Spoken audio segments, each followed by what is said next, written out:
Lady Esther presents the Screen Guild Players.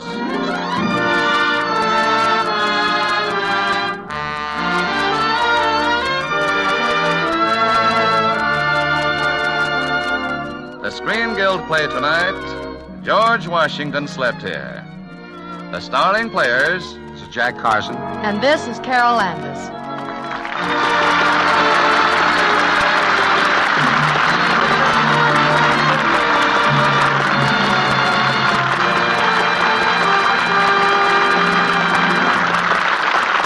Tonight, Lady Esther presents the Screen Guild Players in a radio adaptation of Warner Brothers' rollicking comedy, George Washington Slept Here, by George S. Kaufman and Moss Hart. It stars Jack Carson as Bill Fuller and Carol Landis as his wife, Connie. The Lady Esther Screen Guild Players in George Washington Slept Here.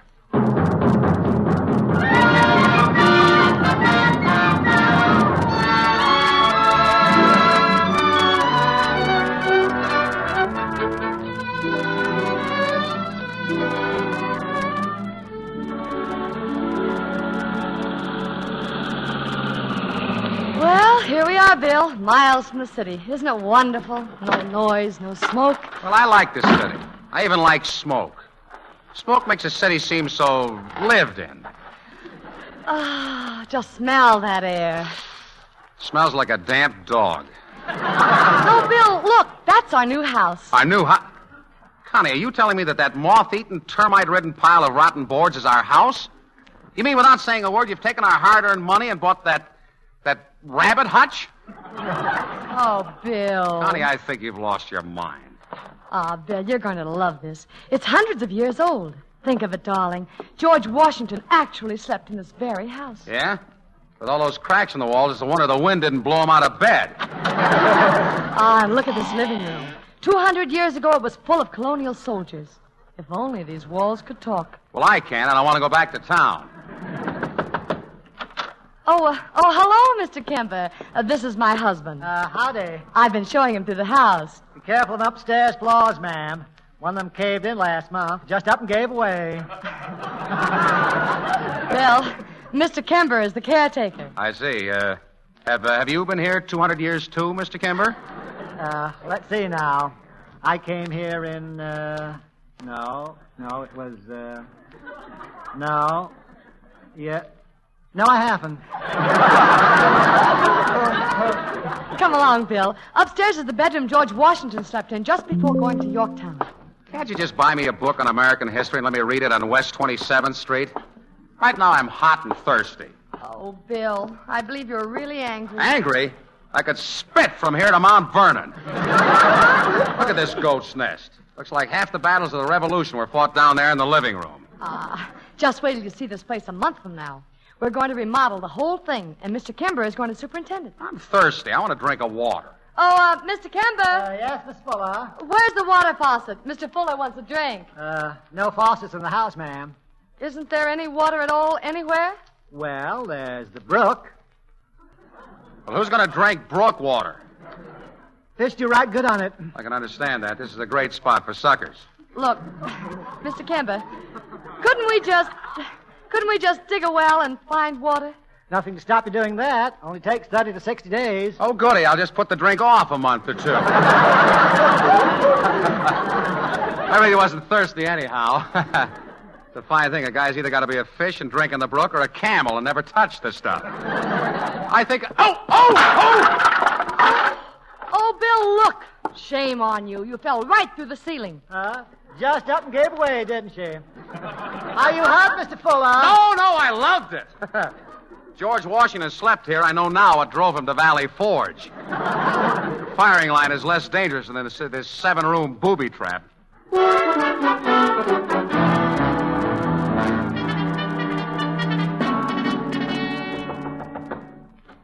Your name, Fuller? That's right. My name is Prescott. I own the house next door. This road you're using to drive up to your house is my road. Your road? There must be some mistake. You see, I own this house. My wife and I just bought it. Did you buy the road? Well, no, of course not. But don't roads usually go with houses? Not this road, Mr. Fuller. I built this road with my own money, and you, sir, are trespassing. Well, how are we supposed to get to our house? Parachute in? How you manage it is no concern of mine. All I can say is you'll have to build your own road. Good day, Mr. Fuller. Who was it, Bill? Our neighbor, Mr. Prescott. Nice guy. Owns roads and things. Says the road leading to our property belongs to him and we can't use it. We're trapped. I'm a man without a road. But, dear, there's another road to the woods back of the house. Yeah? Maybe we ought to trade our car in for a pack mule and an Indian guide. Now, Bill, I'll check with the real estate agent in the morning. By all means, do. Maybe the house doesn't belong to us either. That'll be the best news I've had all week. Oh, here, Bill, help me unpack the rest of these cooking utensils. We'll never get dinner if Hester doesn't get the rest of her pots and pans. For the love of Mike, listen to that noise. Is Mr. Kimmer going to be drilling for water all summer? There's so many holes in the backyard now, it looks like an army of gophers were working a swing shift. Well, Mr. Kemper says the new well looks very promising. He thinks we're going to strike it this time. Yeah? He'll strike gold before he strikes water. Miss Fuller, I'm quitting. I can't work in that kitchen. What's the matter this time, Hester? That animal of Mr. Kimber's walked right through the wall that ain't got no door. Well, it's only a horse. Only a horse? Bill, help Hester get the poor animal out of the kitchen. A horse must be out of its head to walk into a kitchen in times like these. Scram, dog biscuit. Go on back to Crosby. There. There you are, Hester. Now, once that wall gets up, it won't happen again. The poor horse is probably just as scared as you are. Oh, I ain't scared. I'm just not used to cooking and riding side saddle at the same time.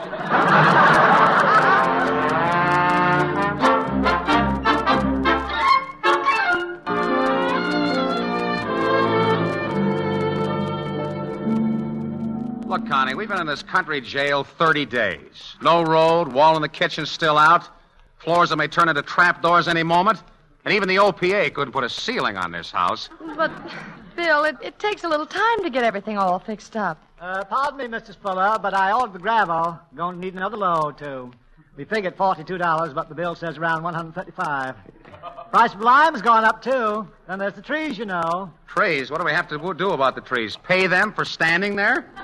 No, but you got to spray them, Mr. Fuller. Oh. If we don't, they're liable to get elm blight or oak borer. Mm-hmm. And then there are caterpillars and the measuring worm. Is that all, Mr. Kimber? Well, there's the Japanese beetle.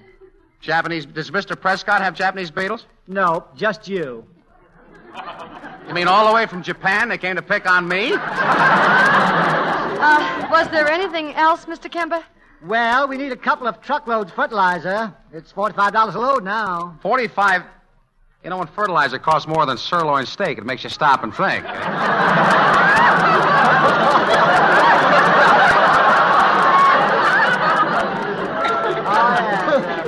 Then let's see. We're going to need 6 truckloads of dirt. Dirt? Connie, first we got no water, then we got no road, but now a farm and no dirt. That's too much. Bill, sometimes I just don't understand you. Here you are, face to face with the most wonderful thing in the world, nature. And all you see are a few insignificant trivialities. That's all very fine. I love it here, Connie. Just us and the insects. But where's the money coming from to pay for all of this?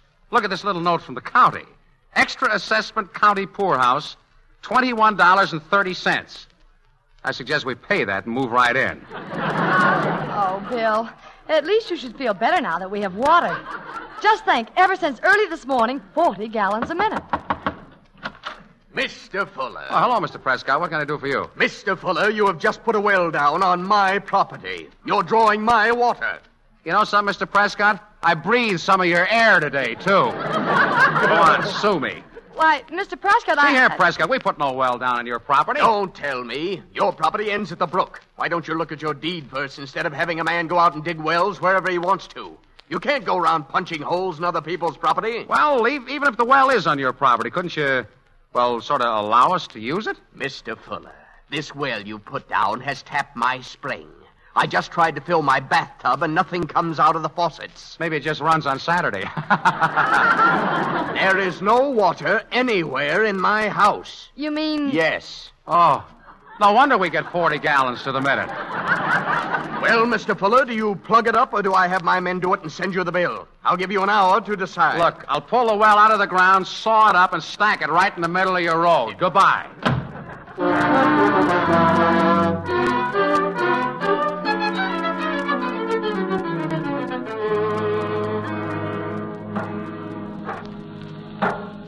Mr. Kimber, you've been drilling holes in this backyard long enough. I haven't seen anything but the top of your head for weeks. Don't go down to the mine today, Kimber. Don't. The more I drill, the closer we get to water. Well, please stop for a while.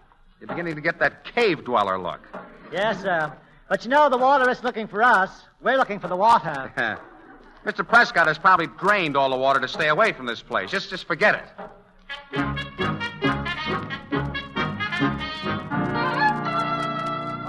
Mr. Fuller. Hello, Mr. Kimber. Come right in. I suppose the Japanese beetles are coming.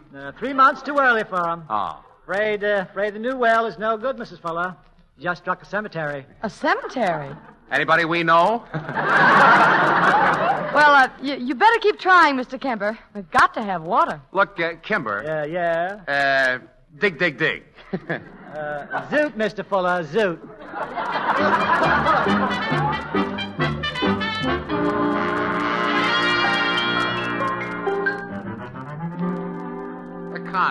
Connie, we've got to do something about Raymond.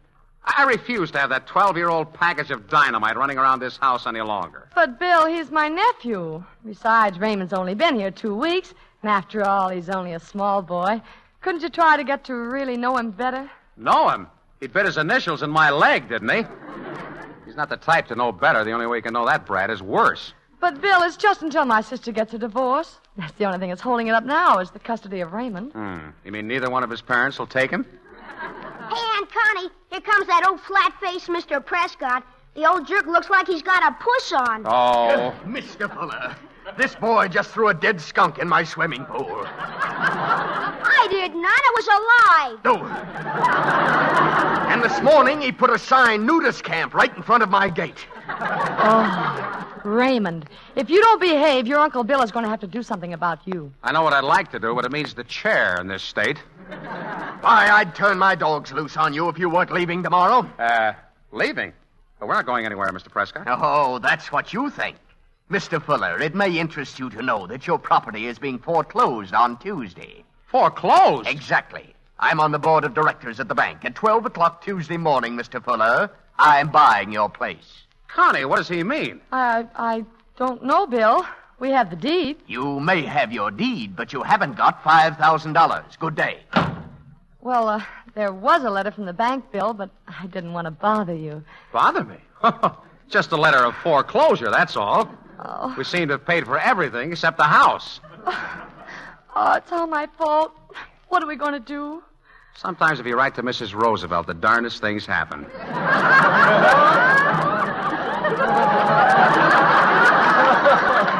You know, Connie, I was just beginning to like this place. Were you, Bill? Yeah. Were you really? Mm-hmm. Oh, $5,000. It doesn't sound like so much. It does when you haven't got it. Maybe we could hock Raymond for $5,000.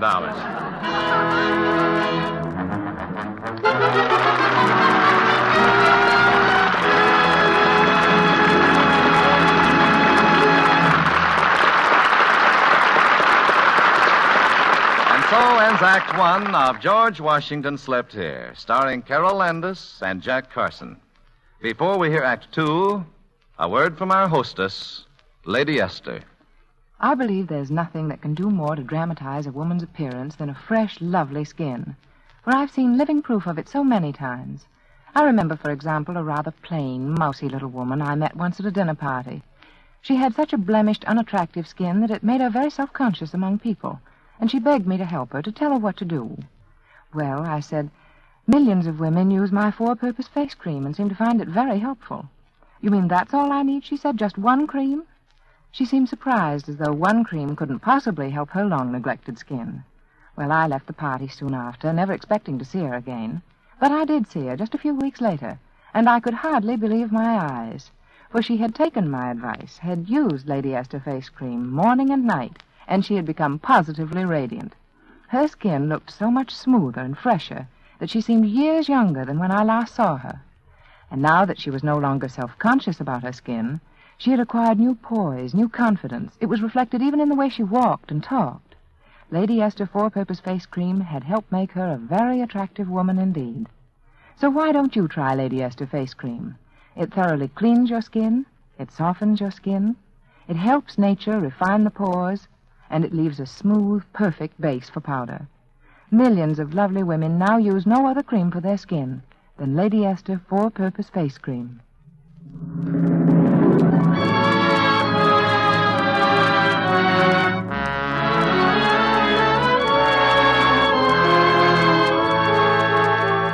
And now the curtain rises on Act 2 of George Washington Slept Here, starring Jack Carson as Bill Fuller and Carol Landis as his wife, Connie.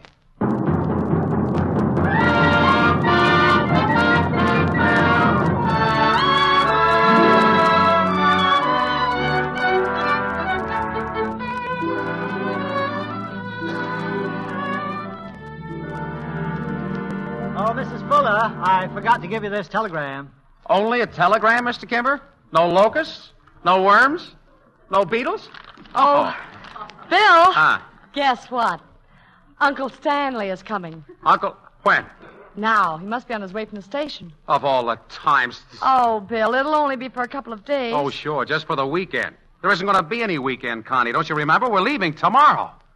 Uncle Stanley, the old windbag. Well, all I can say is if we ever get his money, we've earned it. Money? Oh, money. Say, that's a wonderful idea. Don't you get it, Bill? We'll borrow the $5,000 from him. That tight old buzzard. Do you realize he's never given us so much as a handkerchief? Just pictures. Pictures of himself. Now, Bill, that one in the guest room came in very handy. It covered a very bad place in the plaster. Tell you, I'm sick of them. Pictures of Uncle Stanley grinning at you in the living room, the dining room, the front hall, why, even the bed, everywhere.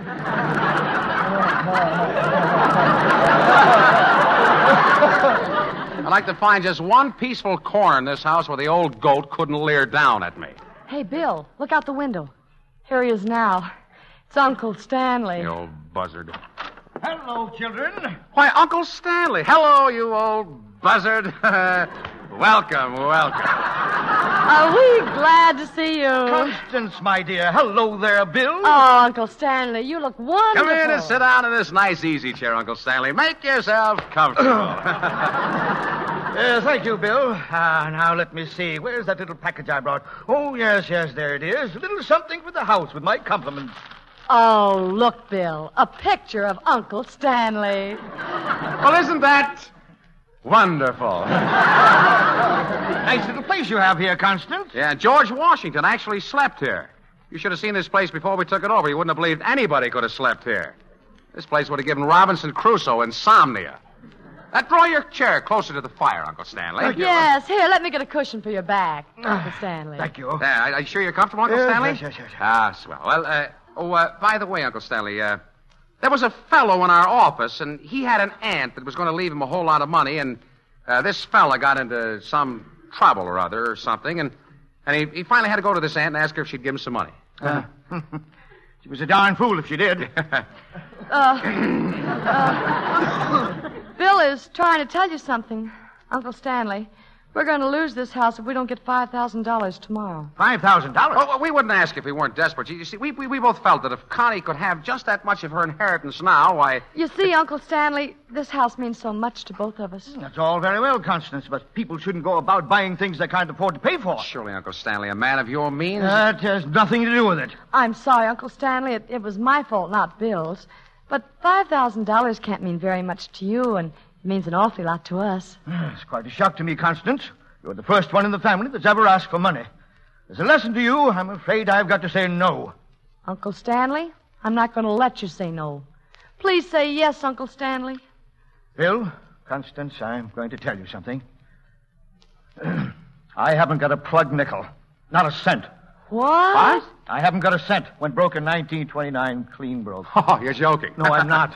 I just don't get it. I get $100 a month from an annuity, the only thing I have left. Well, why did you go on fooling everybody all these years? Well, children, I'll tell you, when I found I was broke, I didn't like the idea a bit, so I said to myself, if you don't let your nephews and nieces find out, you can still have a wonderful life just visiting around. It'll be a cinch. This is the dirtiest trick I ever heard of in my life. A professional homesteader.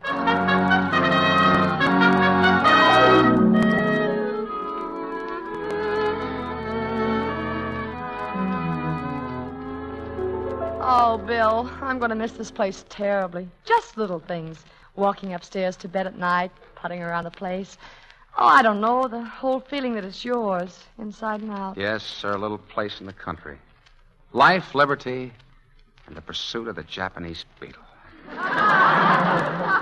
Say, Bill, I just want you and Constance to know that I'm very sorry I didn't have the money to give you. Oh, that's all right, Uncle Stanley. Don't give it a thought. It doesn't matter now anyway. Oh, all right. Take it easy, Hester. Your pie isn't so hot anyway. You bring that piece of pie back here. I can't now. I took a bite out. Huckleberry Capone. I suppose we'll have to give Hester notice. With that kid Commando around, she'll probably be glad to retire to a boiler factory. Raymond, come on out in the yard with me. I want to have a talk with you. Okay. Excuse us a minute, children. Okay, I'm listening.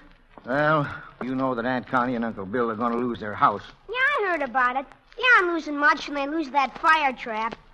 Say, now there's an idea. Yeah, but I got an idea how to help them. And I need your assistance. Yeah? What's in it for me? How about $5?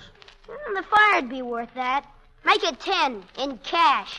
All right, 10. Now, listen, I want you to get Mr. Prescott over here. Do you think you could do something to make him chase you back here? Do I think? Say it's a cinch. Now, where's the $10? When the job's over, I'll pay you. Now, run along and bring Prescott back. Well, okay. But... Raymond, on your way. George Washington may have crossed up the Delaware, but here's where your Uncle Stanley crosses up Mr. Prescott.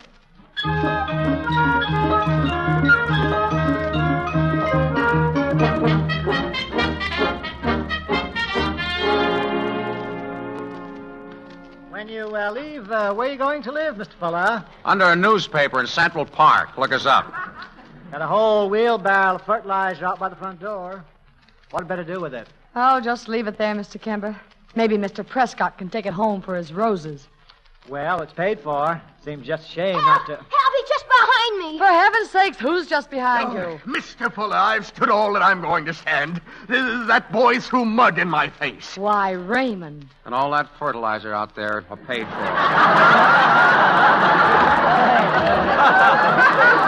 I tell you, if it weren't for the fact that you're leaving tomorrow, I'd have you thrown out now. Mr. Prescott, until tomorrow, this property is ours, and I'll thank you to get off of it. In other words, you've got your road out there. Hit it. It'll be a pleasure. I shall put the matter of personal damages in the hands of my lawyer. Raymond, you may go to your room. Oh, gee. You heard me? Oh, whoever said it was peaceful in the country? Hello there. Where is everybody? Surprise, surprise. A visit from your old Uncle Stanley. Hey, what in the... What's going on here, Constance? Is something wrong? Don't tell me I'm late. I brought the check with me. Check? The check? Yes, the $5,000 you phoned me about. Oh, yes, the check. Yes, I see. Beg your pardon. I don't believe I've met this gentleman. This is Mr. Prescott. How do you do? I'm Stanley J. Menninger. Well, Mr. Prescott, it seems the property will still be ours, eh? You mean your uncle here is paying off the mortgage? Hey, Mr. Manager, here's the $5, but they wouldn't give me a dime for your cufflinks. The man at the pawn shop said they're phony. Oh, so... Mr. Menninger is reduced to pawning cufflinks, but says you pay the bank $5,000. Why, Uncle Stanley. Well, it almost worked. There's a jail for people like you, Mr. Menninger. Now, Mr. Prescott, where's your sense of humor? It was all in fun. Well, possibly you won't think it's so funny tomorrow. I'll see that my dogs escort you out of here personally. Oh, Mr. Fuller, look what I found. We were digging, and I brought up this old boot. It had an old letter in it, too. Fell out when we dug it up. An old letter? Who's it addressed to? Let me see. Nobody. It says, notes on a speech to the armed forces. Armed forces? Why, that must be... What does it say, Bill? Read it. Gentlemen, we are facing a time of peril so grave in our brief national history that there is now only the choice of serving the country a little longer or having tomorrow no country to serve. Under the favor of Almighty God, we have become a nation. Let me say to you that I hate war. But if we remain one nation, one people, that time is not far distant when we may choose war or peace as our national interest, guided by justice. In the words of Tom Paine, these are the times that try men's souls. Tyranny, like hell, is not easily conquered. Yet we have this consolation with us, that the harder the conflict, the more glorious the triumph. 'Tis dearness alone that gives everything its value. And it would be strange indeed if so celestial an article as freedom should not be highly rated. George Washington. George Washington? Gosh. What's the date on that? November 10th, 1777. This document is priceless. Well, think we can get $5,000 for it? 10 times that. Why, I know a half a dozen people who would buy it in 2 minutes. Well, Mr. Prescott. Well, what if it isn't genuine? I assure you, Mr. Prescott, it is genuine. This will more than pay the bank back tomorrow. Goodbye, Mr. Prescott. Look out for that wheelbar. There's none left for his roses. Oh, Mr. Fuller.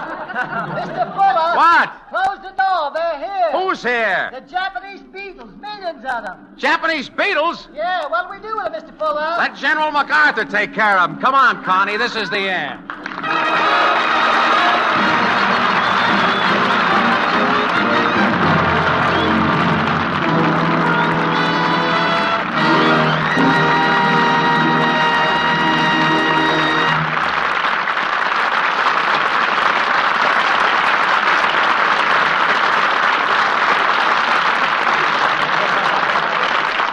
Thank you, Mr. Carson and Miss Landis, for bringing us the story of George Washington Slept Here.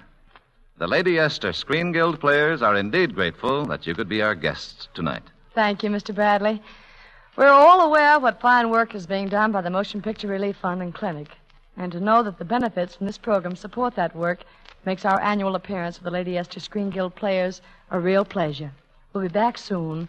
And now, before we tell you about next week's program, here's a word from one of America's best-known beauty authorities, Lady Esther. Thank you, Miss Landis. Ladies, can you look in your mirror and say, my skin is just the way I want it to be, smooth, fresh, and youthful looking? Or are there telltale signs of age around your eyes and mouth? Does your skin seem dry and rough to your fingers? Do you have a tiny blackhead here and there, perhaps a few big pores? Well, you can have the kind of skin you dream about. You can have a radiantly clean, fresh-looking skin that everyone admires. And all you need is just one cream, Lady Esther Four-Purpose Face Cream. Many women say it's the most beautifying face cream they've ever used. All I ask you to do is try Lady Esther Four-Purpose Face Cream. See how the dry flakes of skin are loosened and absorbed, how the very texture of your skin seems suddenly a lot finer and softer. Notice how much smoother face powder looks on your skin after you've removed those dry, clinging flakes. Remember, Lady Esther Face Cream is all you need, for it thoroughly cleans your skin, softens your skin, helps nature refine the pores, and leaves a smooth, perfect base for powder. Many women say their skin looks a lot younger and lovelier after the very first application of Lady Esther Four-Purpose Face Cream.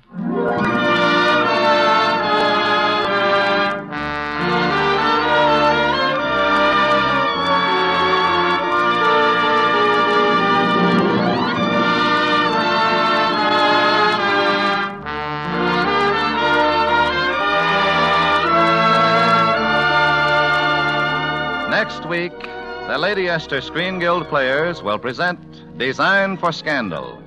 It will star Olivia de Havilland and Walter Pidgeon. Be sure to listen.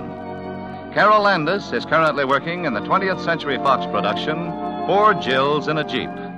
Jack Carson can now be seen in the Warner Brothers production, Princess O'Rourke, and he can also be heard Wednesday evenings on this network in his own Campbell Soup radio program. Music on tonight's program was arranged and conducted by Wilbur Hatch. For economy's sake, get the largest size of Lady Esther Four-Purpose Face Cream and the larger sizes of Lady Esther Face Powder.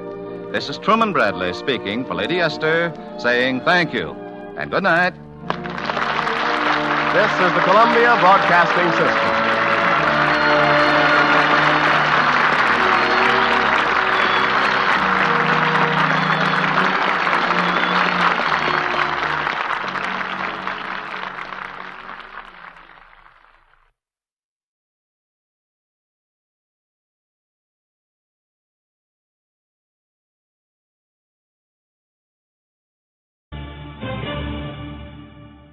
Peace be to you.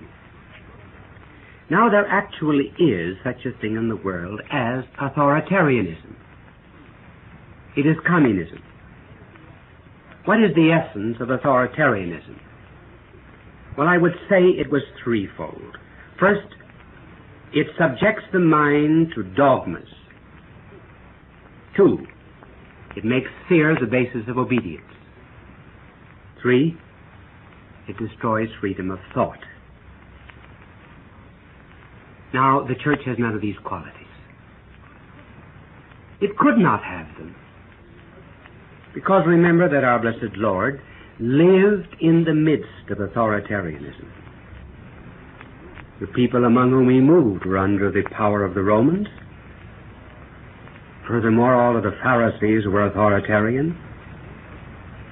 So when, therefore, our blessed Lord founded his church, naturally, he made it a bulwark against all forms of authoritarianism.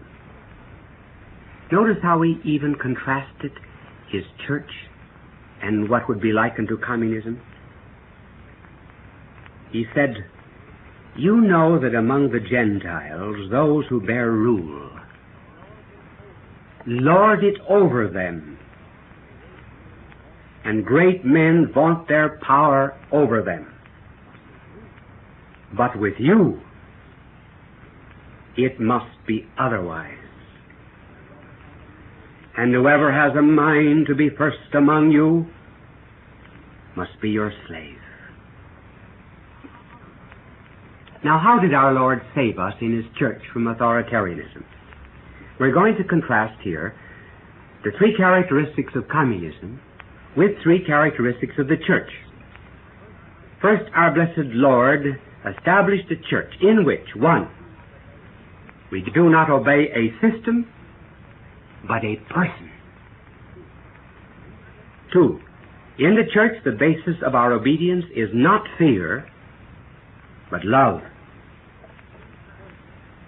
And thirdly, in the church, freedom of thought is saved by reverence for the truth. Now let's take these up one by one. First of all, dogmas. In communism and in any other form of authoritarianism, one has to submit to a system, that is to say, a very complicated network of assumptions, codes and directives and orders, which are very often abstract, such as, for example, the dialectical materialism of communism, the theory of class conflict, and the labor theory of value. But as Catholics, we do not subscribe to a system of dogmas. We begin with a person. The person of our Lord continued in his mystical body, the church. What is faith? Faith is the meeting of 2 personalities. You and our Lord. There's no adhesion to an abstract dogma, but rather a communion with a person who can neither deceive nor be deceived. The authoritarian starts with a party line. We start with our Lord, the Son of the living God, who said, "I am the truth." I am the truth. In other words, truth was identified with his personality. Remember when you were a child? What did you consider your home? Just a sum of commands given by either your mother or your father? It was more than that, was it not? It was the love of their personalities. Our faith, then, is first and foremost in Christ, who lives in his mystical body, the church. It is only secondarily in the explicit beliefs. If our blessed Lord did not reveal them, we would not believe them. If we lost him, we would lose our beliefs. He comes first. Everything else is secondary. There is no doctrine, no moral, no dogma, no liturgy, no belief apart from him. He is the object of faith. Not a dogma. For example, there is a kind of a dogma, we might call it that when a young man loves a young woman, he should give her a ring when he becomes engaged to her. But what is primary to that custom and that dogma that he should give a ring? Is it not a love of her person? So with us. To a Catholic, there's nothing credible in the church apart from Christ who lives in it. Why, if we did not believe that our Lord was God, if we said that he was only a good man, we would never believe in the Eucharist or the Trinity. If we believed that our Lord was just simply a human being who perished in the dust, we would not believe in the forgiveness of sins. But we know that our blessed Lord once taught, governed, and sanctified through a physical body which he took from his mother, and now we know that he continues to teach and to govern and to sanctify in the mystical body which he took from the womb of humanity. His first body was overshadowed by the Holy Spirit. His mystical body was overshadowed by the Holy Spirit on Pentecost. Therefore, we accept every single word of his. Not just what his secretaries wrote, but we receive his living word, living through the centuries. You've heard it said, I want no church standing between me and Christ. There is no church standing between us and Christ. The church is Christ.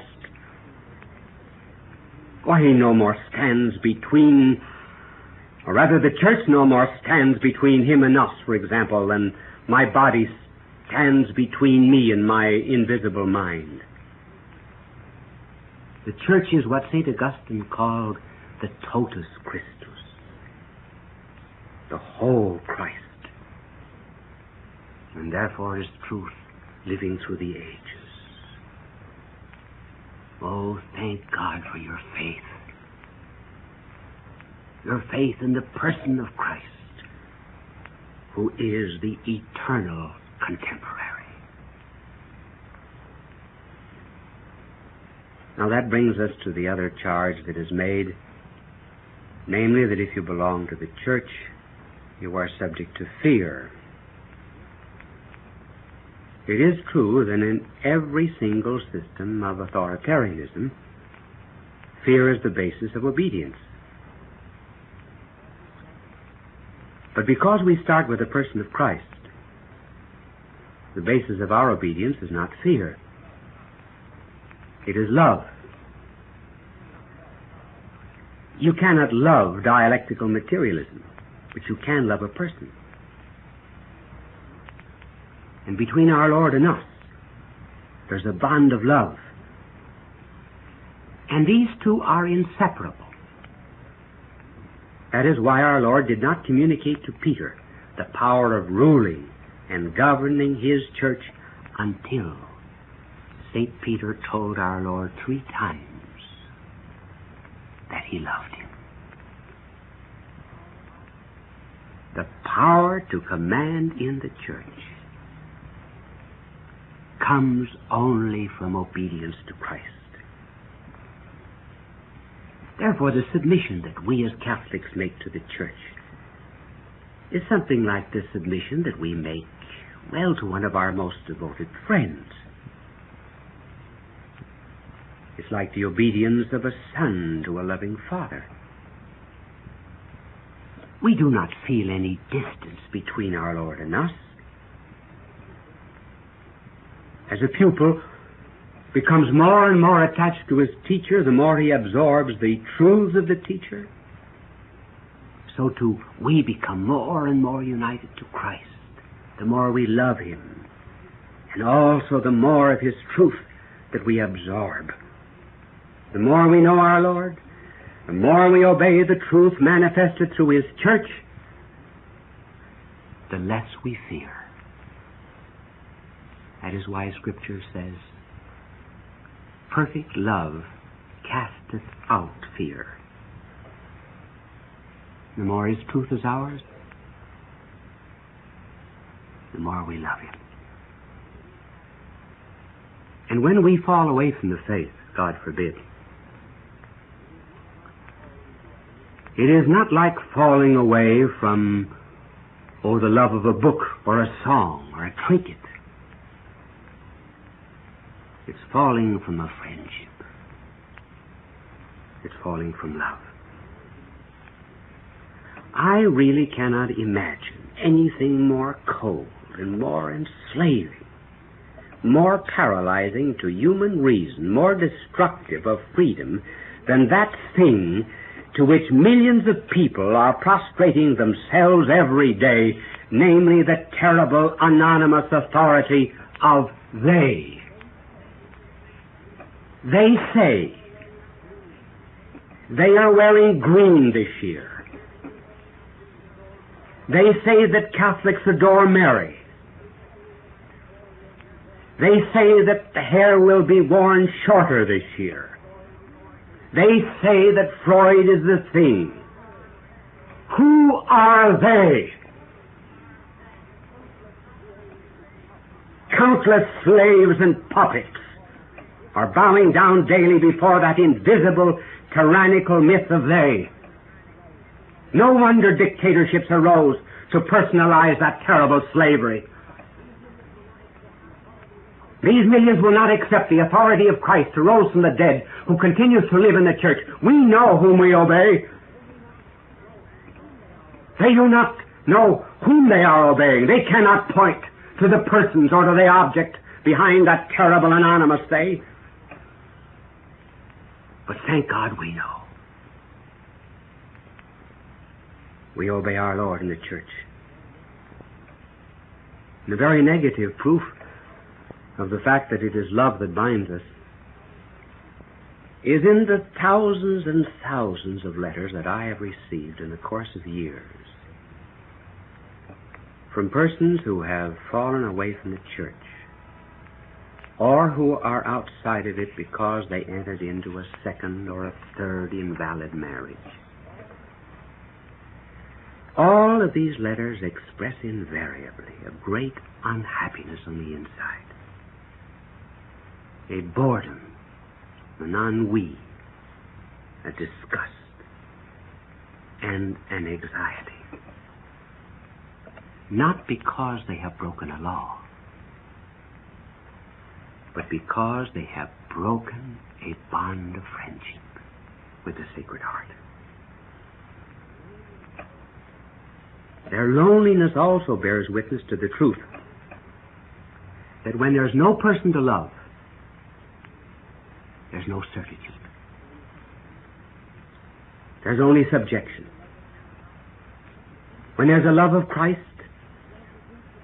then love begins to believe everything. And since no one can ever surpass the love that Christ showed for us in redeeming us and founding His mystical body, the church, there can be no greater certitude in the world. And that's the only kind of love that can save us from authoritarianism with its fear and make us really loving creatures, bound together in the tendrils of affection to Him who loved us even to a point of death.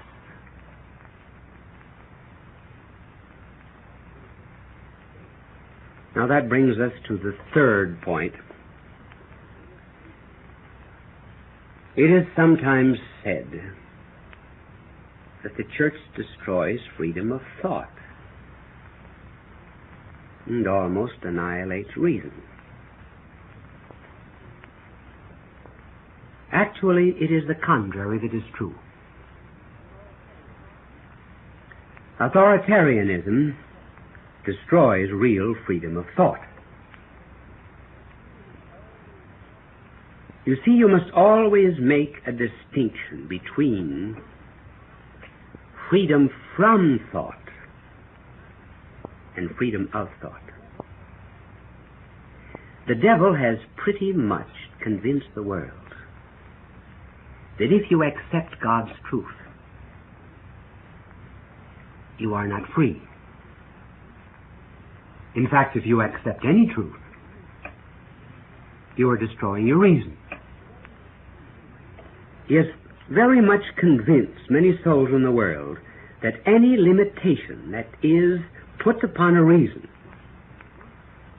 is the destruction of that reason. For example, in the garden, he suggested to our first parents that if they did not know evil, that God in some way was destroying their freedom.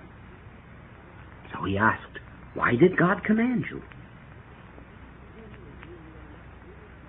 For him, you really are not free until you know evil. In so many words, the devil was telling our first parents, the purpose of God is to prevent free inquiry. He wants to keep the human race in ignorance. Do not be fooled. God is an old fuddy-duddy. He is a reactionary. He does not want you to know evil. Be liberal. Those are the words of Satan.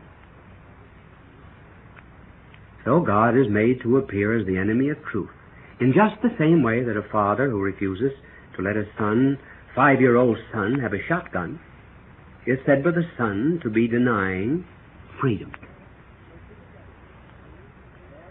So to the devil, to continue to be loyal to one wife, or to a country, or to truth, is the mark of slavery and a want of freedom. Let us analyze that assumption. Is it true that the more you subscribe to divine truth, the less free you become? Well, before I went to school,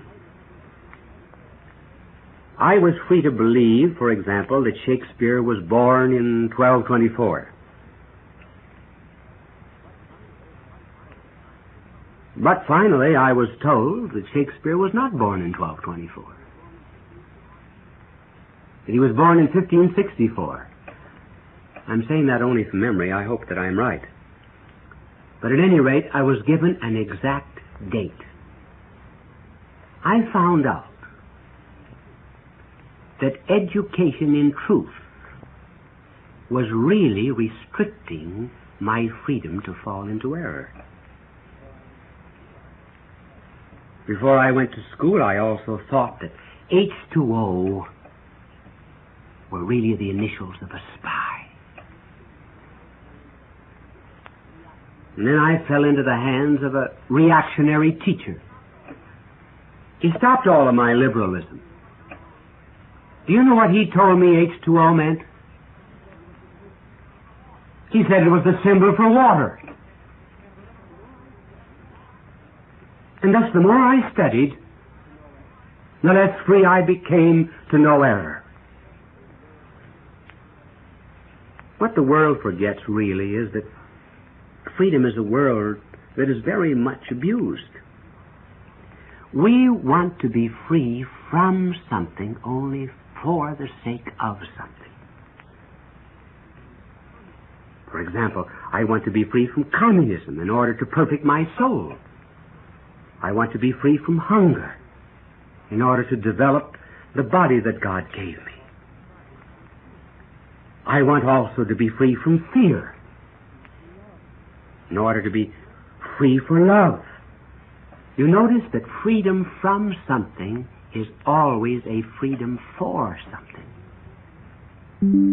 What's the use of being free from anything unless we know the purpose of freedom?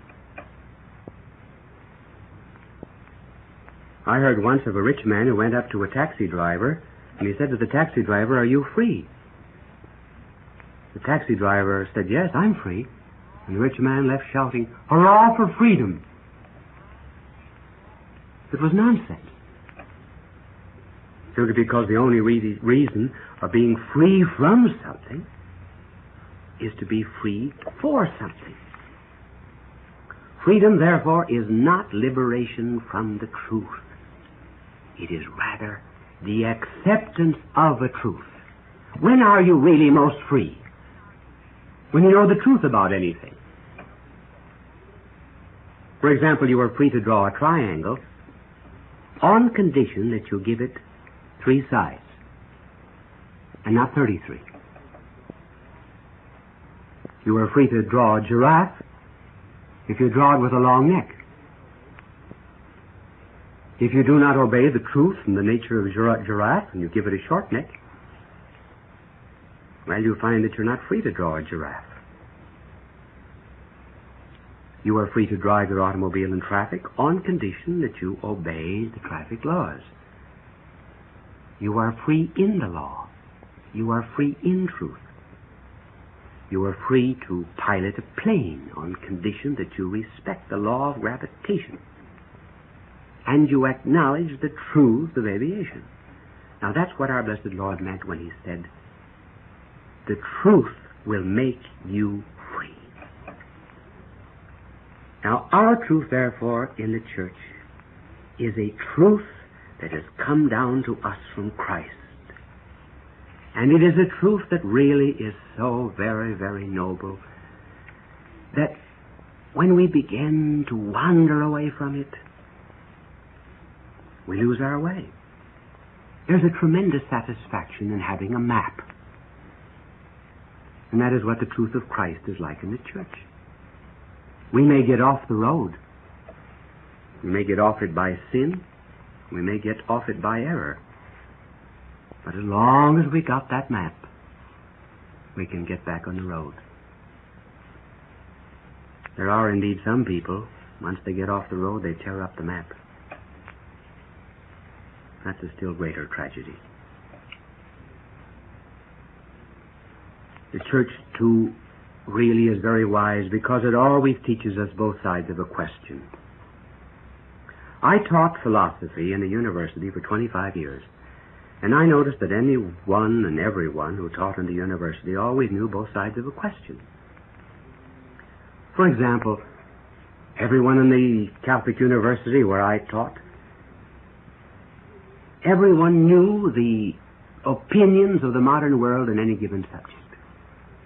In philosophy, for example, we knew Marx and Sartre and Heidegger, Jaspers and Freud and the like. But do you think that the teachers in secular universities knew anything about Christian thought? They know only one side of the question, not both. Look at the papal encyclical on communism. A communist once told me that the clearest and finest explanation of communism that he ever read was in the Holy Father's encyclical on communism.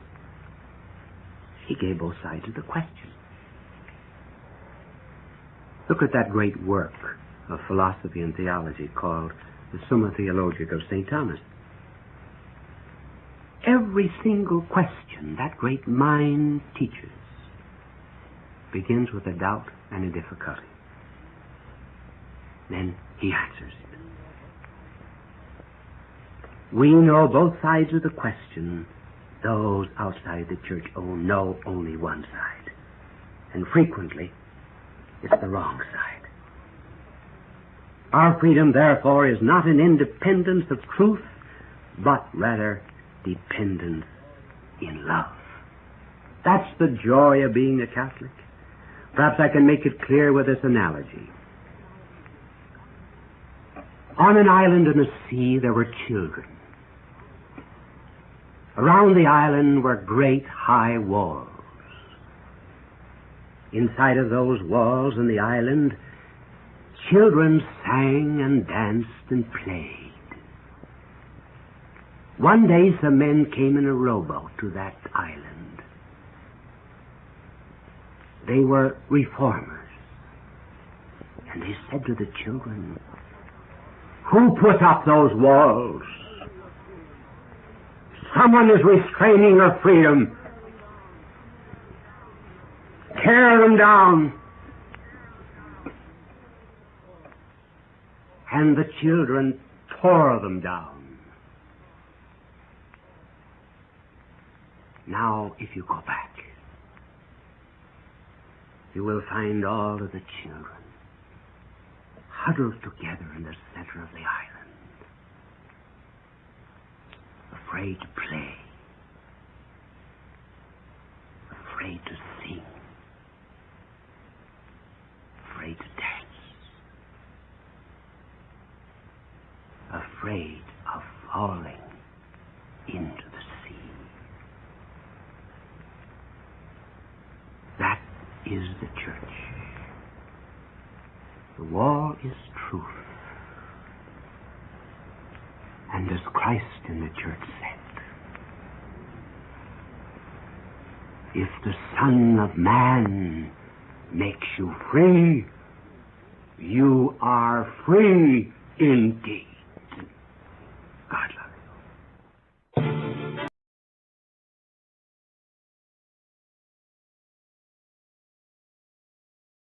Lux presents Hollywood.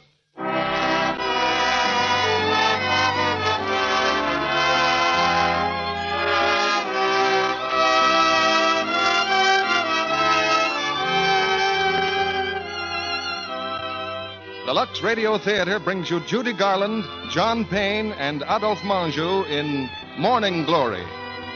Ladies and gentlemen, your producer, Mr. Cecil B. DeMille.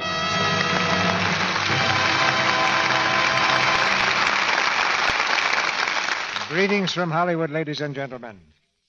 The odds were 10,000 to 1 against a certain 13-year-old girl who came to a certain Hollywood studio looking for a job. But the theater was in her blood.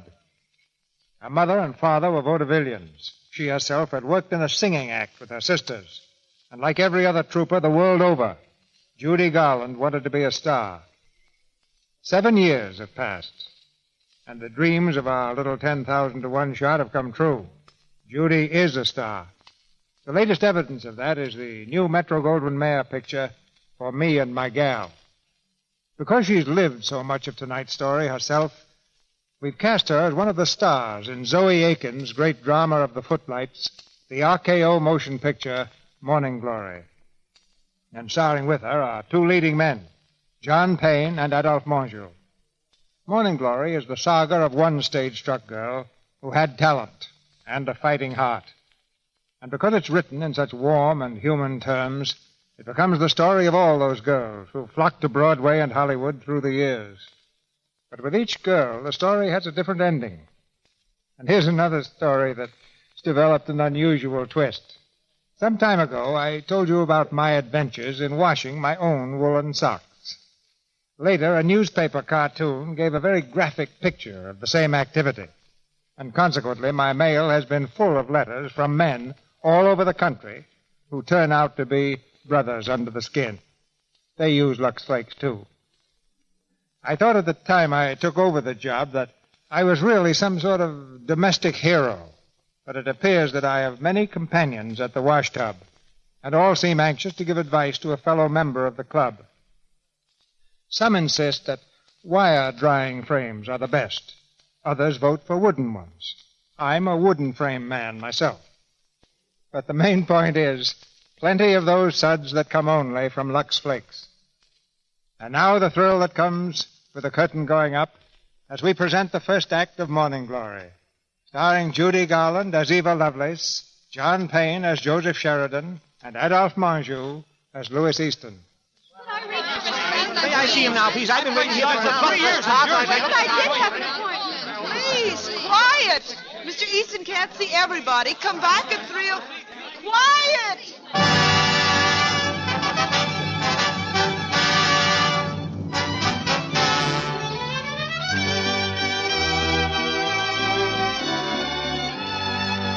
Louis Easton, the famous theatrical producer, is casting a new play. Up and down Broadway, the tidings have spread like a flame. And his outer office is jammed with actors and actresses, young and old, good and bad, well-dressed and shabby.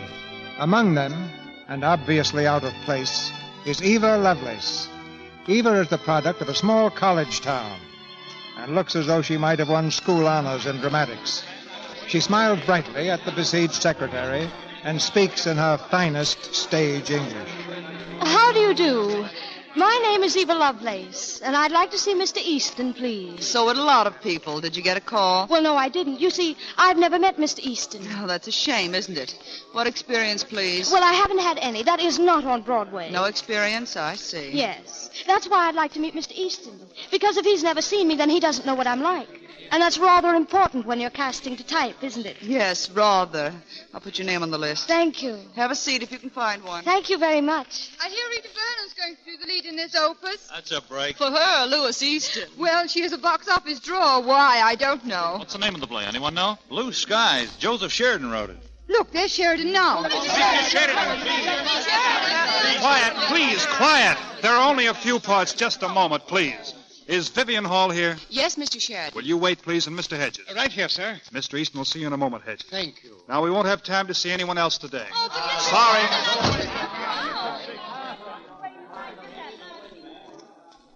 Miss Hall. Oh, yes? May I congratulate you on obtaining a part? It must be thrilling to work for the great Mr. Easton. Thank you.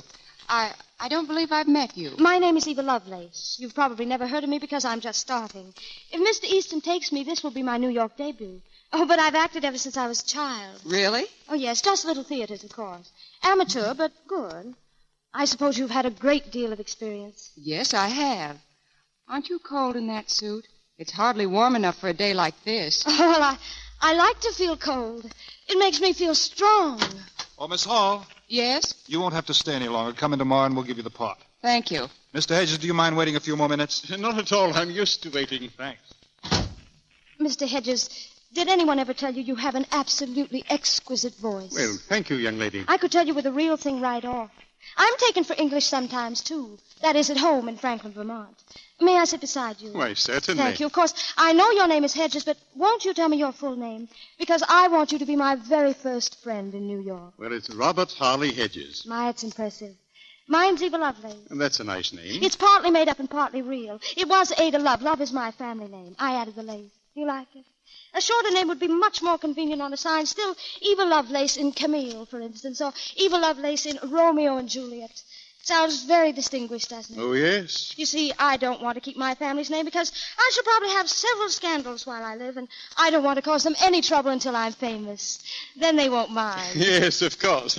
You said something about my becoming your first friend. Yes, my friend and teacher.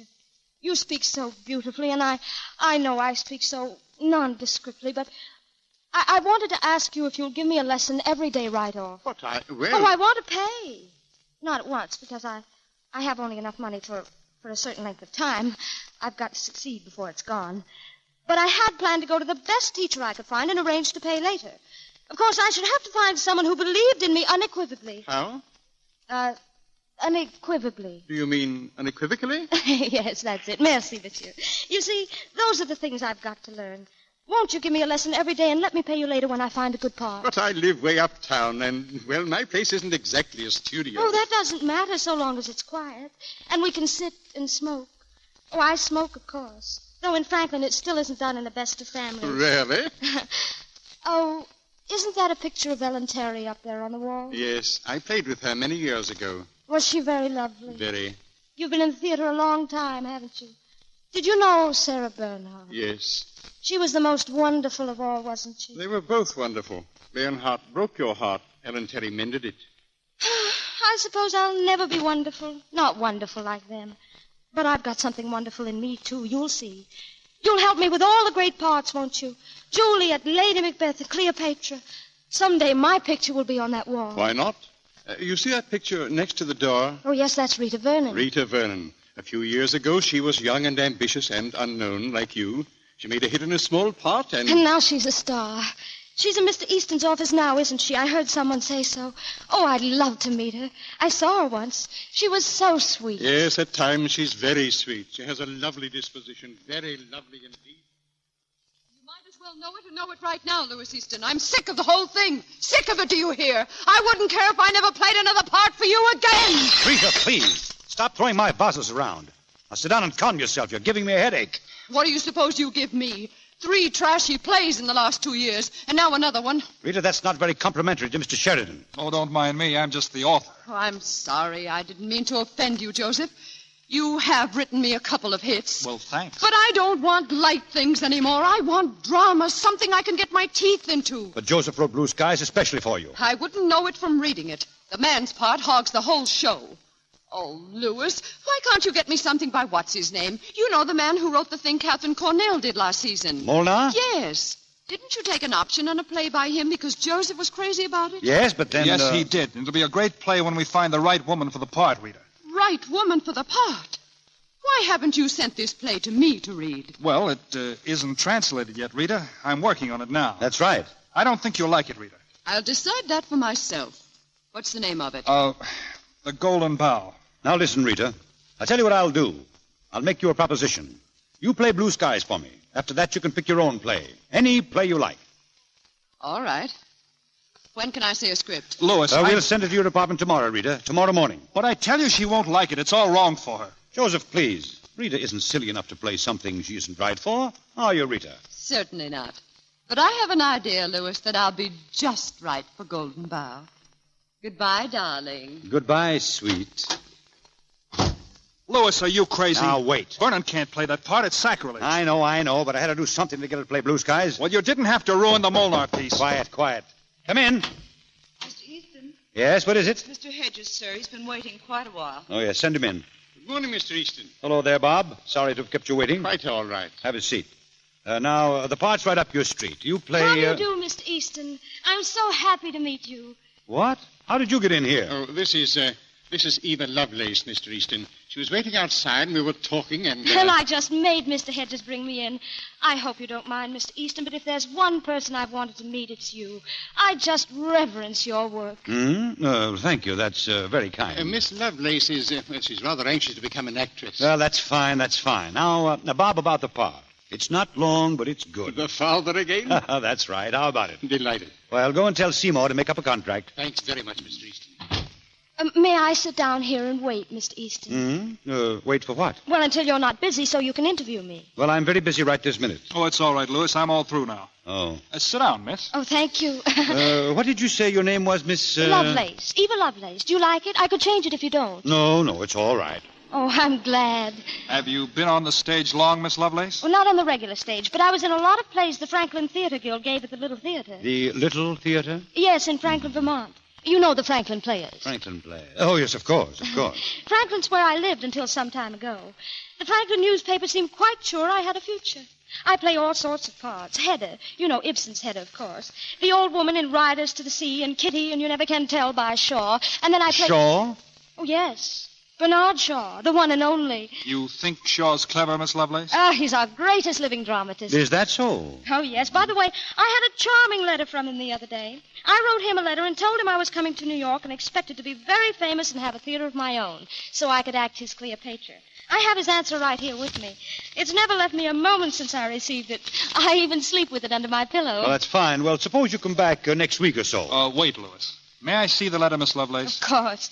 I think it was charming of him to write, don't you, Miss Easton? Oh, yes, charming. Lewis, this is very interesting. He's very happy Miss Lovelace is going to see he's properly recognized when she has her own repertory theater.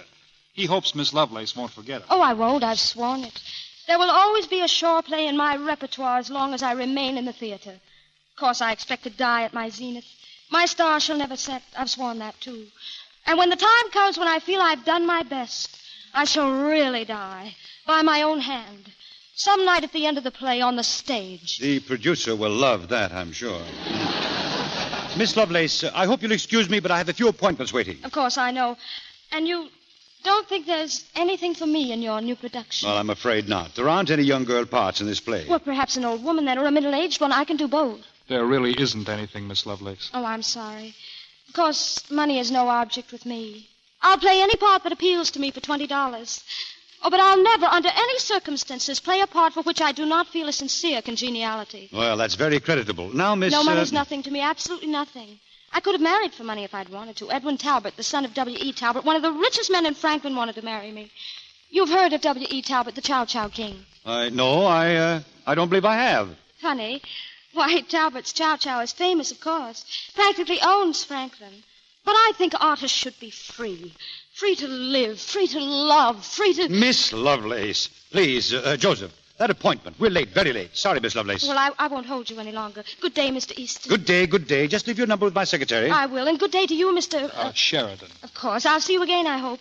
And you, Mr. Yes, yes. Come in when you get another letter from Bernard Shaw. Thank you. You've been so kind. Au revoir. Au revoir, au revoir. Oh, excuse me, just one more thing, Mr. Easton. Yes.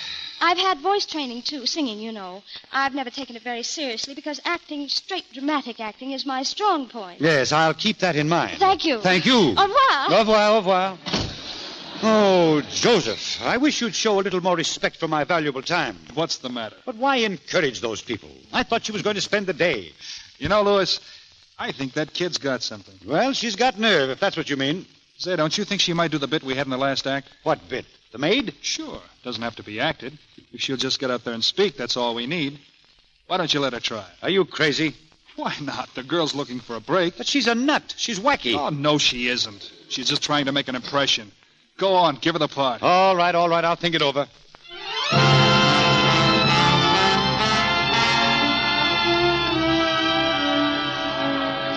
Drop that teaser. Hey, where are those steps? 5 minutes. 5 minutes to curtain. 5 minutes. Come in. Hello, Eva. Why, Mr. Hedges.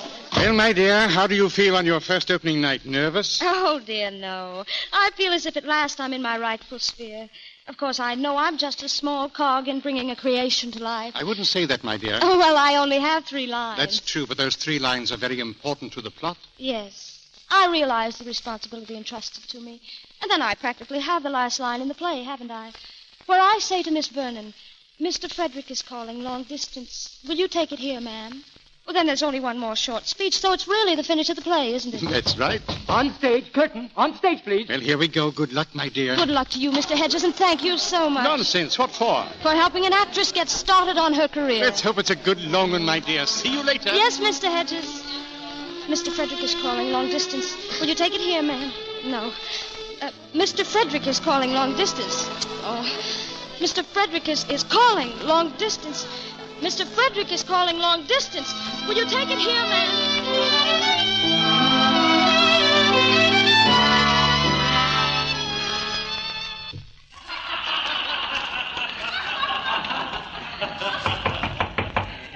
Who is it? It's the maid, ma'am. Well, what do you want? Mr. Frederick is calling long distance. Will you take it here, ma'am? You may tell Mr. Frederick that I've just gone to bed.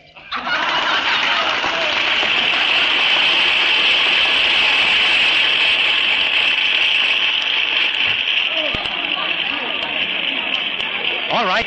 Take it up again. Take up the curtain.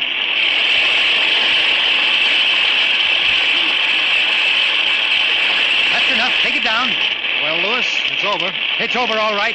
It came right next to being over for good. What happened to that girl? You mean Eva? Yes, that Lovelace nut. Oh, I just think she was a little nervous. She was not. She got out there and hammed all over the place.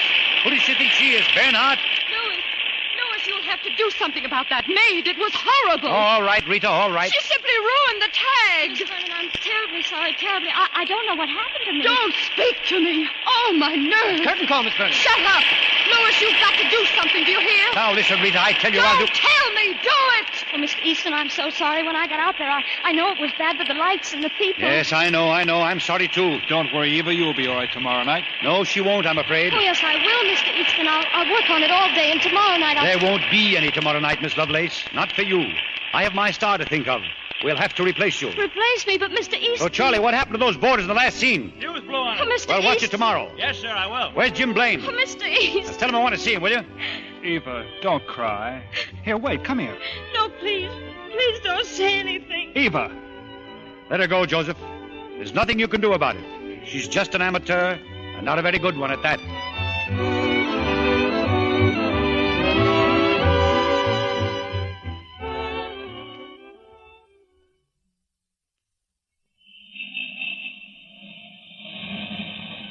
Blue Skies by Joseph Sheridan, starring Rita Vernon, with John Hamilton, Cora Blake, Robert Hedges. All right. Move along, please.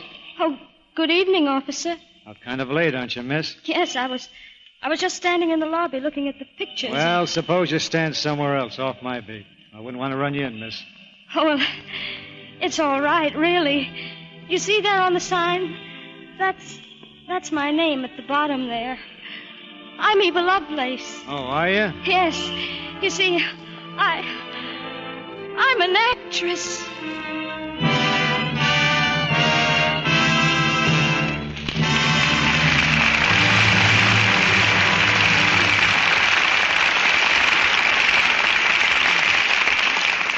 After a brief intermission, Mr. DeMille presents Act Two of Morning Glory, starring Judy Garland, John Payne, and Adolphe Menjou. You recognize that sound? Well, it's Mrs. Brown washing up the dinner dishes. And right next door... Yes, that's Mrs. Allen doing dishes in her kitchen. It sounds just about the same, doesn't it? And that's too bad, because there's really a big difference in what those two women are doing.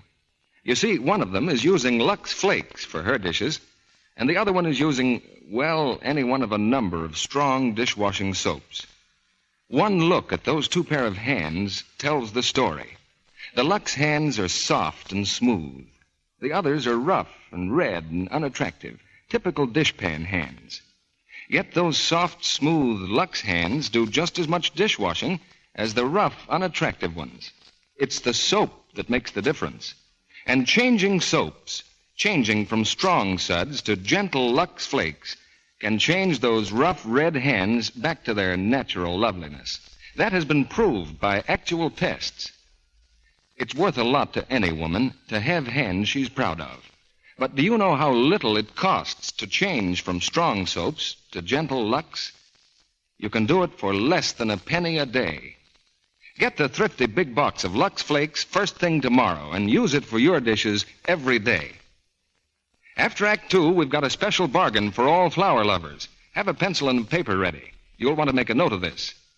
Now, our producer, Mr. DeMille. Act Two of Morning Glory, starring Judy Garland as Eva Lovelace, John Payne as Joseph Sheridan, and Adolphe Menjou as Louis Easton.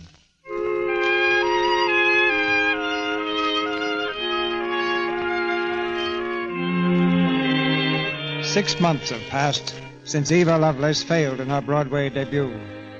6 long months of hopeful waiting, haunting producers' offices by day, tossing sleeplessly in her boarding-house bed at night, her heart aching with disappointment and despair. It's 11 o'clock in the evening. Across the street from the theater where Blue Skies is playing, Eva sits at the counter with a cup of coffee. You want anything else, miss? No, thank you. Just coffee? That's all, thank you. Okay. Good evening. Oh. Isn't this my old pupil? Oh, Mr. Hedges, how nice to see you. I was just passing the window. I thought it was you. It's been a long time since you came for a lesson, Eva. Well, I've been so frightfully busy. You know how it is. Yes. Let me see. The last time I ran into you, you were... Oh, yes, I was rehearsing for the frolics. Of course, it was only chorus work, but I took the job for experience.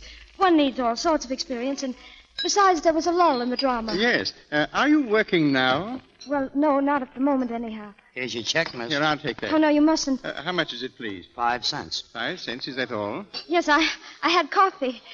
After dinner coffee. Of course. Here you are. Come along, Eva. I'll take you home. Oh, but really, Mr. Hedges, you mustn't go out of your way, really. I'll get a cab. And by the way, where do you live? Oh, well, isn't that stupid of me? I can't remember the address. You see, I just moved. I didn't like the place I was in. I see. Well, until you remember, you just come along with me. I'm on my way to a party. Oh, I'd love to, but I don't feel like meeting strangers. Our host isn't exactly a stranger. It's Louis Easton.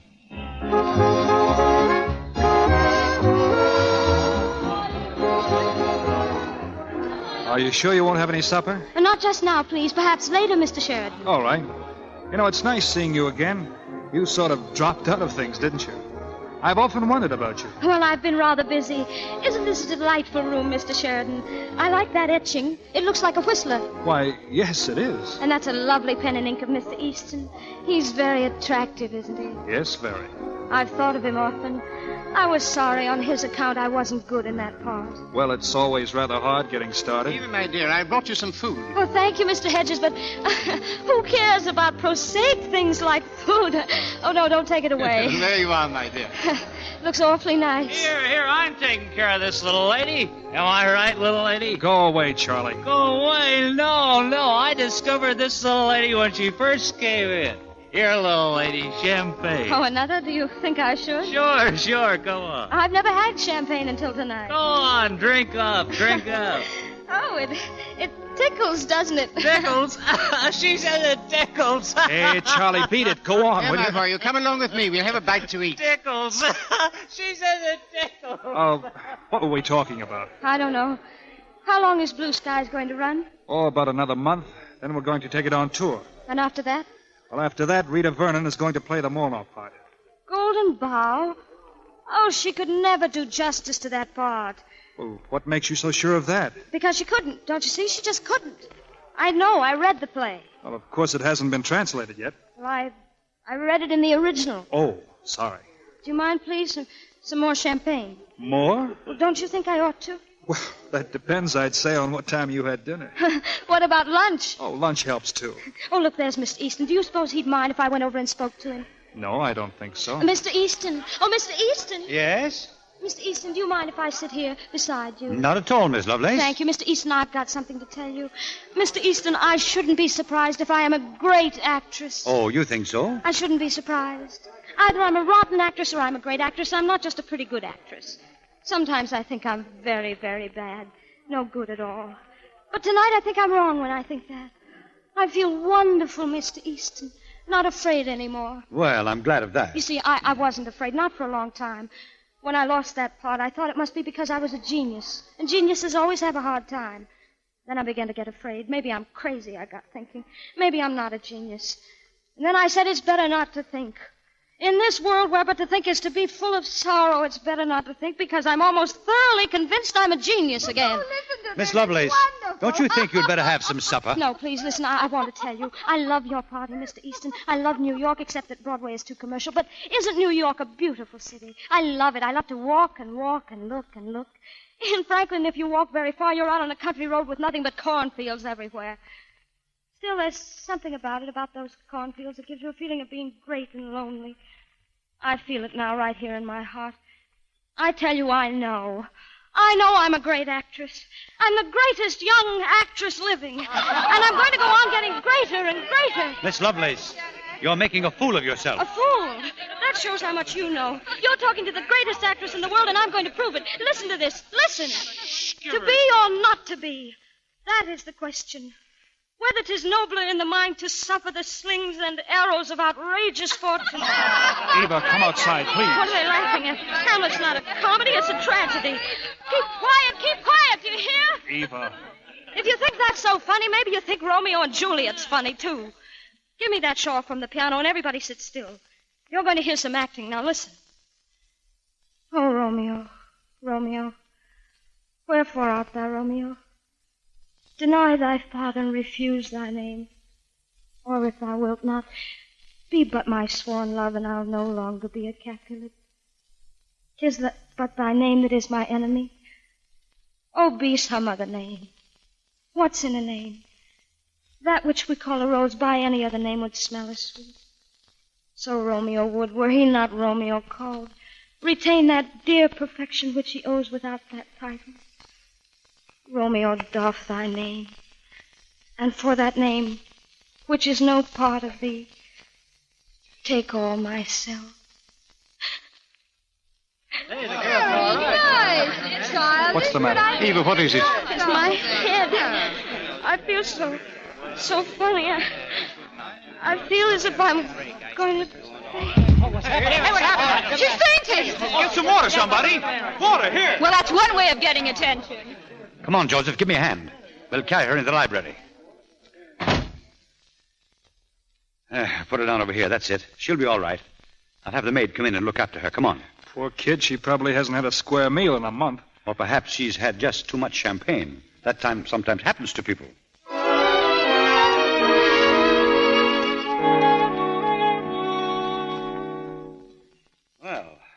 How do you feel, Miss Lovelace? Oh, I feel... Oh. Here, take another swallow of this. Oh, no, I couldn't. I just... Here, it's only coffee. Good for you. Oh, thank you. My head feels a little funny. I'm sorry I spoiled your party, Mr. Easton. Now, don't be silly. You didn't spoil it. But where is everybody? They've gone home. You've been asleep for a couple of hours. Oh, I'm so sorry. But you've nothing to be sorry for. I mean it. Did you like my Juliet? Your Juliet. I thought it was charming. Oh, I'm glad. I did want to prove it to you that I could really act. When I flopped in Blue Skies, I didn't mind so much for myself, but I did mind failing you. I'd worshipped you from afar for such a long time. I beg your pardon? I'd worshipped you. I did. I'm like that, I think. You've done such beautiful things in the theater, and you can't do beautiful things unless you think beautiful thoughts. That's why I liked you. Because I knew you'd be like this. Kind and sweet. No one has ever said that to me before. You almost make me believe it. You're very sweet, Eva. Thank you. Now, don't you think I'd better take you home? Oh, no, please, not yet. Just let me sit here and talk. There's so much I want to talk to you about. All right, we'll talk. Go ahead. You think I'm worth talking to, don't you? I hope you do. It means so much to speak to someone who understands things as you do. Don't you think you give me a little too much credit? Most people think of me as being pretty hard-boiled. Oh, you're not, though. You may think you are, too, but down underneath you're like a boy. You bluster as if you're so very sure of things, and you're not. Except your love of the theater. That's why I've never been afraid of you. You're much too young and much too pretty to be afraid of anything. I am, though. Mr. Easton, did you ever want anything with all your heart and have a horrible feeling inside of you that you were never going to get it? Many times. I felt like that when I was just a kid and a roadshow came to town. I used to hang around the stage door every night, and once they let me do a walk-on. I tripped on my first entrance. And yet you've succeeded and done great things. Beautiful things. So can you, Eva. Yes, I know. It's such a long, hard road, isn't it? But I'm willing to work hard. You can have anything if you work for it. That must be true. Perhaps I could make the road easier for you, if you'd let me. Then you really think I can act? I think you're the most beautiful, the most charming creature I've ever met. Eva. Oh. Why did you do that? Why did you kiss me? Why? Did you think I wanted you to? No, of course not. But I did. That's funny, isn't it? I didn't know I wanted you to kiss me until you did. You know, I've always said an actress had to know everything, and I never knew anything. Oh, I feel so strange. Is this what they call love, Louis? Because if it is, I think I like it. Eva? Yes? Eva, I think I'd better take you home.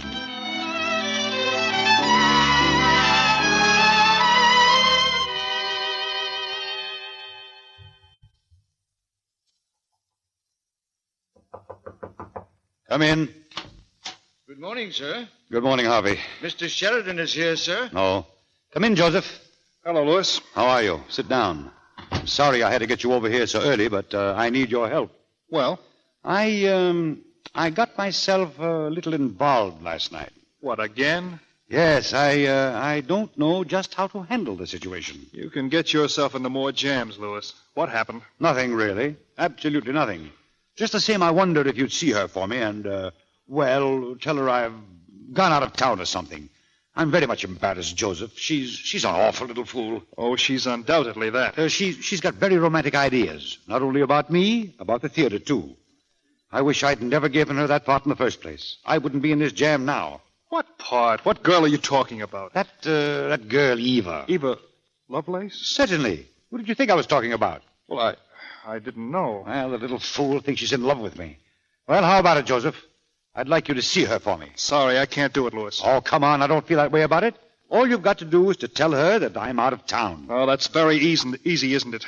Why don't you give her another part? No. My plays aren't cast like that. You know it. Besides, I don't want to see her again. Why bother about her at all? Because she's young. She's half-starved, and she's on my mind. I've made out a check for her. Here, give it to her. You can do your own dirty work. Give it to her yourself. All right. I understand how you feel. No, I don't think you do. Wait a minute. You're not going to tell me that you... Oh, no. Oh, it's very funny, isn't it? I'm glad I can hand you a laugh once in a while. I'm sorry. I didn't know it was that way. You're sort of romantic, too. Yeah, I suppose so. That's why I understand her. You know what she's going through. Do you know what she'll have to go through yet before she begins to do the things she has her heart set on doing? Do you suppose this is going to help her? No, I don't. If you can think of any way out, I'll be glad to hear about it. All right. I'll speak to her. I suppose the sooner she begins to look at things sensibly, the better it'll be for her. Give me the check. Here you are. I'll see you later. I'll be in the office. Thank you, Joseph. Yeah, sure. Joseph. Oh, hello. I wanted to see you. Oh, but I can't stay. I only came down for a minute. I'm going out. I just wanted to leave these flowers for him, for Mr. Easton. They aren't much, are they? But they're nice.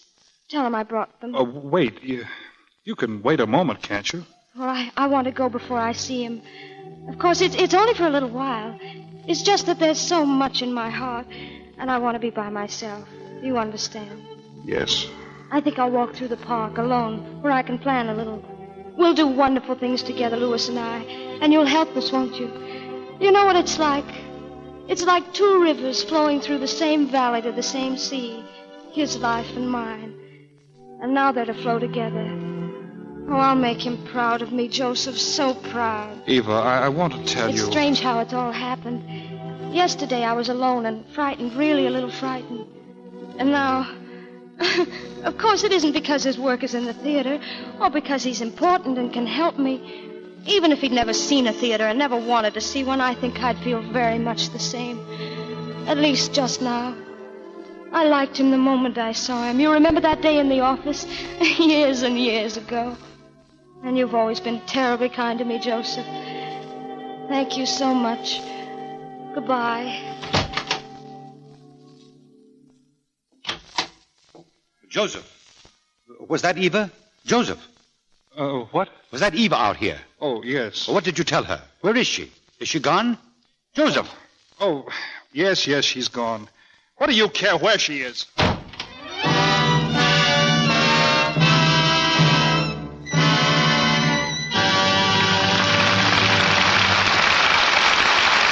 We pause now for station identification. This is the Columbia Broadcasting System.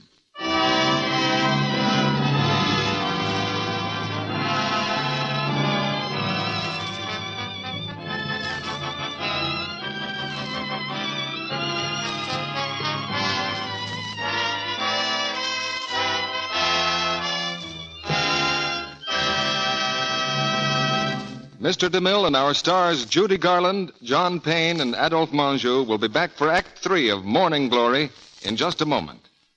Meantime, here's some more news about the Lux Rainbow Garden offer. It's the most exciting flower bargain we've ever had. 10 first-quality tulip bulbs for only 25 cents. And they come to you now at just the right time to plant them. Yes, right now, in the fall, is tulip planting time. Our Lux tulip bulbs come from one of America's biggest and best-known bulb growers. They're the very same giant Mayflowering tulips that are listed in his catalog at a much higher price. And they're yours for just 25 cents and one Lux opening tab or one Lux toilet soap wrapper. They're easy to grow. Plant them now, and along about next May, you'll have a rainbow garden of stunning tulips with gorgeous long stems and big blossoms in lovely rainbow shades. Even in a city apartment, you can enjoy these Lux tulips. Plant them in flower pots. Just follow the simple directions that come with the bulbs, and they'll bloom indoors in time for Easter. You'll be wise if you order several rainbow tulip gardens. Yes, they're a real bargain, one you won't want to miss. So mail your order this very night. Here's what you do. Take the opening tab from any size box of Lux Flakes, or a wrapper from one cake of Lux toilet soap. Mail it with your name and address and 25 cents in coin, no stamps, please, to Lux Rainbow Garden, Box 1, New York City. Lux Rainbow Garden, Box 1, New York City. With your 10 tulip bulbs, we'll send an illustrated leaflet of planting directions.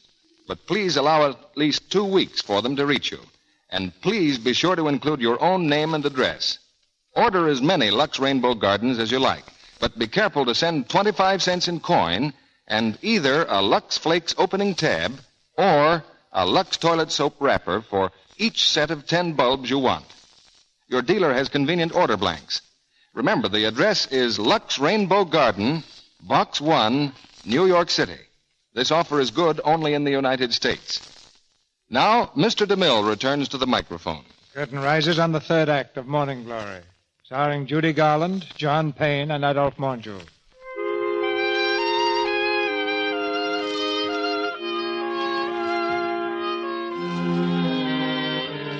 Realizing that Louis Easton's interest in her was only casual, Eva drifts aimlessly along, waiting for the break which never seems to come. Disillusioned and broken in spirit, she's forced to take any job she can find. In a cheap nightclub just off Broadway, the manager is auditioning singers. All right, what do you say? Who's next? You, kid? I think so. Yeah, what's your name? Eva Lovelace. Well, let's hear it, sweetheart. You ready, Sam? Yeah, sure. Now, shake it up, kid.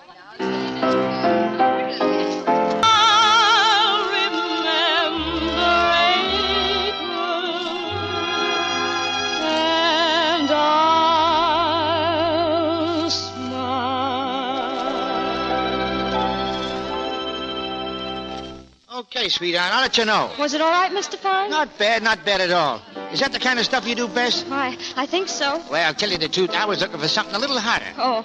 Who's next, Sam? Well, maybe if I tried another song. I gotta hear the rest of these kids right now. I'll let you know, sweetheart. Mr. Fine, I need a job. I need one badly. Yeah, so? Well, if there's anything at all. Can you dance? Well, not specialty dancing. I mean regular, partners, taxi stuff. Oh. Go on over and see Max Seelig. Tell him I sent you. All right, who's next?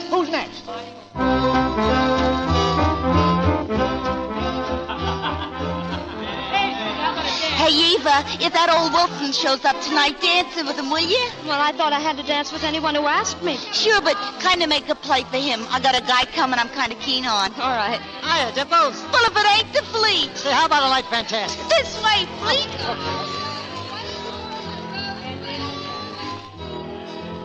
I beg your pardon. May I have this dance? Well, that's what I'm here for. Oh. How are you, Eva? Hello, Joseph. What are you doing here? Slumming? I came to see you. Can't we go someplace and talk? Oh, I guess so.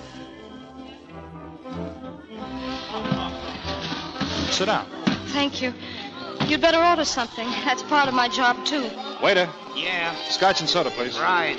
How did you know I was here? Well, I didn't until tonight. I've been looking for you. I finally got as far as your boarding house, and the landlady told me about this job you had. Oh. Well, of course, it's only temporary, you know. I've always felt that experience is vital for an actress. You've got to draw from the adventures in life. And you're learning about life in this place? Oh, yes, every moment. I'm rubbing shoulders with reality. It's really quite amazing. I can't tell you, it's very interesting. You've changed, Eva. Oh, I'm a little thinner, but I think I can afford it, don't you? No, I'm talking about your eyes. There's something... Oh, let's not talk about me. What about you? Are you writing another play? Just the translation of Golden Bough. I finished it finally. Goes in rehearsal next week with Rita Vernon. I hope it'll be a success, Joseph. Eva, when do you think you'll have learned enough about life to take another fling at the theater? I don't know. I really don't. I suppose when the time comes, I'll feel it deep inside me. Then nothing on earth will stop me. Look, we're using a few people for atmosphere.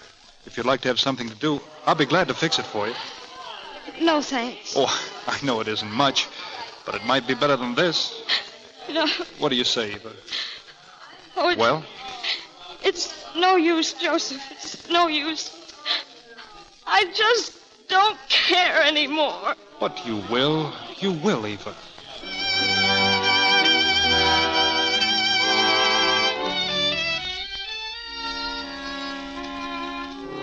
Okay, hey, come on, set that stage. Come on, put that table 15 minutes, everybody. On your toes now. Rita. Oh, Rita. Come in. Hello, Rita. Oh, Louis. Joseph, come in. Thank you for the flowers, Joseph. You never forget me in an opening. Not at all. You don't mind if I go on with my makeup? Did you want to see us, Rita? Oh, yes, I did. Well? Louis, we've been together 4 years. That's right. That's a long time, Rita. Very long. Hasn't it surprised you that I've never asked for a contract? No. I've always given you what you asked for. Yes. But this year I didn't ask for what I really wanted. I see. You mean you're asking for it now? Yes, Louis. Go on. I want a contract to play this part in New York and on the road. I want a year's guarantee, $1,500 a week, and 50% of the profits. What? Rita, you've gone insane. Think it over, Louis. Think it over when it's nearly curtain time? If you don't meet my terms, there won't be any curtain. No, you listen to me. You can't throw over a show like this. Can't I? Who's going to stop me? I'll find plenty of ways to stop you. I'll fix it so you'll never get a walk-on in a road company. Try it. Do you think I need you? Do you think I need Broadway? Why, I could sign a picture contract tomorrow morning that'll make your paycheck look like a cigar coupon. Why, you cheap little thieving ham. Louis, Don't come on you outside. call me a ham. You're worse than a ham. Come on, I want to speak to you. Get out of here. Louis, come on. I'll show you. I'll show you. Get out, you shoestring fork. I'll show that dame. Listen, will you? She's a rat.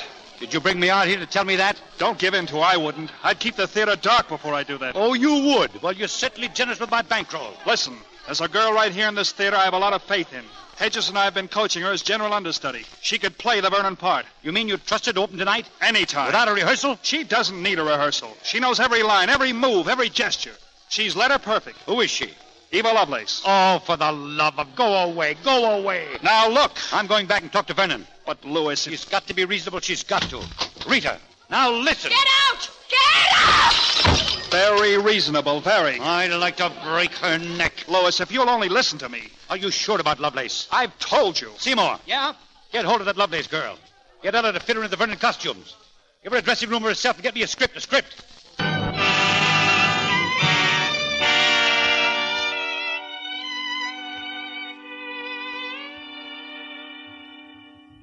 Now, look, Eva.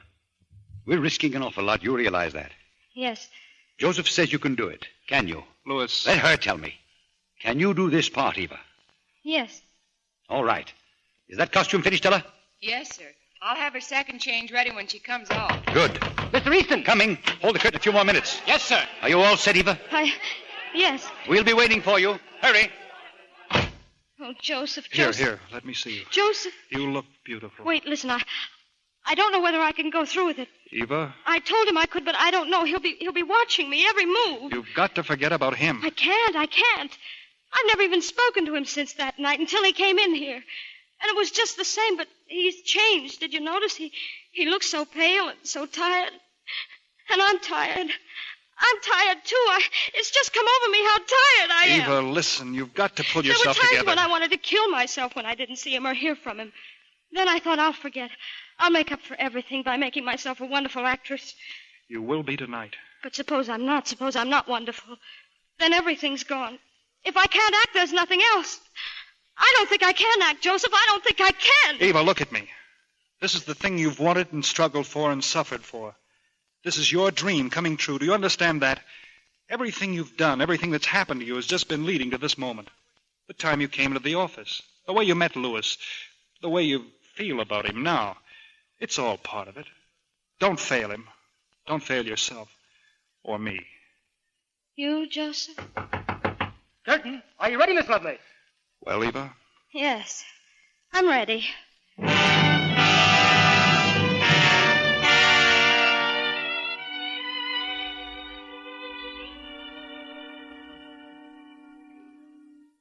And that was why I loved you, Michael. Ready with that curtain. And that's why I have to leave you now. For a while, at least. Goodbye, my darling. Curtain.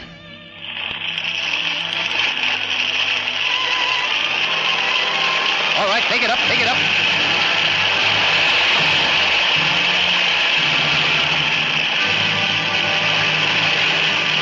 She did it, Joseph. It's a smash. We've never had anything like it. They're yelling for her. Better take this call alone. Stay out there, Eva. Stay out.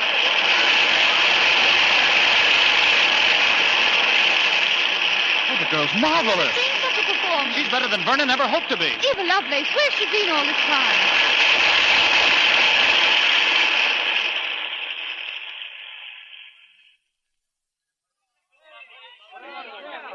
One side, please. One side. Miss Lovelace can't speak to you now. Get her in the dressing room, Joseph. Thank you very much. Everybody, please, just a moment.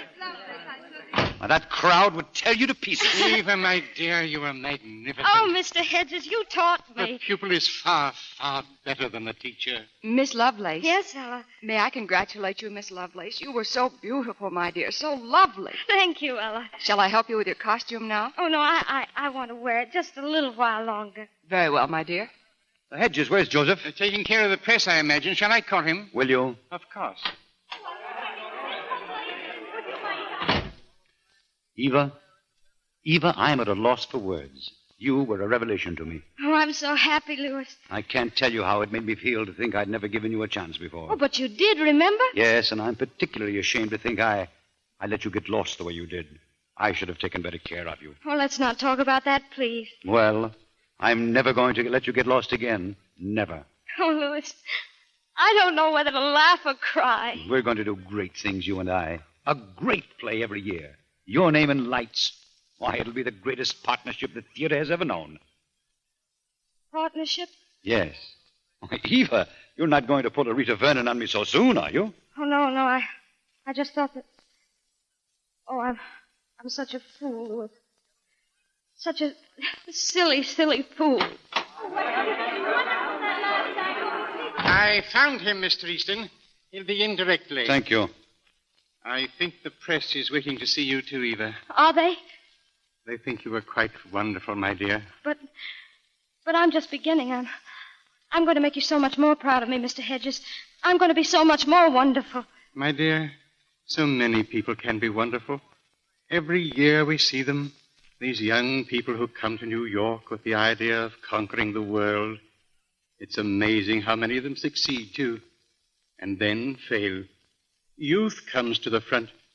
Youth has its hour of glory, but so often it's just a morning glory, a flower that's gone before the sun is high. Oh, I wish you could have waited until tomorrow to say all this to me. Hedges is right, Eva. That woman, Ella, the costume mistress. Do you know who she was? 25 years ago, she was the toast of Broadway. Her name was Esther Forrest. Esther Forrest, I've heard of her. Well, you don't hear of her now. She was a morning glory. But nothing must interfere with your career, Eva. Do you understand me? You've got to keep your head. That's why you're coming to my office tomorrow and sign a contract to play this part as long as the public wants to see you in it. That's why you mustn't take people too seriously. The people who are going to be running after you from now on, telling you what to play next, living your life for you. You must keep your health and your money and your head if you don't want to be a morning glory, Eva Lovelace. You'd better get out there, Louis. Right. Good night, Eva. Good night. Tomorrow morning, Eva, at the office. Yes. Eva, what's the matter? What? Well, you look sort of crushed. Joseph, I was a great success tonight, wasn't I? Yes, a very great success. Yes. And now it doesn't seem to make any difference. It's all so empty. Why, you mustn't feel like that. I understand, though. Do you? I think so. You've understood everything. You've been so good to me, Joseph. Should I tell you why? Oh, no, don't. Please let me. Even though you know already, I've loved you for such a long time, Eva. I know what you've been through. I know how it's hurt you. But it's not a hurt that can't be soothed by understanding and care and love. You'd be happy with me. You would, Eva. Yes, I think I would. Eva? Well, that's all I'm going to say to you now. This is your hour. Your hour of glory. Yes. Yes, it is. Oh, Joseph, I'm not afraid anymore. They were trying to frighten me before. Trying to frighten me into being sensible, but they can't do it. I'm too happy. I won't be sensible. Not now, not yet. You've got to let me be as foolish as I want. I'll have a white ermine coat, and I'll have rooms full of orchids and little apple trees and white violets. And you've got to let me think I'm much more wonderful than anyone else in the world just now. And you've got to promise not to try and make me sensible. For I'm not afraid of being just a morning glory. I'm not afraid. I'm not afraid.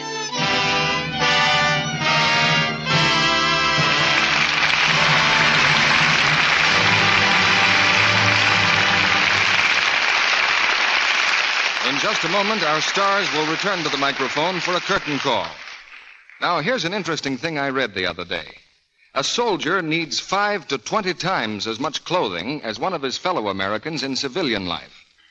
Well, with so much of our fabric supply going into military service and other wartime uses, too, you can see why it's so important for all of us to make every bit of clothing we have last and wear longer than ever before.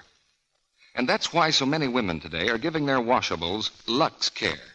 Here's what the Office of War Information says about conserving clothes. Mild soap and a minimum of rubbing will prolong life. That's expert advice. And if you stick to Lux, it's easy to follow. Lux Flakes are preferred by women everywhere for mildness. And with gentle Lux Care, there's no harmful cake soap rubbing. Nothing to fade or shrink or injure fabrics or colors. Yes, pretty rayon dresses, blouses, sweaters, gay cottons, and nice household linens will last longer if you Lux them. Actually, more makers of nice washables advise Lux Flakes than advise all other soaps put together. So start tomorrow to save your pretty washables, to keep them lovely longer, the Lux way. Now, Mr. DeMille returns with our stars. Back to the footlights now come the 3 stars who put the glory in Morning Glory tonight. Judy Garland, John Payne, and Adolphe Monjou. Thank you, Mr. DeMille. It was really a thrill for me to be in Morning Glory. It's a kind of a part I've always wanted to play. And I congratulate you, Judy, on a talent that can take musical comedy and drama like this right in your stride. Same here, Judy.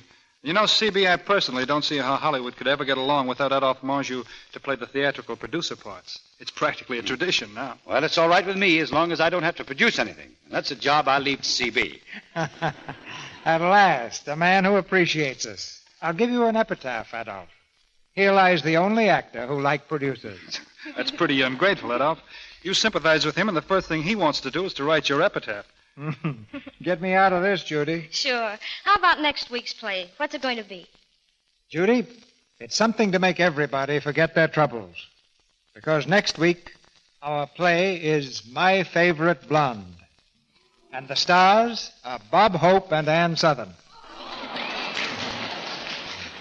Just picture Bob Hope trying to escape from a gang of spies with a vital military secret, plus a beautiful blonde. And I don't think you'll want to miss Paramount's favorite comedian, starring with Ann Sothern in My Favorite Blonde. It certainly sounds like a winner, CB. Good night. Good night. Good night, CB. Good night. Good night. Keep your eye on Judy, gentlemen. She's got a future.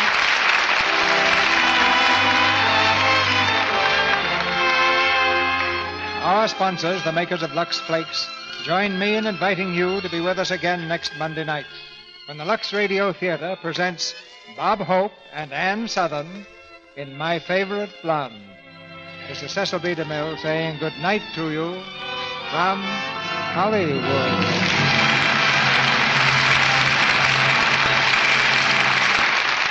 Ladies and gentlemen, a special announcement. There are 2 superb new radio shows on Wednesday night. First, Bob Burns, one of America's favorite comedians, in the role of the Arkansas Traveler. And immediately following, there's Lionel Barrymore. Long one of the great figures of our stage and screen, he is now one of the great figures of radio in his new series, The Mayor of the Town. You can hear both of these fine shows every Wednesday night over these same stations. Your local paper will tell you the time. John Payne was heard through the courtesy of 20th Century Fox Studios. His current picture is Iceland. Adolphe Monjou will soon be seen in the Columbia picture, You Were Never Lovelier. Heard in tonight's play were Bea Benaderet as Rita, Norman Field as Hedges, and Lillian Bond, Gloria Blondell, Anne Duran, Fred Mackay, Dick Ryan, Paul Langton, Frank Penny, Tyler McVeigh, Leo Cleary, and Lee Arnold. Join us again next week. Be part of the coast-to-coast audience that gathers each week to enjoy this hour of dramatic entertainment. Our music was directed by Louis Silvers. This is your announcer, John M. Kennedy, reminding you to tune in next Monday night to hear Bob Hope and Ann Sothern in My Favorite Blonde. VIMMS. VIMS. F-R-E-E free. There's now a special trial offer of VIMS at your druggist. The makers of VIMS want you to find out what VIMS can do for you. Buy the large $1.69 package. Get the regular 50-cent size absolutely free. The supply is limited, so hurry. Get your free Vims right away. This is the Columbia Broadcasting System. Brought to you by RadioClassics.com. All copyrights are the property of their respective owners.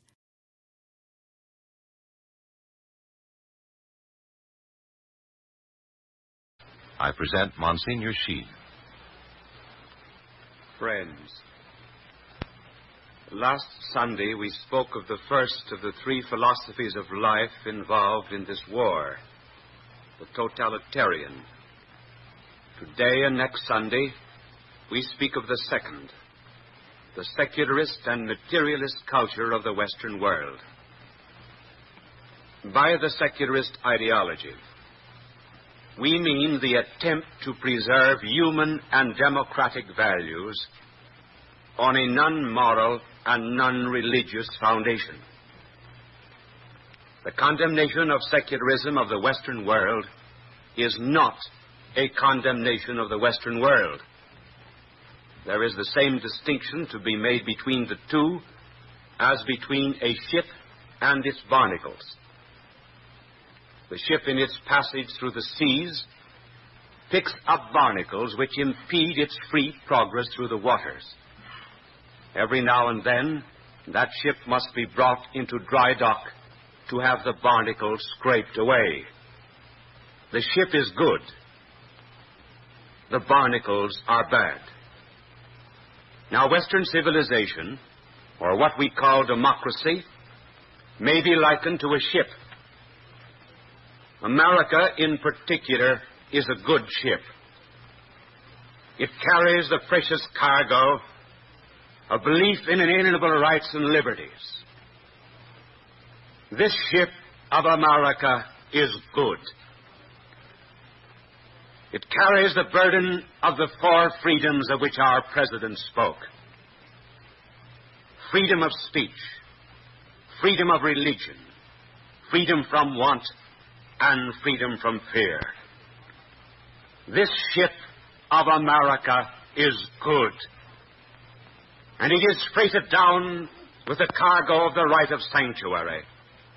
For America has been a sanctuary in the past, and is a sanctuary now to the oppressed peoples of the world.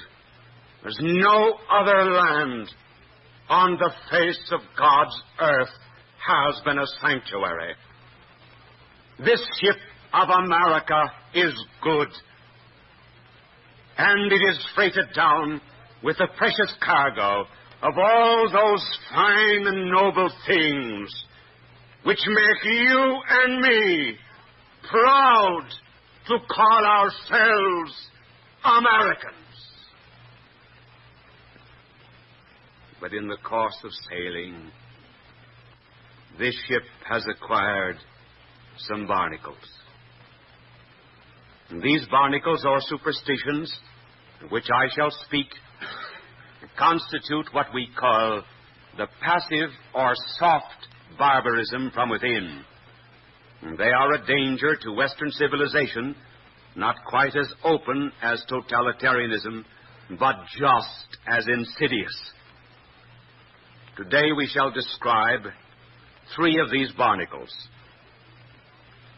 The superstition of progress, of scientism, and materialism. After we have described them, we hope that we will be able to scrape them off. First, the barnacle or the superstition of progress. It runs some such way as this. Man is naturally good and indefinitely perfectible. By the mere fact that he lives, and thanks to great cosmic floods of evolution, he will be swept onward and onward until he becomes a kind of a god, and this earth becomes a paradise. Goodness increases with time, while evil and error decline.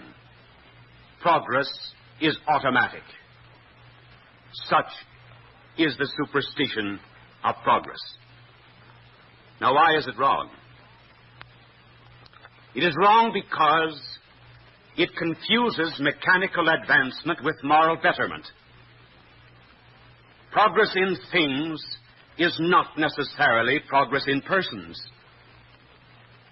Planes may go faster, but man does not necessarily become happier. Mastery over disease is not necessarily mastery over sin. Conquest of nature does not mean conquest of selfishness. Time does not always operate in favor of betterment. Because a man is sick, time does not make him better. Unless the evil is corrected, time may operate in favor of disease, decay, and death. True progress is morally and not mechanically conditioned. It depends not on vitamins, more playgrounds and better milk and ductless glands, but on the will to goodness. There is, therefore, only one real, true progress in the world, and that consists in the diminution of the traces of original sin. History does not prove that we are making progress. Notice the intervals between wars in modern times. The interval between the Napoleonic Wars and the Franco-Prussian War was 55 years. The interval between the Franco-Prussian War and the First World War was 43. The interval between the First World War and this one, 21. 55. 43. 21.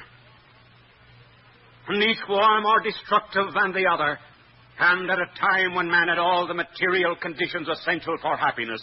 Is this real progress? The sad and tragic fact is that modern man, under sufficient stress, and even among comforts, will do deeds of evil as terrible as any that have ever been recorded in human history. Barbarism is not behind us.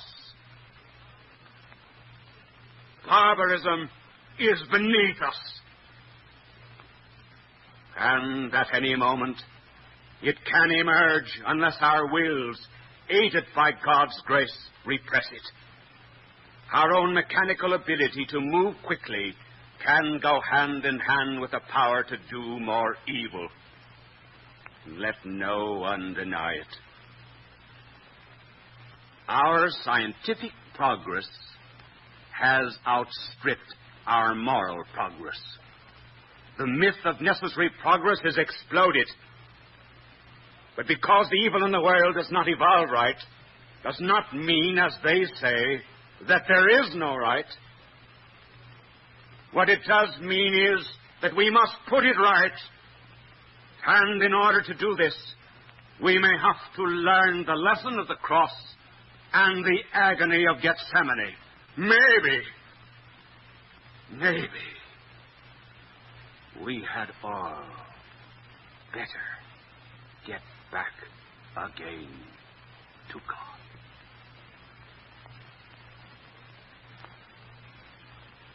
Then there is the second barnacle, or superstition. The superstition of scientism. I do not say science. I say scientism. And by scientism, I mean that particular abuse of science which affirms that the scientific method is the only way of knowing anything. It is this particular superstition which makes people say, science tells us. But they never say, scriptures tell us, or the church tells us, or the commandments tell us. Science is supposed to be the very last word on any subject. Hence, there's no place for values, tradition, metaphysics, revelation, faith, authority, or theology. The only true knowledge is that which comes from counting. Such is the superstition of scientism which has gripped America. Now, science is, of course, a very valid way of knowing, but only of knowing those things which are subject to experimentation and the methods of the laboratory. The great values of life, such as justice and truth and charity, are beyond experimentation. No one has yet ever been able to put a mother's love into a test tube. But who will deny that it exists? We cannot put a man into a cauldron and boil him and stew him until he gives forth the unmistakable green fumes of envy.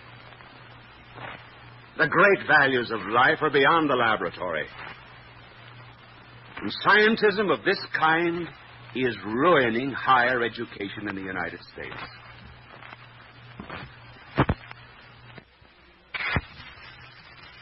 It is doing it by assuming that anyone who has counted something that has never been counted before is a learned man. It makes no difference what you count in higher education. But in the name of heaven, count.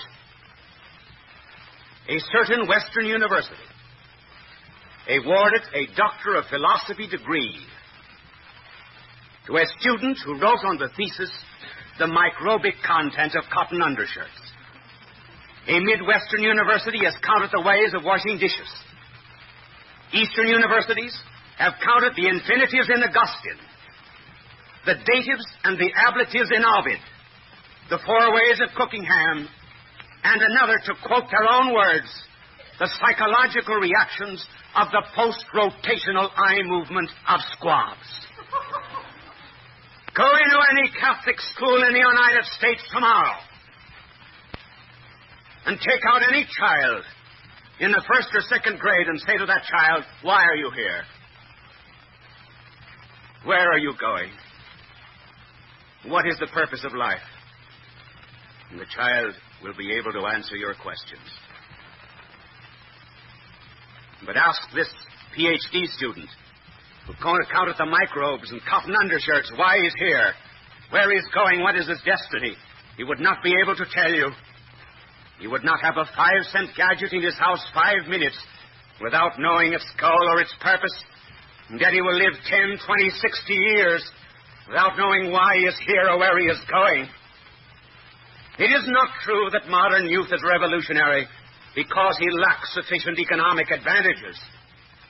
Never before has modern youth had so many. The modern youth is revolutionary because he has no purpose in life. And unless, as a nation, we restore purposes and values in education, we will end only by educating for chaos.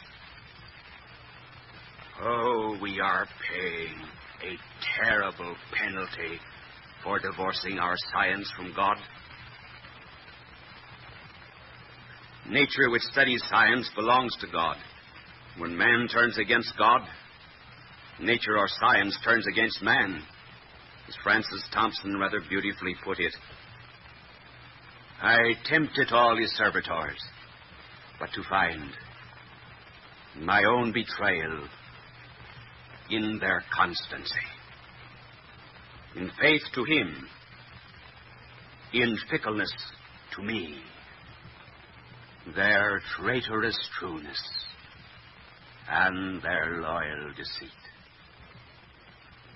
That is the true story. Nature will be false to anyone who is untrue to its maker. For years, science has been discovering the wonders of nature, but instead of glorifying God, has forgotten God. And scientists thought themselves the authors of the book of nature instead of only its proofreaders. And tearing nature away from God, nature now turns against them. And the result, that science, which was supposed to be our servant, is now our master. Why is it that millions today shrink in terror from a machine in the air? Why does man use his technique to destroy man? Why do children crouch in bed and mothers dig holes in the bowels of the earth as bombs fall from the skies and all hell is let loose? If it is not because science has gotten beyond our control. Maybe we had all better get back again to God.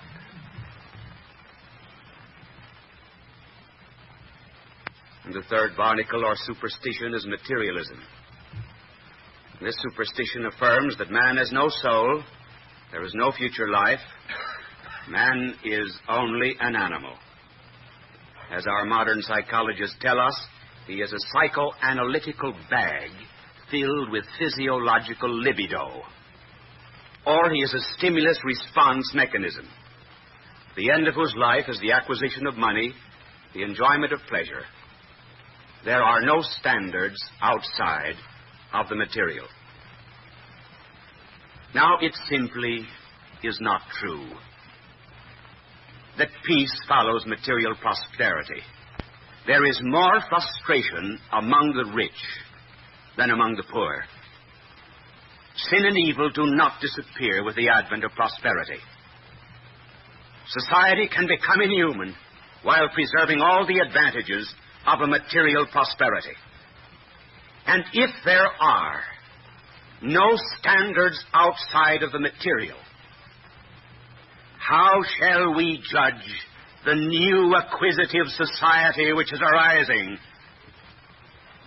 based on the acquisitiveness of power, as against fortunes dwindle, as taxes eat up inheritances, and as bureaucracies begin to administer vast sums of money formerly administered by capitalists and bankers?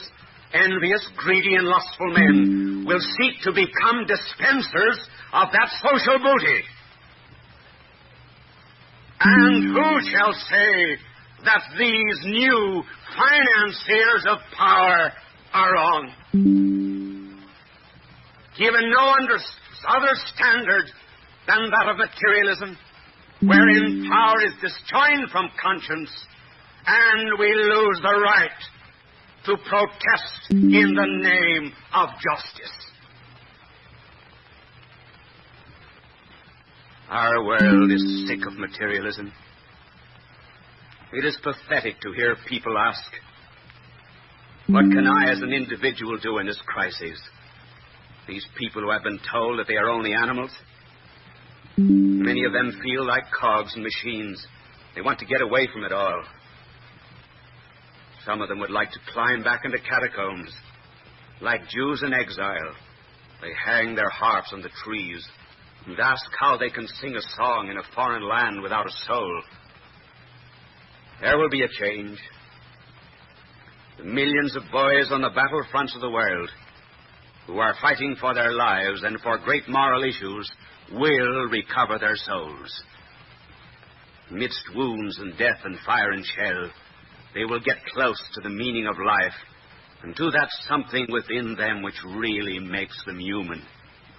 And then they will look back, and they will be angry at those who educated them. They will come to hate not only the enemy in battle, but they will hate still more the intelligentsia at home who told them that they were only animals. They will begin to realize that these so-called educators rob them of their greatest possession, faith. And for a while, they will wander around the battlefields like Mary Magdalene in the garden, saying, they have taken away my Lord, and I know not where they laid him. But when they do stumble on him, as Magdalene did when she saw the red, livid marks of nails, they will enter once again into the possession of the soul. And when they come marching home, there will be a judgment on those intelligentsia who told them that they had no soul. They will begin to live like new men. There will be a rebirth of freedom under God. For maybe, not only are they right, but maybe we had all better be right and get back again to God. Why do I speak about these barnacles on the ship of democracy? Because they are endangering the American way of life. Because they are outmoded ways of thinking. Because we are called upon in this world war to be the moral leaders of the world. Never before was a greater task thrust into any nation's hands than into our own. We have a great vocation, and we must be worthy of it. And we do not want the ship of America to be held up in its mission by barnacles and false superstitions. May I therefore ask you, Jews, Protestants and Catholics, to spend an hour a day in prayer, that America may be worthy of its calling. Catholics should include daily Mass and communion in this hour. And to anyone who wishes a prayer book for wartime, entitled A Shield of Faith, we will send it with our compliments. For how else except by prayer?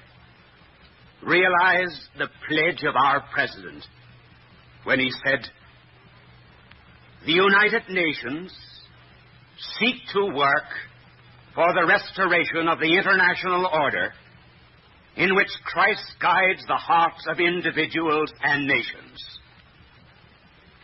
That is a tremendous responsibility. America, awake! You have a high summons. Walk worthy of your vocation. Purge yourself. Repent. Your greatness is in your return to God. God love you.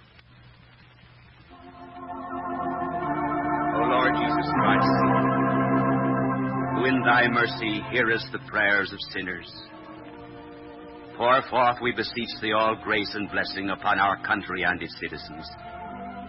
We pray in particular for the President, for our Congress, for all our soldiers, for all who defend us in ships, whether on the seas or in the skies, for all who are suffering the hardships of war.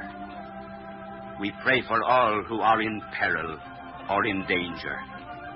Bring us all, after the troubles of this life, into the haven of peace, and reunite us all together, O dear Lord, in thy glorious heavenly kingdom.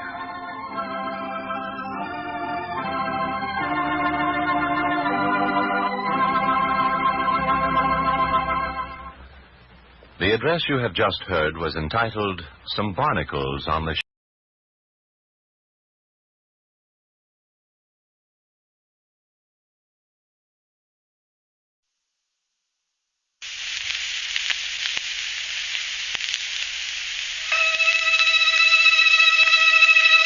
The Columbia Broadcasting System presents The Free Company.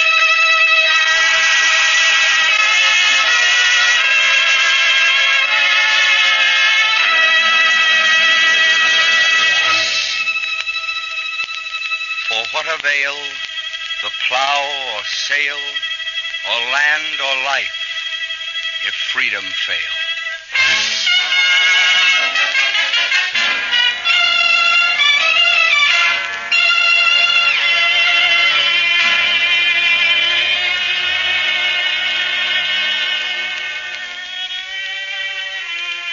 This is Burgess Meredith speaking from Hollywood for the Free Company. Today, Melvin Douglas, Claire Trevor, Edward Ellis, Margaret Hamilton, and Charles Bickford appear in a new original radio play, The Mole on Lincoln's Cheek, by Mark Connolly, author of the Pulitzer Prize play Green Pasture. The Mole on Lincoln's Cheek is the second in a series produced by the Free Company, a group of prominent writers, actors, and radio workers who have organized to give expression to their faith in American democracy. Some of these plays will deal with one or more of the 8 basic freedoms assured to all citizens in the Bill of Rights. Today's drama, for example, concerns freedom of speech as applied to teaching. Other plays will cover more general ground. All of them are intended to explain and to illustrate the meaning of our freedom. All of them will be written by America's most distinguished dramatists, including Maxwell Anderson, Sherwood Anderson, Stephen Vincent Benet, James Boyd, George M. Cohan, Norman Corwin, Paul Green, Ernest Hemingway, Archibald MacLeish, Orson Welles, Elmer Rice, Robert E. Sherwood, and John Steinbeck. 9 of them Pulitzer Prize winners. And now Mark Connolly's original radio play, The Mole on Lincoln's Cheek.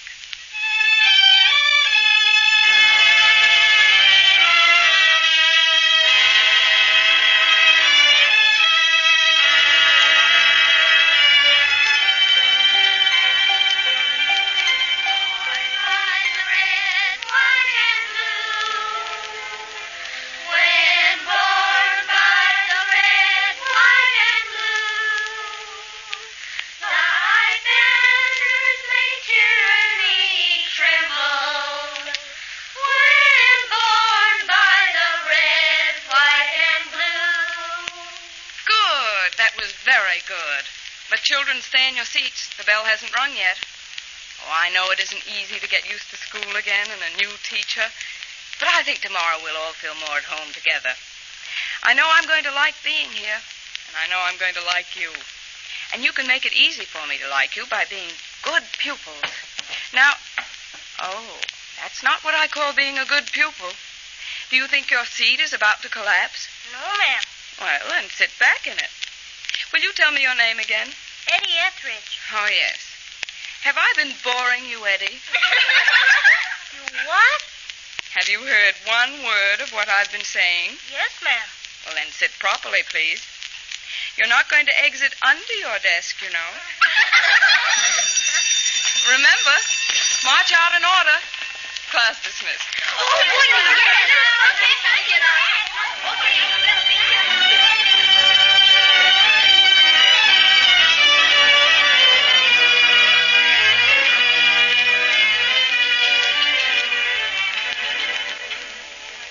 Some more pie, Mrs. Roberts? No, thanks, Clara. Miss Thatcher might. Oh, no more, thank you. It was delicious, though. You want some, Mr. Roberts? Mr. Roberts don't want any more. I'm glad you like lemon pie, Miss Thatcher. If you're going to board with us, you'll enjoy it every Tuesday. I don't think we've missed a Tuesday in 18 years, have we, Clem? No. Well, how'd you like your Millersville class, Miss Thatcher? Oh, very much. They're unusually bright children. I guess they have to be with all the things they teach them these days. They're teaching them too much. Mr. Roberts, don't you agree there are many things children must know today they didn't need to 30 years ago? What? Well, nowadays, if they don't know more about Europe, for instance, they're not going to be able to understand and appreciate their own country as they should. They don't need to have politics thrown at them. Oh, but we've been teaching civics since they've been public schools, and, well, civics embrace political history. Are you teaching them politics in your class? No, I'm afraid the 5th grade is a little young for civics. That ain't the way the communists feel. They like to get at them young. There isn't any communism in your schools, is there? We've seen signs of it, but it ain't going to get very far. Now, Mr. Roberts and I usually go to the movies on Tuesday night, and if you'd like to come along... Oh, that's very kind of you, but as a matter of fact, I've already made an engagement to go. Oh, that's nice. You going with one of the other teachers? No. Mr. Hunter's going to call for me about 8. Oh, that's nice, too. You must have made quite an impression on the principal. Last year, he never took any of the teachers to the movies. Well, I've known Mr. Hunter for some time. That's so. Where'd you meet him? The summer before the war started. We were both in a teachers' group that was touring Europe. And you met him on the tour? Mm-hmm. Were you there when the war began? Yes. We managed to get out of Germany just in time. On that trip you made, did you go to Russia, too? Yes. Russia, France, Germany, and England. Yeah, I thought so. What do you mean, Mr. Roberts? I was just wondering where Mr. Hunter got some of those radical ideas of his. Radical ideas, Mr. Roberts. Now, Clem, Miss Thatcher's a friend of Mr. Hunter's. Okay. Better get our hats if we're going to go to the movies.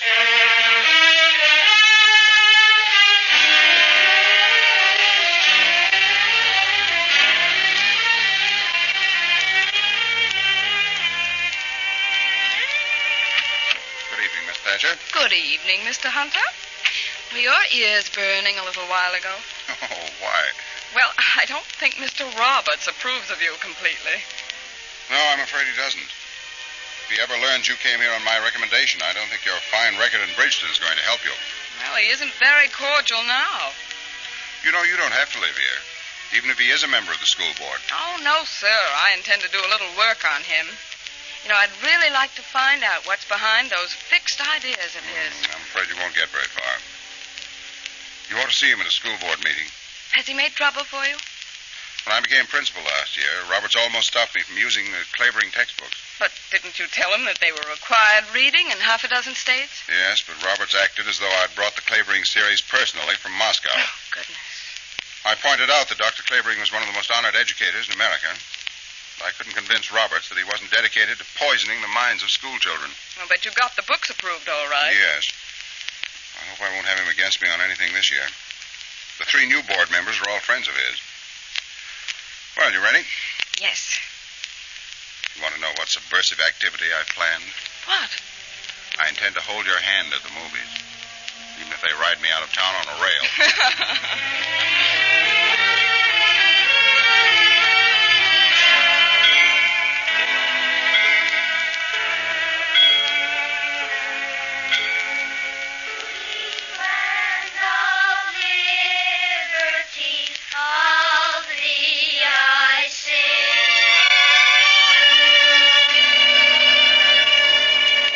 Albert, 3 times 12. 36.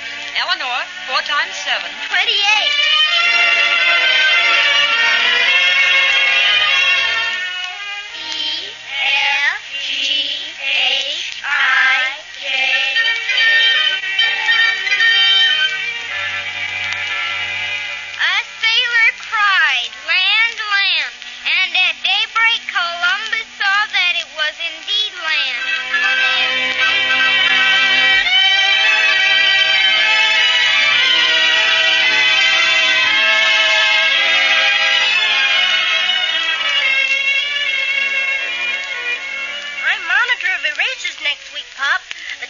On the blackboard. Eddie Etheridge, monitor of erasers. Uh-huh. That's fine. Why don't you sign the report card now, Pop? Then it'll be ready. Because I want to go over it. We've got all day tomorrow and Sunday. Is there a league meeting tonight? Why do you think I'm putting on this uniform? Well, there could be a parade. You never saw me parade at night. What are they going to meet about tonight? Oh, we're going to talk about new officers for next year. If you don't ask too many questions, they may make me commander. Isn't being vice commander just as good? No, that's just being second in command. Darn collar's getting awful tight. Pop, did you know in the Revolutionary War, a lot of the soldiers didn't have any uniforms at all? That's right. They were very poor. Some of them were rich, though. Not many. I bet the smugglers were. Who? The smugglers, like John Hancock. What John Hancock? The John Hancock that signed the Declaration of Independence. He was a smuggler. Who said so?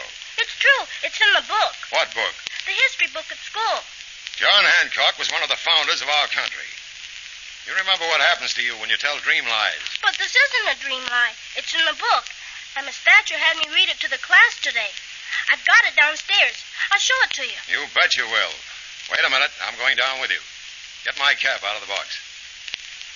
What does that book say about George Washington? I forget all, but he had false teeth. Mm-hmm. I suppose he was a crook, too. Oh, no, sir. He was all right. How would you know? I like 'em feeding you kids that stuff. But it's true, isn't it, Pop? Listen, son, they're giving you a lot of anti-Americanism. Now let's get down and look at that book. What's the name of that teacher of yours?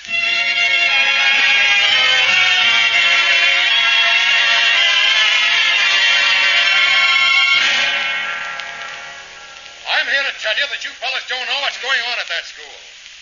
When my kid got through talking, I thought he might be just making things up the way kids do. But I saw the things he was talking about printed in the book the kids are learning from. Printed right there in that book. Something ought to be done about that quick. What do you think we ought to do, Harry? I'll tell you what we ought to do. I want the American Veterans League to make a protest and send it to me as a member of the school board. I'll turn it over to the superintendent of schools Monday morning. Then we'll get action. Will somebody put that as a motion? I move that the Veterans League Millersville unit demand that the school board investigate on American activities.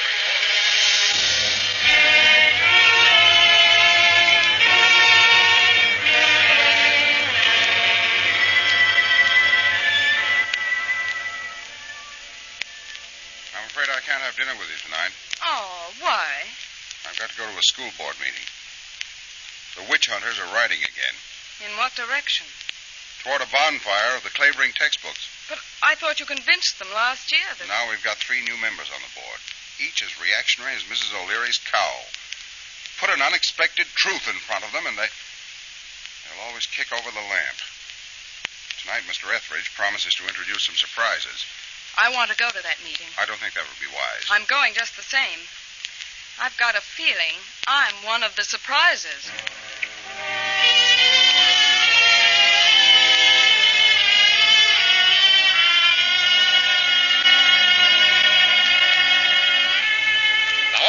Last year, the fact that some other school boards had approved the Clavering books persuaded the Millersville board to adopt them.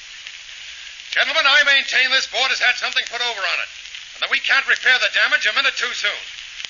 Before I'm through, I think you'll decide to get rid of these books and the people who are using them for anti-American purposes. Mr. Chairman. Dr. Taylor. As superintendent of schools, I'm included in Mr. Etheridge's generalities, and I believe... I'm not including you, Dr. Taylor. I know you 100% American. Mr. Hunter here is the man I'm concerned about. Now, I don't know whether the whole board has ever read these Clavering books. I doubt the new members have. I read them. I know you did, Mr. Roberts. And I wish I'd been on the board when you tried to stop them last year. But for the benefit of those that haven't read these books, I have a few quotations I want them to listen to. And I think they'll be just as appalled as I was by the dirty, disgusting, un-American statement this man Clavering makes. Listen to this one on page 22, book 4. In many instances, the devotion of the leaders in the fight for independence in 1776 was caused less by patriotism than by the opportunity for what today we would call graft. That's a fine way to help children take pride in their forefathers, isn't it? And look what he has to say about the Boston Massacre, one of the outrages that brought on the Revolution. I quote, "The mob was at least as much to blame for the Boston Massacre as the troops." Mr. Chairman. Mr. Hunter. I'm afraid Mr. Etheridge will find that the book is quite correct on that point. You mean calling American patriots a mob? On that occasion, they really were a mob. That isn't the main point. It's the whole general attitude the books take I object to. It's the undermining of our children's confidence in the men who help make America what it is. What good is there in saying John Hancock was a smuggler? All these dirty personal insults to great men's memories. Saying John Adams was a political boss. Andrew Jackson was rough and uncultured. Couldn't even spell correctly. He says that about another American president. Dirty personal insults to our American heroes. Now that's swell stuff to feed the mind of kids, isn't it? Gentlemen, if what I've read to you isn't enough to justify throwing out these books and the man who brought them to Millersville, I'm going to show you the damage that's been done already. What happens when Mr. Hunter brings his own picked teachers into our schools and turns them loose on our boys and girls? Ask Mrs. Dayton and her son to come in.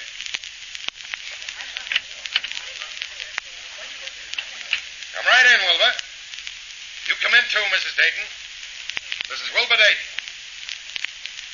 Sit down, Wilbur. How old are you, son? 10. Now, I want you to tell these gentlemen just what you told me this afternoon. Well, we were all sitting there, and Miss Thatcher said, "Do you know who this is?" Wait a minute, Wilbur. Are you talking about the geography class on Thursday? Yes, sir. What made it different from any other geography class? Well, because Miss Thatcher opened her desk and took out the statue. What kind of a statue? Hitler's statue. You mean Adolf Hitler of Germany? Yes, sir. Did she tell you what it was? Yes, sir. Did she tell you what the school children in Germany did when they saw the statue of Hitler? Yes, sir. What did they do? They saluted it. And what did you do? Well, she told us what a great man he was, and then we said, Heil Hitler. All right. You can go now, Wilbur. No, he mustn't go. This isn't a fair hearing at all. I should like to question Wilbur. Mr. Chairman, this young woman has no official standing at this hearing, and I don't want this child intimidated. Mr. Chairman, I'm this child's teacher, and if I'm being included in these charges, I have a right to defend myself, too. That's substantially true, Miss Etheridge. I think Miss Thatcher has the right to question Wilbur. Go ahead, Miss Thatcher. Thank you. I was told this might happen, and I brought something along with me to show you. It's right here in my purse. Now, I want you gentlemen to look at that statue you heard so much about. I think you'll admit that statue isn't a very accurate description of it. Wilbur, is this what I showed you and the other children in class Thursday? Yes, ma'am. Would you call it a statue? Well, it's Hitler. Yes, of course it is. Do you remember what I said it was? You said it was a toy you got in Germany. Didn't I say I saw children buying them from a man on the street? Yes, ma'am. They cost 10 pfennigs.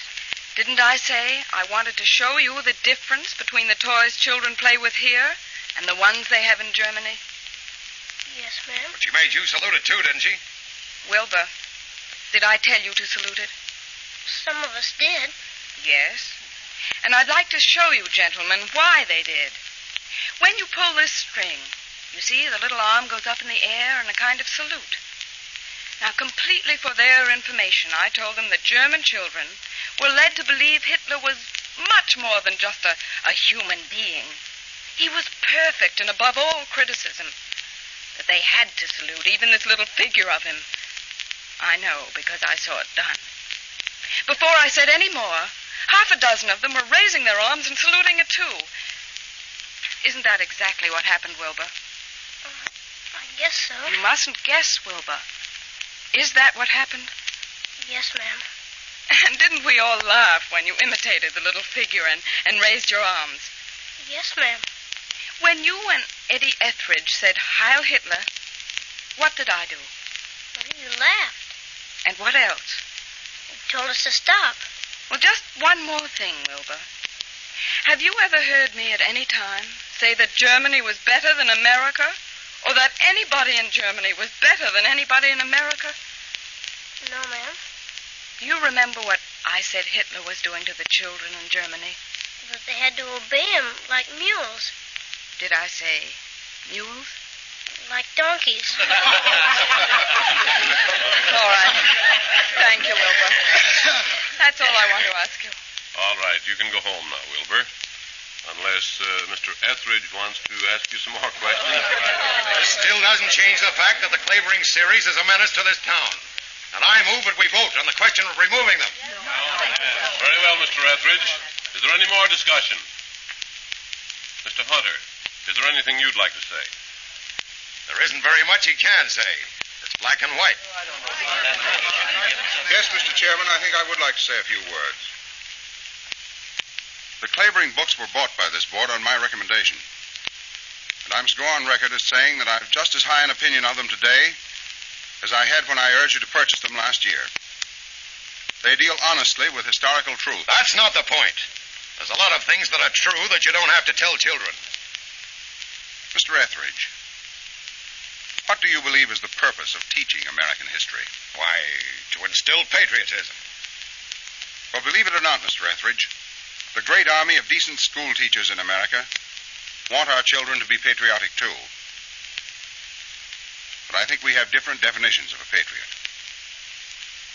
We teachers believe that a patriot is someone who exerts himself to promote the well-being of his country. That's Dr. Clavering's definition. And it's in the dictionary, too. You say Dr. Clavering's a muckraker. I say he's an American patriot who has written in his books not only the great achievements of our country and the men who made it what it is, but the human aspects of our history that let us see and understand as clearly as possible the living world in which the contributors to our greatness existed. They didn't live on monuments. They were human beings, some weak, some strong, some facing crises with level heads, some merely passionate, some scrupulously honest, some not. George Santayana, one of the greatest teachers America ever had, said those who do not remember the past are condemned to repeat it. Now, no one can deny that we're living in a changing world. Its social and economic orders are vanishing in front of our eyes. The chief purpose of teaching history is not to glorify the past, but to ensure the future. And our children have the right to be given history truthfully, so that they can use its lessons to solve the problems every human being faces today. The only way to make a child a real patriot is to give him history, not an arrangement of eulogies and flowery obituaries under the guise of history.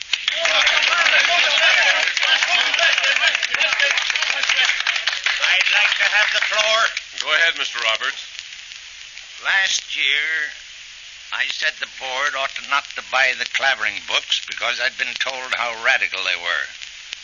Well, this year we've got a very bright boarder at our house, that Miss Thatcher you just had up. And I'm here to say that in the last couple of months, she's opened my eyes. And so has Mr. Hunter. And I ain't ashamed to say that when I said we oughtn't to buy the books because they were communistic, I made a darn fool of myself, and I ain't going to do it again. I'm behind Mr. Hunter 100%. What you told me this afternoon, you'd back me up. No, I didn't. I just said I'd be here and I'd have my eyes open. Harry, I don't want to get into a fight with you. I just want to ask you this. Has Mr. Hunter convinced you you're wrong? He hasn't convinced me this Clavering isn't a muckraker. Then you're even dumber than I was. Can't you see that you're the muckraker? What are you talking about? Just because I'm American enough? Now, wait a minute. You'll have a chance to answer me when I get through. These Clavering books don't insult and cheapen our great men. You're doing that by implying that they weren't big enough to survive a comparison of their faults and virtues. Now, let me show you what I mean. All our lives, we've been used to seeing pictures and photographs and statues of Lincoln with a mole on his cheek. Right here. And if any painter or sculptor dared to show us Lincoln without that mole, there ain't nobody over 8 years old in America wouldn't say, "Put that mole back." We know it don't make him look like a movie hero, but he didn't happen to be a movie hero. So you put that mole back, because that's the way he was. It makes him realer to us. We want him tall and lanky, with big knuckles, and forgetting sometimes to have his pants pressed. We know Lincoln pretty well. We ought to know America just as well as we know Lincoln. And if it's parts of this history that ain't pretty to look at, let's face the facts, then make improvements as we get a chance to. If you want to see what happens to a country that has nothing but little tin gods in it, look at Germany. School children there are being taught on your system. All their leaders are perfect, and all their histories are being rewritten to prove it. Well, you want our kids to be told about America that way? We know that everything considered, it's one of the best countries ever organized. We want to keep it that way. And that means not being afraid to learn what made it tick in the beginning and what keeps it going today. Now, it's getting late and there's a question before the board. But if you ain't convinced yet, I'm prepared to sit here all night to get it through that thick skull of yours.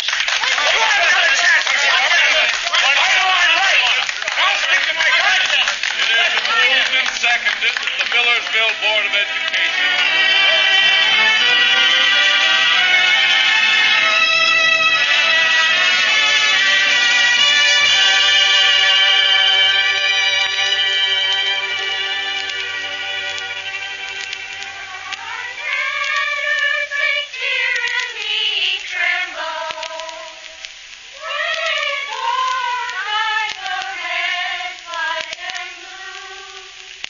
Sorry to take you away from your class. Oh, that's all right.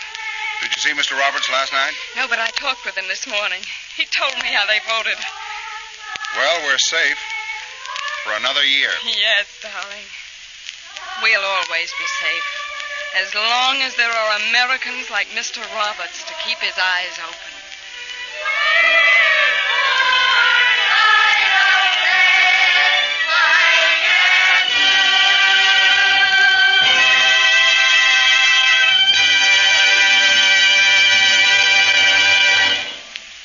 Our freedom, then, has this meaning, that here in our land, the truth may be taught always. Academic freedom is the first liberty to die when dictators rule, for dictators know the power of education.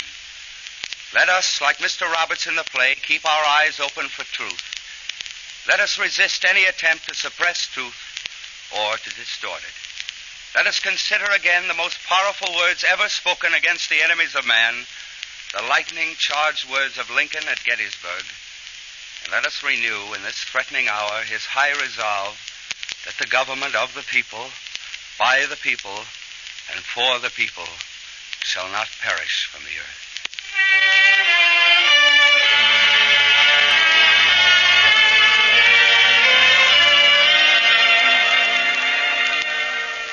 In this, the second of our series of broadcasts, the stars and the author of today's drama joined the Free Company under chairmanship of James Boyd, contributing their services without payment.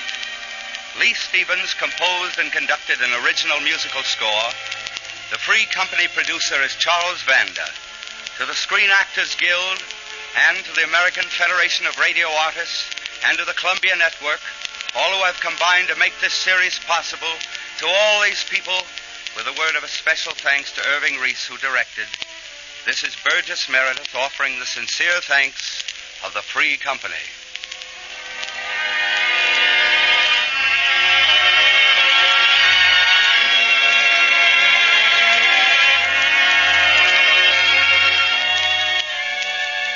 All those who enjoyed Mark Connolly's play today will be glad to know that a complete copy of the broadcast has been printed for distribution to listeners. For 10 cents, the cost of printing and mailing, you may receive your copy. Write to the Free Company in care of the Columbia Broadcasting System, New York City. Copies of subsequent Free Company plays will be made available each week as the series goes on.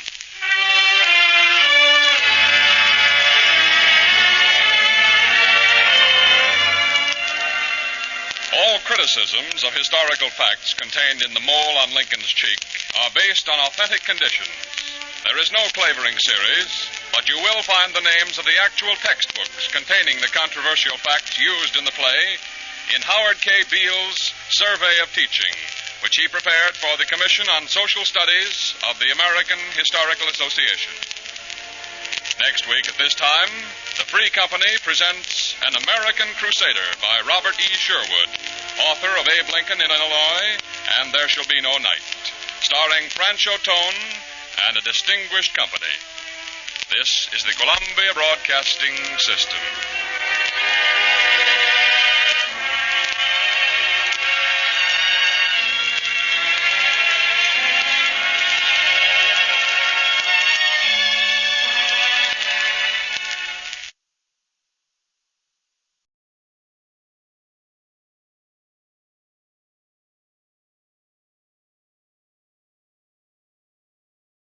Cary Grant, Rosalind Russell.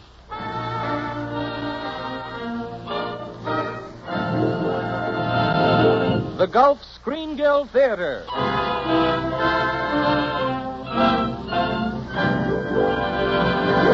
Your host, the director of the Star's own theater, Roger Pryor.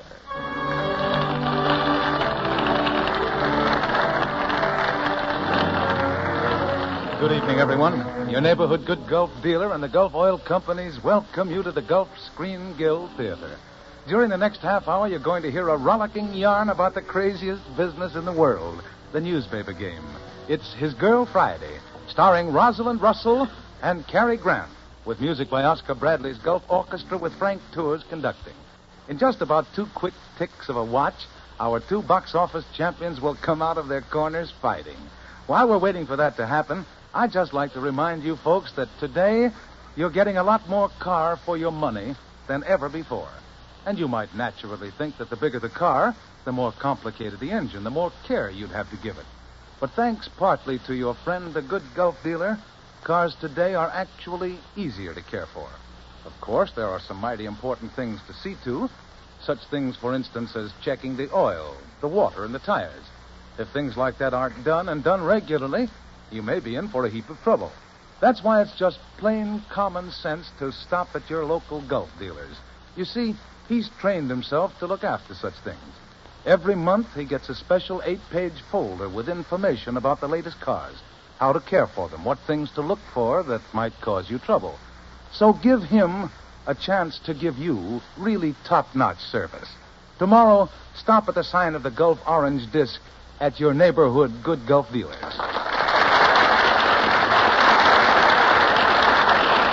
And here come the stars. Cary Grant and Rosalind Russell are just making their entrances on our Gulf Theater stage.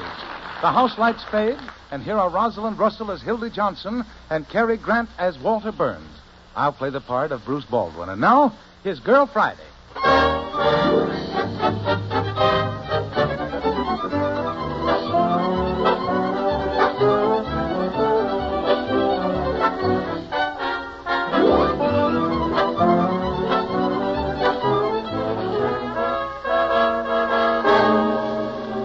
The office of Walter Burns, managing editor of the Morning Post. The door opens to admit Hildy Johnson, ex-star reporter and former wife of Walter Burns, who has dropped in for a farewell visit with her one-time husband. Walter's busy talking on the phone and doesn't see Hildy. Don't give me that, Duffy. You drag your bloody carcass out of that juke joint. Find the governor. You are too in that juke joint. I can hear music through the phone. You tell him, Walter. Shut up. Now listen, Duffy, the governor has to sign that reprieve because if Earl Williams gets hung tomorrow morning, the Morning Post is washed up. Now find the governor. Of all the petrified pit... Hildy! Hello, Walter. Well, Hildy. Gee, it's good to see you. Thanks, Walter. Let's see, how long has it been? Well, I was in Reno 6 weeks, then Bermuda, about 4 months, Walter. Hildy, you look wonderful. Yep, you look like the latest edition, right off the press. And aren't you sorry your subscription's been canceled? Hildy, I could cry. You did the wrong thing. You never should have divorced me. Makes a fellow lose all faith in himself. Gives him a feeling he wasn't wanted. Now, that's a beautiful understatement, but you see, that's what divorces are for. Nonsense, Hildy. You got the old-fashioned idea that divorces last till death do us part. Well, divorce doesn't mean anything today. Hildy, we've got something between us. Nothing can change. Oh, I suppose that's true in a way. Yeah, the girl. I just wish you weren't such a stinker. Now, why did you promise not to fight our divorce and then do everything you could to gum up the whole works? Oh, well, I was only a husband trying to protect his home. What home? What home? Don't you remember the home I promised you as soon as we got back from our honeymoon 5 years ago? No, what a honeymoon. Instead of 2 weeks in Atlantic City, we spent 2 weeks in a caved-in coal mine with a man named Krupski. Yeah, wasn't that a whale of a story? Oh, look, what's the use of fighting, Hildy? You come back to work on the paper, and if we find we can't get along in a friendly way, we'll get married again. What? Oh, Walter, you are wonderful in a loathsome sort of way. Well, thanks be to heaven you're no longer my husband and no longer my boss. Look, third finger, left hand. Very pretty ring. Isn't it? Yep. Wonderful what you can buy at the dime stores. Now, this was given to me, Walter. I am getting married. And I'm also getting as far away from the newspaper business as I can get. Really? What'd you do? Get some poor guy drunk, make Google eyes at him? Why, you bumble-headed baboon, if you All don't stop talking... right, all right. Go ahead, get married. I know his type, one of those matrimonial draft dodgers. Where'd you meet this heel? On the beach in Bermuda. What is he, a beachcomber? What's his name? His name is Bruce Baldwin, and he's in the insurance business. And he's kind and he's sweet, and he treats me like a woman. How did I treat you? Like a water buffalo? And he wants a home and children. Ooh, my, it sounds more like a guy I ought to marry. Say, don't you think I ought to meet this paragon and, well, you know, sort of congratulate him? That's so sweet of you, Walter, but when you're sweet, somebody always gets loused up. Oh, no. Hildy, you don't mean to say you're afraid to have me meet him? Afraid? Now, why should I be afraid? I'll call him in. He's right outside. Baldwin? I knew a Baldwin once. Pickpocket in St. Louis. Couldn't be... Oh, Bruce. Yes, Hildy? Come in, dear. Is anything wrong? No, everything's under control. Bruce, I want you to shake hands with the best managing editor and the worst husband I ever had, Walter Burns. Well, this is a mighty fine pleasure, Mr. Burns. Well, thank you, Bill. Give me back my hand, will you? Well. You're the lucky man, huh? You know, Bruce certainly hate to lose Hildy. She's a fine newspaper man. If I ever needed her, this is the time. Now, no office, It's that Walter. Earl Williams case, Well, I'm Bruce. afraid I'm behind in the news, Mr. Burns. Who is Earl Williams? Well, he was just a poor little bookkeeper who lost his job. He went screwy, traveling around the parks making soapbox speeches. A cop came to quiet him down, Bruce. Yeah, Williams shot the cop, and tomorrow morning, Williams hangs. Well, if Williams was crazy when he did it, why doesn't the state put him away? No, because there's an election coming up in a few days, and the mayor is using the gallows for a bandwagon. Yeah, the mayor would hang his own grandmother to be reelected. Well, I'm certainly glad you told me. I won't vote for him. Spoken like a true rover boy, Bruce. Now, look, Walter. Don't they have to have another expert examine Williams before they hang him? Sure, a guy named Engelhoff is going to do it. He'll say Williams is sane just like the rest. Well, suppose he does. What do you mean, Hildy? Now, look, Walter, why don't you get an interview with Earl Williams? Uh-huh. Then print Engelhoff's statement. Yeah. And right alongside of it, double column Yeah, stuff. go on. You run the Williams interview. Uh-huh. And it says he's sane, and the interview shows he's goofy. Oh, Hildy, it's wonderful. You could do it. You could save that poor devil's life. Yes, I know. Oh, no, I couldn't, Walter. No, she Bruce couldn't, and I Walter. are taking the 4 o'clock train to his home in Albany. Now, Hildy, we could take the 6 o'clock train if it would save a man's life. No, Hey, Bruce. listen to Bruce. No, Bruce, I am through with this crazy business. Well, that's right. Now, look, Brucey boy, I'll tell you what. You persuade Hildy to do this story, you can write yourself a nice fat policy for me. Oh, Mr. Burns, I couldn't use my wife for business purposes. Now, wait a minute, Bruce. What's the commission on a nice fat policy of, say... Say $10,000. No, let's quick. say $100,000. Too quick. All right, 100,000. Now, wait a minute. 100,000. Well, the commission on that would be $1,000. Bruce, we could use the $1,000. Now, how long would it take to have Walter examined? Oh, I could get a company doctor here in 10 minutes. How about it, Piker? Oh, I thought you meant me. Okay, get the company. All right, it's a deal. Now, look, Bruce, I'll be in the press room of the criminal courts building. That's right by the jail where they've got Williams. Now, you phone me as soon as you've got Walter's check, and be sure it's certified. Huh. Maybe you'd like my fingerprints, too. No, thanks. I've still got those. Hey, Bruce, how much money have you got on you? $500. It'll be safer with me. But, Hildy, Now, really, dear, I know what I'm doing. Mr. Burns might get you into a crap game. But, Hildy, I don't gamble. Darling, I knew a little man once who didn't drink till he met Walter Burns. Now they've got him in a bottle at Harvard. Now, let me have the money, dear. Well, all right, here. Thank you, darling. Now, Walter, no tricks. No tricks, Hildy. Honest, across my heart. I'll even go further than that. I know. You'll double-cross mine.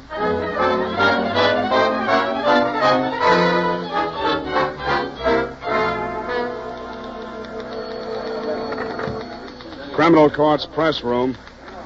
Who? Hey, Hildy, it's for you. Thanks, Jake. Hildy Johnson speaking. Oh, hello, Bruce. You got the check? Certified? Oh, fine, dear. Wait a minute, though. Maybe it isn't so fine. Look, Bruce, put the check in your hat. In your hat, dear. Yeah, I know it sounds silly, Bruce, but do it for me. And don't let Mr. Burns see you. That's fine, dear. Now go right down to the railroad station and wait for me. I'll be there just as soon as I can.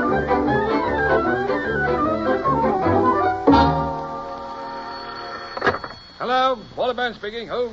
Oh, yes, Louis. Look, I've got a job for you. No, you don't have to croak anybody. All you have to do is pick up a beefy gent by the name of Bruce Baldwin at the railroad station. He's got my certified check in his wallet. And I want that check back, you understand? Great. Oh, Louis. Do you think you could fix it so that Mr. Baldwin would be very busy around 4 o'clock? Fine, thanks.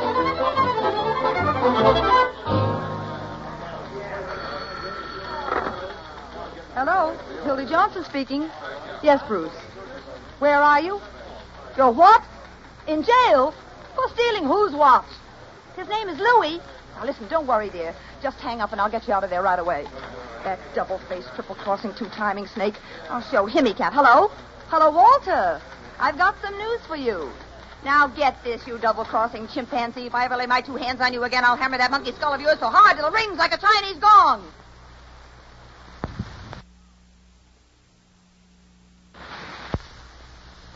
Oh, you don't you? Well, maybe Louis can tell you why Bruce is in jail for stealing somebody's watch. Goodbye, you run-over heel. I'm going to Albany, and you can go to... Well, boys, you heard it. So long, you copy slaves. You're leaving, Hildy? It does my heart good to hear Walter Burns told of. When we see you again, Hildy. You in the criminal courts building are never going to see me again, Jake. I'm going to be a wife and not a news-getting machine for a two-faced maniac. I'm never even going to read a newspaper again. I'm going to Albany and settle the... Hey, what's that? It's a jailbreak.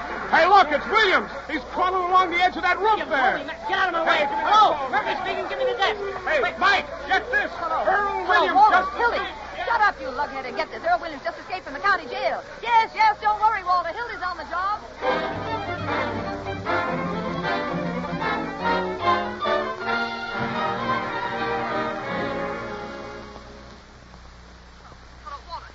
What goes on? I thought you were on the job. Not yet, Weasel. But I gotta get the exclusive story, and I've got it now on Williams and how he escaped. But it cost me $500 to tear it out of the wart. Never mind that. What's the story? You'll get it when you pay me the $500. That money belongs to Bruce. Oh, you'll get it back. I swear it on my mother's grave. All right, wait. Just a minute. Your mother's alive. All right, on my grandmother's grave. Don't be so technical. Well, send over the money and you get the story. Otherwise, no soap. What's the matter with you, Hildy? Why worry about a little money? I'll see that you get it right away. Hold the wire a second. Louis. Yeah, boss. I need $500 worth of counterfeit money. No, I just happen to have it on me. Thanks. Hello, Hildy. The money's on the way. Louis is starting right now. He'll be there with the 500 in 15 minutes. He's got to pass the bank anyway. Okay, Walter. Wait a minute. It's after 3 o'clock. The banks are closed. Not to Louis. Now, listen, Hildy. While you're waiting, see if you can dig up an eyewitness. Okay, Walter. I'll call you back a little later. What a day. Come in here, Fred. I think we can... Oh, hello, Miss Johnson. I thought this room was vacant. Greetings, Sheriff Hartwell. Hello, Hildy. And the mayor, too. Well, I imagine after what's happened, you two boys want to be alone. Be seeing you on the front page. Huh. Did you hear that, Sheriff? This blunder of yours will make me the laughing stock of the town. No, Mayor. Williams can't get away. If he does, I'm absolutely washed up in next week's election. Why, his hanging was one of my solemn campaign promises. What do you want? My name is Pettibone. I don't care who you are. I said, what do you want? I'm looking for Sheriff Peter B. Hartwell. I'm the mayor. He's the sheriff. Go away, Mr. Pettibone. I'm busy. But, Sheriff, I've got a message for you from the governor. It's a reprieve for Earl Williams. What? What does this mean, Sheriff? You promised me there wasn't going to be a reprieve. Well, now, Fred, how did I know? Mr. Pettibone. Who else was there when the governor gave you that reprieve? Why, nobody, Mayor. He was out fishing. Hello. Yes, this is the sheriff.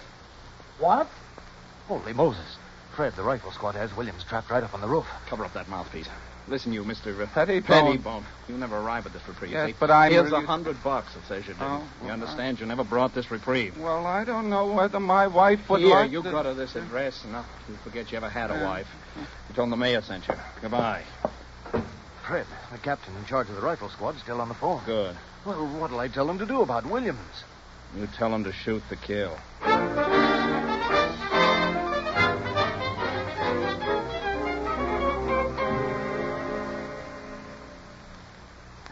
Hello, Walter. Hildy.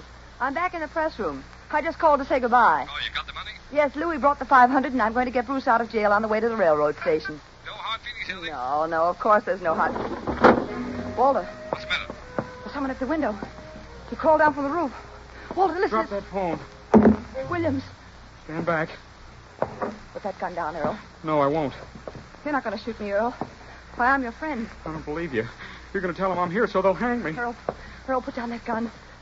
I'm going to kill you. Earl! I guess I used all the shells. I can't shoot you. I can't shoot anybody. Earl, you must never do that again. Give me that gun. I'm awful tired. I couldn't go through another day like this. I couldn't go through the last minute. Oh, they'll hang me now, right out there, right through the gallows. No, they won't. No, now, listen, don't worry, Earl. I'll save you. If there were only some place to... Earl, get in that desk. Oh, no, it's too late. No, it isn't too late. The desk. The other reporters won't find you in there. Get in the big roller-top desk and pull the lid down. Come on, Earl, get in. Well, all right. You can trust me, Earl. Now, listen, pull the lid down, and remember, whatever happens, don't make a sound. Hello, Walter. Are you still there? Listen, I'm all right. I really am. Now, listen, stick on that hat of yours and beat it over here as fast as you can. I've got the hottest exclusive story in town wrapped up in a roll-the-top desk. Mr. Burns, believe it or not, your ace reporter, Hildy Johnson, has just captured Earl Williams.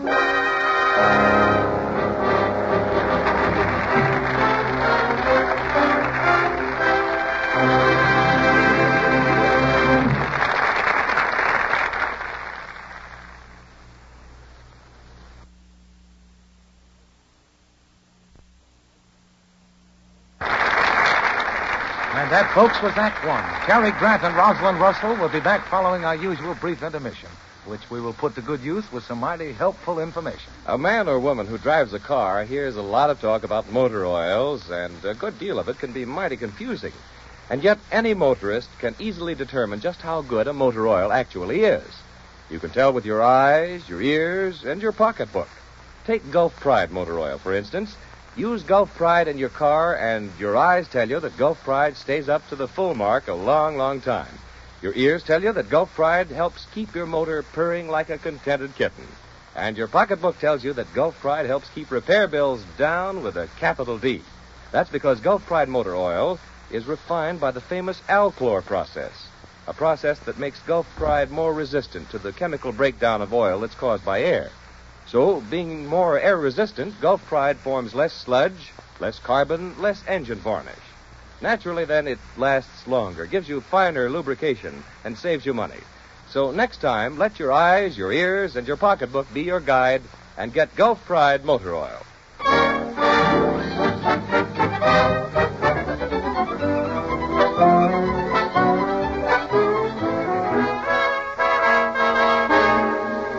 And now the curtain of the Gulf Screen Guild Theater is ready to rise on the second act of Ben Hecht and Charles MacArthur's great play, His Girl Friday, starring Rosalind Russell as Hildy Johnson and Cary Grant as Walter Burns, her ex-husband and managing editor of the Morning Post.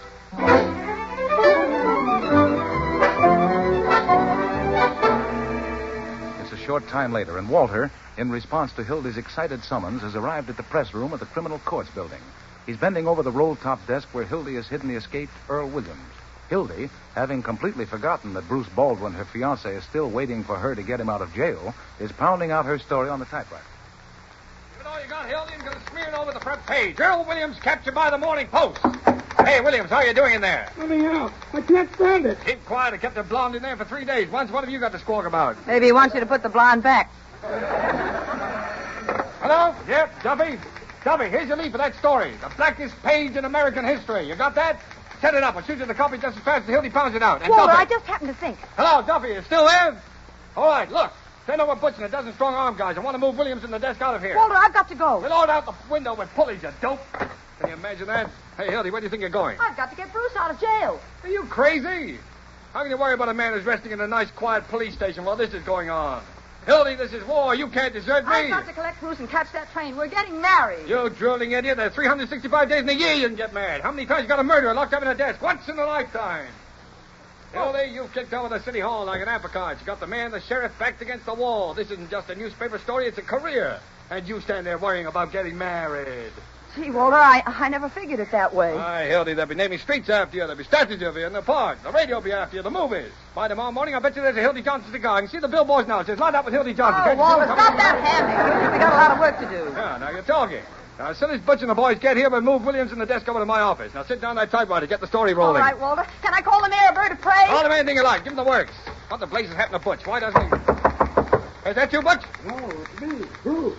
Oh, ain't Sebastian, Bruce. Now, what the devil do you want? Why don't you stay in jail? Well, I've got to talk to Hildy. Well, come on in. I got to keep this door shut. Hildy? Hildy? What? Oh, Bruce, how did you get out of jail? Well, not through any help of yours. Will you please tell me? I'd be trying You to tell tell him nothing. He's a spy, Hildy. Now, you keep out of this. Hello? Yes, it's Walter Burns.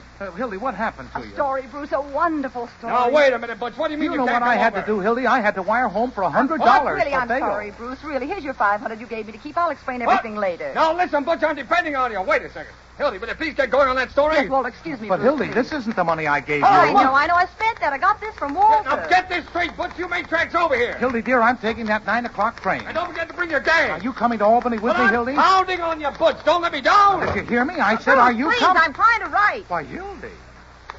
Had a girl, Hildy. Now, you shut up, Mr. Burns. What? You're doing all this to her. Hildy, I don't think you love me at all. Darn it, I broke my nail. Yeah, see what you did? You broke her nail. I see what you are now. You're just a reporter. A story means more to you than a clean, honest life in Albany. Oh. But in case you come to your senses, I'll be at the station waiting for the 9 o'clock train. Goodbye. Now, can you imagine a guy like that? Now, come on, Hildy. Keep that typewriter hot. Now, look here, you. I can't stay in here any Hey, longer. Williams, get back in that desk, you mock turtle, and stay there. Don't come out again unless you hear 3 knocks. Like that. Now, you got that? Good. Now, sit tight. Now, how's it coming, Hildy? Pretty good. Where's Bruce? Bruce? Who's Bruce? Oh, Bruce. You went out to get a cup of coffee. Oh, is he coming back? I didn't...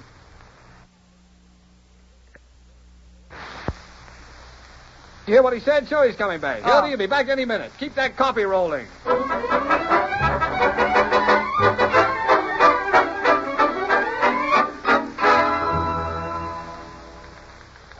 Hello, Duffy? Well, where is Duffy? Oh, he is? All right. When he comes back, trying to get Malone and his boys. I got a hunch Butch is rented on us. Call me back. Well, what have you got, Hildy?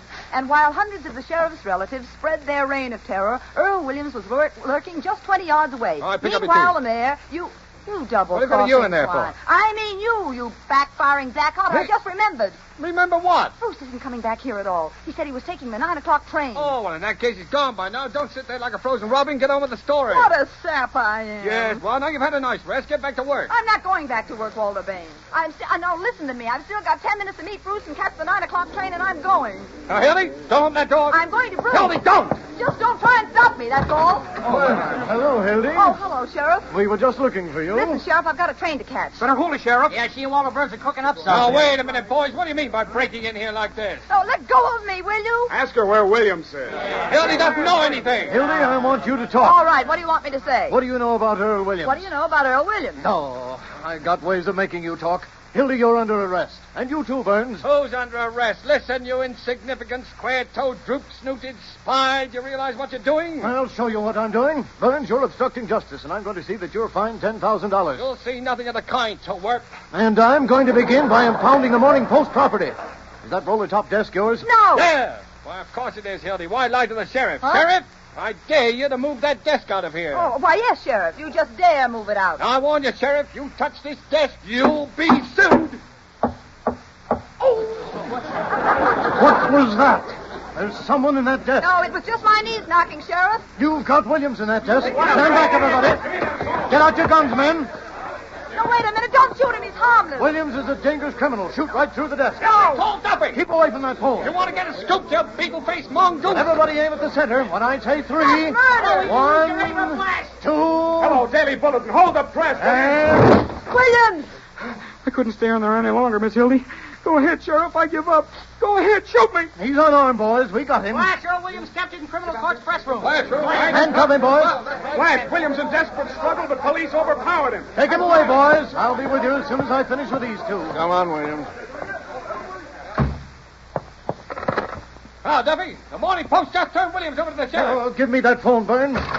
Well, Sheriff, what's all the excitement? We got Williams, Mayor. Caught these two red-handed trying to kidnap him. Splendid, Sheriff. I think they both get 10 years for this. Anytime you think you can lick the Morning Post, Mayor, it's time for you to get out of town. We've been in worse jams than this, haven't we, Hildy? No, Walter, we haven't. Thanks, Ed. You forget the power that always watches over the Morning Post, Mayor. Hello, Duffy. Get my lawyer. All the lawyers in the world aren't going to... Hey, boys. Pettibone. I mean, who is this man? Why, don't you remember me, Mayor? I'm the man that brought you the Earl Williams reprieve. Wait a minute. You don't mean a reprieve from the governor? Of course not. Oh, but of course, yes. And here's your money back, Mayor. My wife said I shouldn't take bribes. Bribes? Who was trying to bribe you? $100, that's all he gives Well, the me. man's an imposter. I never... Besides, he's insane. You're both another. Why, I gave them the Earl Williams reprieve hours ago, but they gave it right back to me and $100 to forget all about it. Uh-huh. So you would hang an innocent man, would you? Trying to swing an election with a rope, eh? No. I wouldn't hang an innocent man. But my dear girl, you've got the wrong attitude. My dear man, Williams almost got the wrong altitude. Now, let's forget this little incident. Come along, Sheriff. We'll take dear Mr. Pettibone over to the warden's office and deliver this reprieve ourselves. I'm sure it's all a little misunderstanding that might happen at any time. That was a tight squeeze, Walter. Yeah. Hello, give me Duffy. Oh, of course, there was the time we stole old lady Haggerty's stomach off the coroner's table. Yeah, we've had some swell times, Hildy. A million laughs, but it's all over and you're doing the wise thing, Hildy. The newspaper game is a bad business. Well, you better get going. Meet Bruce. Oh, gee, Bruce is gone by this time. Well, send him a wire, honey. Meet him in Albany. You really mean that, Walter? Sure, I mean it. Now, can't you understand I'm doing something noble for once in my life? Get out of here, honey, before I change my mind. Walter, gee, listen a minute, will you? Now, I know I made fun of Bruce. I know I got him in Dutch. You know why? Why, Walter? Because I was jealous of him. You were? Yes. Yes, because he can give you the sort of life you want, Hildy. I'm sorry. I promise you Bruce will have no more trouble. Well, I could stay and do the story and take the train in the morning. No. Forget it. You better go. Hello, Duffy. Read me what you got so far. I'll get the other phone. Hello. Yes, this is Hildy Johnson. The 43rd Street Police Station. Did you say Bruce Baldwin? Arrested again? For passing counterfeit money? Oh, hold on, Duffy. A little trouble coming up on this end. You sure it's counterfeit? And he says I gave it to him. Oh, I see. Goodbye. No. Hildy, I think I can explain. I don't blame you for being mad, and, well, if you're going to throw that telephone at me, go ahead, get it over with. Oh, Walter, you darling. Huh? Oh, honey, what are you crying about? Oh, now, you never cried before. Oh, I thought you really wanted me to go away with Bruce. I thought you didn't love me. Oh. Now, what were you thinking with, honey? I don't know. Well, what are you standing there gawking for? Send Louis down to the jail and give Bruce some honest money so he can go back to Albany where he belongs. Yes. Hello, Duffy. Everything's fine now. Hildy and I are coming back to the office. No, she's not quitting. We're going to be married again. Walter, can we go on a honeymoon this time? Certainly, darling. Gee. Duffy, you can be married again, sir, while I'm on my honeymoon. Atlantic City, Walter? Yeah, Atlantic City, Hildy. A whole 2 weeks, Walter? Certainly, a whole 2... Wait a minute. What's that, Duffy? A strike? What strike? In Albany? Oh, and I can't ask Hildy to go and cover us. All right. We'll honeymoon in Albany. Fine. Hey, Hildy. What? Well, I just thought of something. Albany. What is it, Walter? Hey, I wonder if Bruce has got a spare room.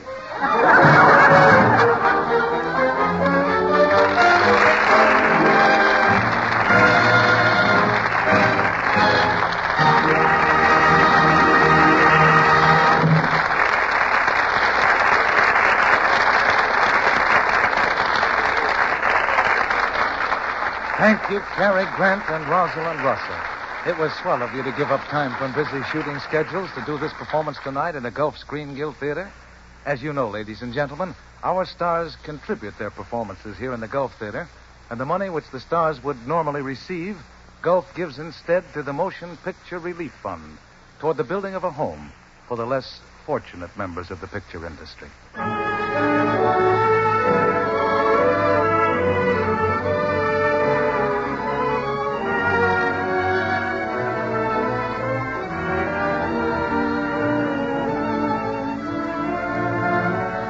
Next week, the Marquis of the Gulf Theater will read Ginger Rogers and William Powell. Ginger Rogers, in her first radio appearance since winning the Academy Award, starred with one of your favorite screen comedians, William Powell, in Lucky Partners. It's a story about a girl and a psychology-minded artist whose luck changes the minute they meet. Everything goes splendidly until they decide to go on an experimental vacation together a week before the girl is to marry another man.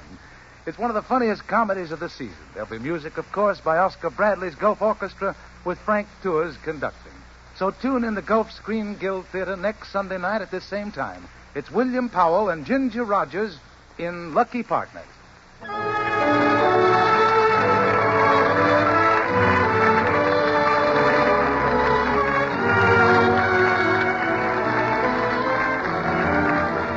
Rosalind Russell will soon be seen in MGM's The Uniform.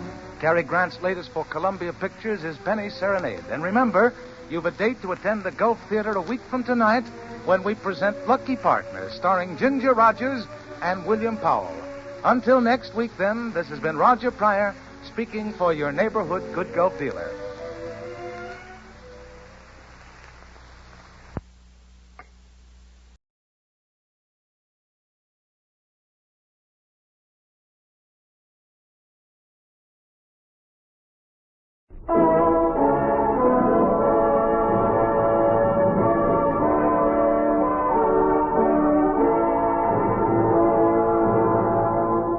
The American West. Once it could have been the British, Spanish, or even the Russian West. It became American primarily because of the explorations of two young Army officers, Meriwether Lewis and William Clark. Their pioneering journey stands as one of the great achievements in the history of the United States.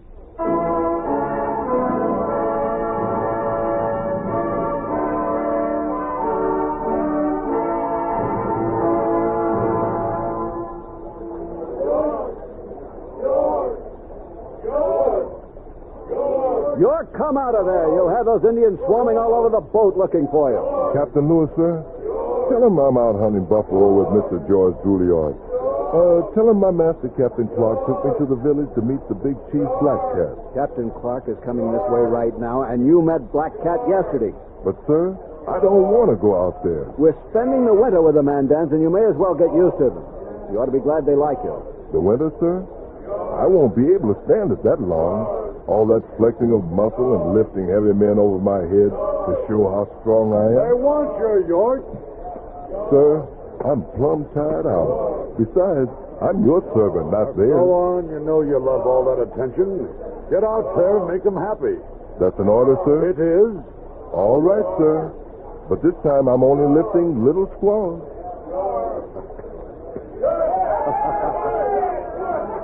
He hasn't had this much fun in his whole life. At least not since we left the Arikara village. Speaking of Arikaras, where's Chief Kakawita? Talking with Newman, I guess. He feels sorry for Newman. He told me Arikaras would never whip a man and take away his warrior status for the minor offense of talking back to a superior.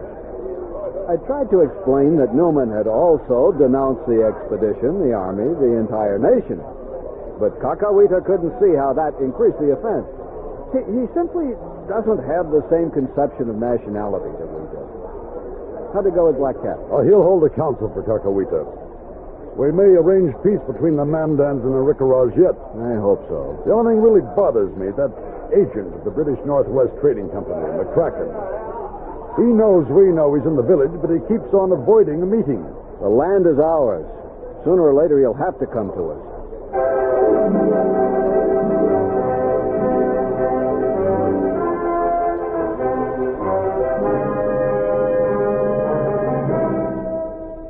Horizons West, the continued story of the Lewis and Clark expedition. Now, with Harry Bartell as Meriwether Lewis and John Anderson as William Clark, listen to Chapter 3, Dakota Winter.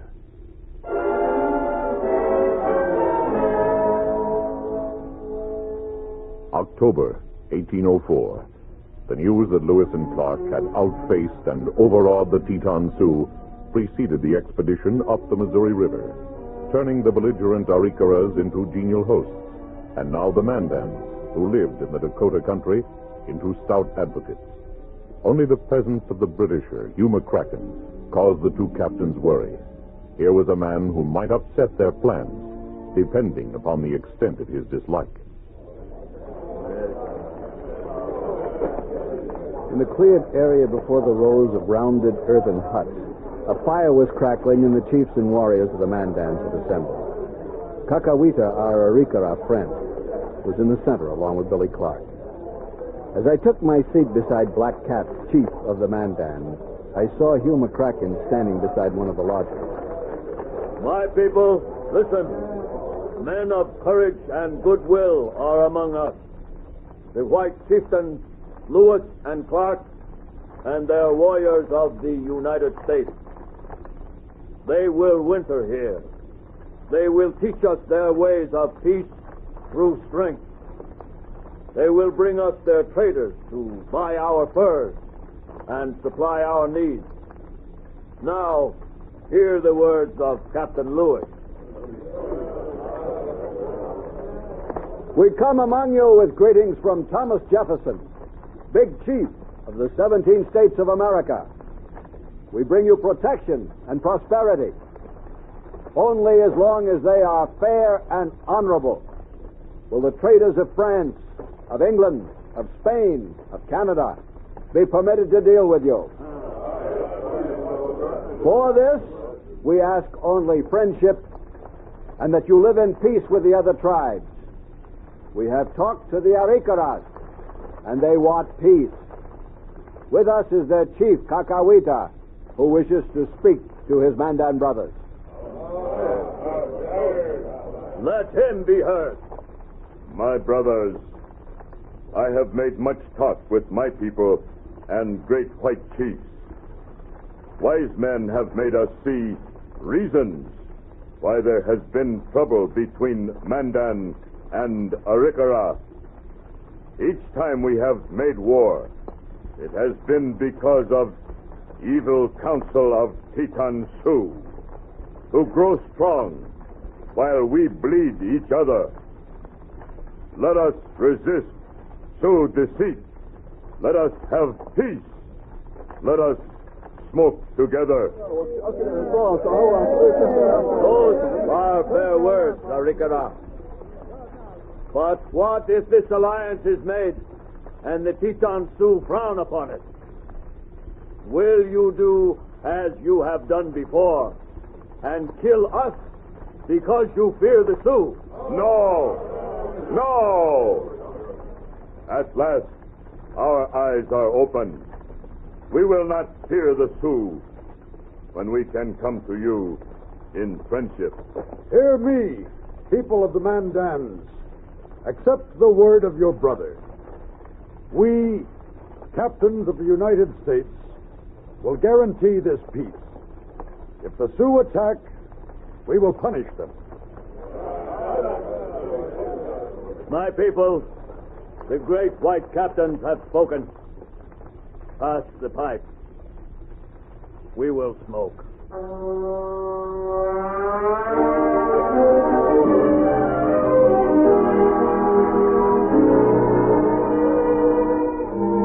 During the next few days, we surveyed the area near the river, above and below the Mandan villages, for a suitable site for our winter quarters.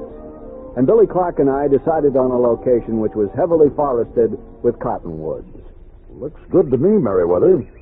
Plenty of trees for building. No cartage problem. Remember how we built when we were serving under General Anthony Wayne? Every building was a fort and could be defended. And that's what we want here. Strong houses, a tall wall of pickets, sentry ramps, gun ports, visibility on all sides. We'll need 5 or 6 good-sized dugout. Hey, what's the matter with York? Captain Clark. Captain Clark? What is it, York? What is it? Chief Blackcat says to tell you right away. The Englishman McCracken is leaving. He goes someplace on the Assiniboine River. Back to Northwest Trading Company headquarters. York, has McCracken actually left? Not yet, sir. He's still packing. I'm writing a letter to his superiors. I want you to put it into McCracken's hands before he leaves. Yes, sir. A letter, Meriwether? A brief statement of intent. We bought this land from the French. We will defend it.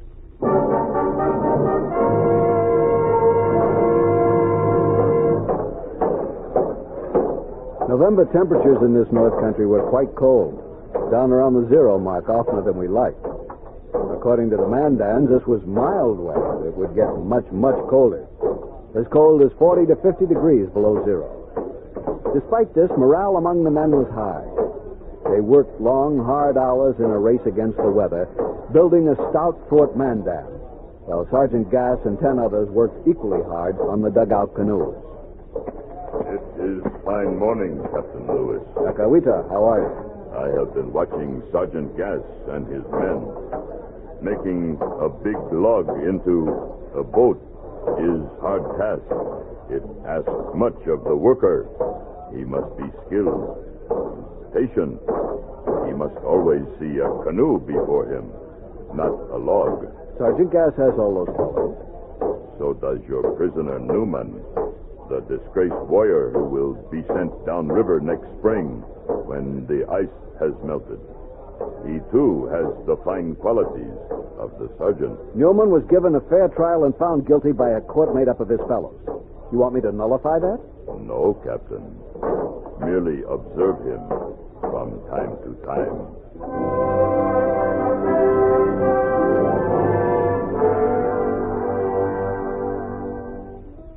Cold November gave way to colder December. But this did not stop the Mandan young men, dressed only in breech clouds, from racing about on the ice, playing a brutal game called lacrosse. Meriwether went out on the ice with the lacrosse players, not for love of sport, but to learn enough to write about it in his carefully detailed cultural study of the Indians. He gathered much linguistic information about their speech, made up dictionaries to go with his summaries of various Aboriginal religions, customs, laws, and social behavior. We had accepted Robert Frazier of the temporary escort as a permanent member of the Corps to fill the vacancy created by the death of Charles Floyd. And we enlisted a young trader who stopped en route to St. Louis, Baptiste Lepage, to replace the disgraced John Newman. We still lacked a man to replace Moses Reed, the convicted deserter, when a heavy-set Frenchman of about 40 came to the stockade with his 2 wives and asked to speak to the commander. Hey, what a thing I've seen, sir. Do you know one of your men is risking his life playing lacrosse with those savages? Well, that's Captain Lewis, my co-commander. I'm Captain Clark. What can I do for you? I am Charbonneau, Captain Clark. Toussaint Charbonneau. I have many, many years of experience in the wilderness, and I understand the geography of the Mississippi and the Missouri, and on the west to the divide. Touched I am an with a excellent French hunter. inflection, the words poured out a statement of his qualifications for a job. I watched him and looked at the two shy Indian women who had entered a few steps behind him. They were obviously his wives, one tired, middle-aged, the other young and pretty. The young one was in the early months of pregnancy. Louisiana, the Americans, where my great experience and many skills can be properly used. Hello, Billy. Captain Lewis, this is Toussaint Charbonneau, trader, hunter, guide, interpreter. The ladies are his wives.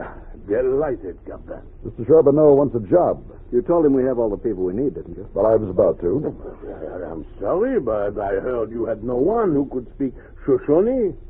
Who said we needed anyone for that? Oh, there are the persistent rumors which we hear from St. Louis. Mr. Charbonneau, you imply that you speak the Shoshone tongue. Oh, no, sir. No white man has ever visited the Shoshone, let alone try to learn their language.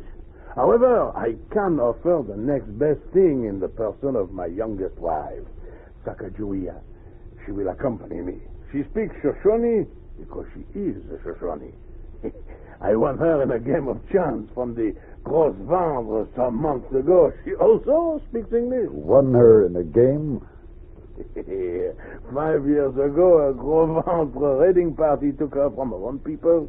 She's pregnant. She can't go on a long trek. Oh, by the time the river ice melts next spring, she will have borne me a son. A baby can't stand a long trip either. Oh, this baby can, Captain, huh? He will be French and Indian, and the son of Toussaint Charbonneau.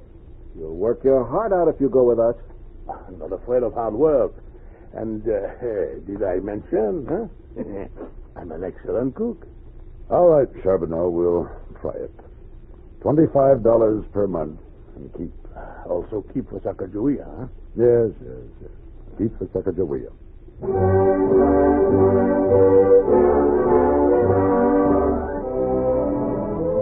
Both Charbonneau and Sacagawea helped us put the expedition equipment inside the new stockade. Our friends, the Mandans, brought us gifts of food, choice meat, vegetables, and pemmican, an Indian dried meat food that was delicious. We stored all perishables outside the buildings where the below-freezing temperatures kept meats fresh and a wooden lattice kept away marauding creatures. Hunting parties went out to augment the supply, and one was attacked by a Sioux raiding party. Kakawita, the Arikara chief, was one of the hunters. Captain Lewis, there were only 3 of us. Bratton, Newman, me. Newman came only to load the pack animals and do squaw work. But his courage saved us. His courage saved you? What do you mean by that? The Sioux, nearly 100 of them, had taken our meat and 2 of our horses and had forced Bratton to give them his knife. Newman threatened them and made them return the knife. Then they left. Thank you for telling me, Kakawita. Tomorrow, I go back to my village with 3 chieftains from the Mandans to smoke the pipe of peace with my people. Sometimes men learn from their errors.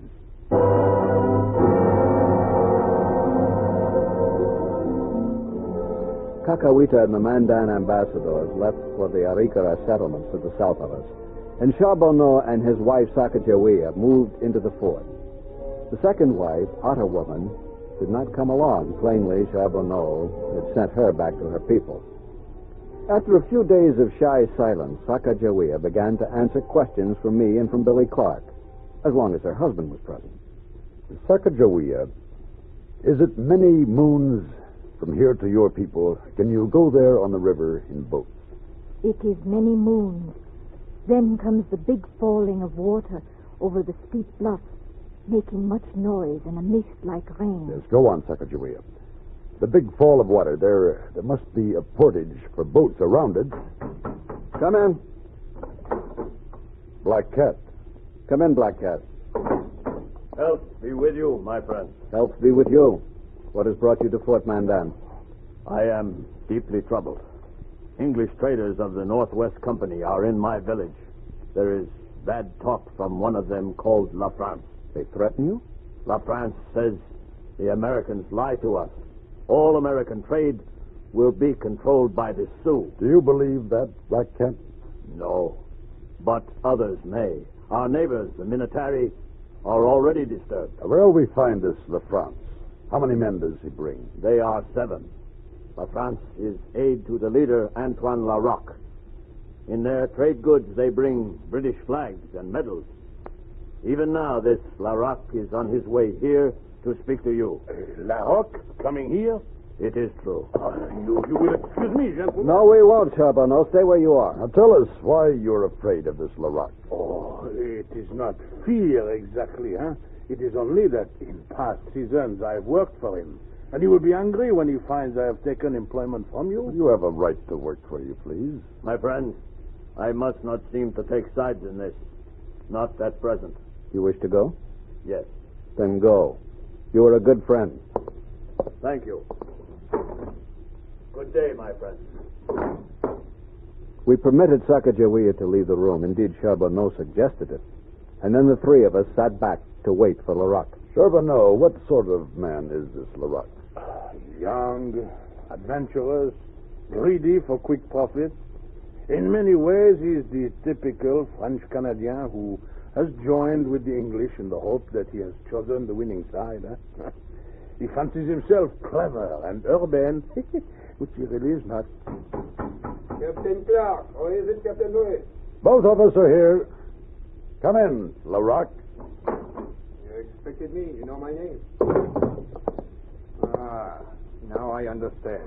It was you, Charbonneau, who heard I was here and informed our American friends. Oh, no, Larocque, no. But I wish you to meet my employers, huh? Captain Meriwether Lewis, Captain William Clark. I am honored. Sit down, Mr. Larocque, and tell us what's on your mind. Does one have to have something on his mind to seek out a company of other white men in a land of benighted savages? You have come with 7 men from your base on the Assiniboine. You have allowed your man La France to spread falsehoods against us among the people you call benighted savages. Captain, that is a most unfriendly statement. We'll expect you to put a muzzle on this, La France, and since Louisiana is now a part of the United States, there will be no distribution of George III medallions and Union Jacks to the Indians. As you wish. I will give out beads and vermilion, which are more popular anyway. I am here not as a newcomer, but as a man who has for years conducted trade with the Mandans and the Minataris. For several years I have used the same interpreter, but now I learn that you have hired him. Well, we might loan him to you from time to time. Oh, that would be most kind. If Mr. Charbonneau is willing, of course. Oh, I'm willing, if I receive additional pay from Monsieur Larocque. Oh, very well, Charbonneau. I plan a brief trip to the Minatari villages on the Knife River. You will meet me day after tomorrow in the Upper Mandan village, provided, of course, you can be spared for a month. That is agreeable, Captain Clark. We'll be right here when you get back. Thank you. Day after tomorrow, Larocque, huh? Now, if you gentlemen will excuse me. Of course. Charbonneau is good with the Minataris because he understands them. As long as his personal life doesn't interfere with his efficiency. Exactly. May I offer you a dram of whiskey? Oh, yes, thank you. I couldn't help but notice your fine equipment. And you have admirably disciplined troops. Stalwart, strong, capable of anything. There you are, Larocque. Meriwether, thank you. To your long journey. Our long journey? You are exploring to the west. Seems we can't hide it any longer. I am an experienced man in the wilderness. Why don't you take me along? Are you serious? I am. If you want to go west, you'll have to organize your own expedition. Perhaps I will. By the way, I have been reliably informed that Britain has a right of access to the Mississippi and Missouri river systems. You've been grossly misinformed. Both river systems are entirely within the territorial limits of the United States. Isn't that a matter for the surveyors and the cartographers to determine? Captain Clark is a surveyor and a cartographer. For your information, Larocque, Louisiana extends to the northern tributary of the Assiniboine, the Qu'Appelle River. That's as far north as Lake Winnipeg. I find that impossible to accept. But it's a fact, Larocque. You'll be glad to know that our President, Thomas Jefferson, has decided on a policy of free trade in Louisiana for the present. That means the English may continue to trade with the Indians as long as they treat them fairly. I refuse to accept you as either a political or economic judge. However, I also refuse to quarrel. I thank you for the use of Charbonneau. I will see that our friend keeps a rein on his tongue. Good day, gentlemen.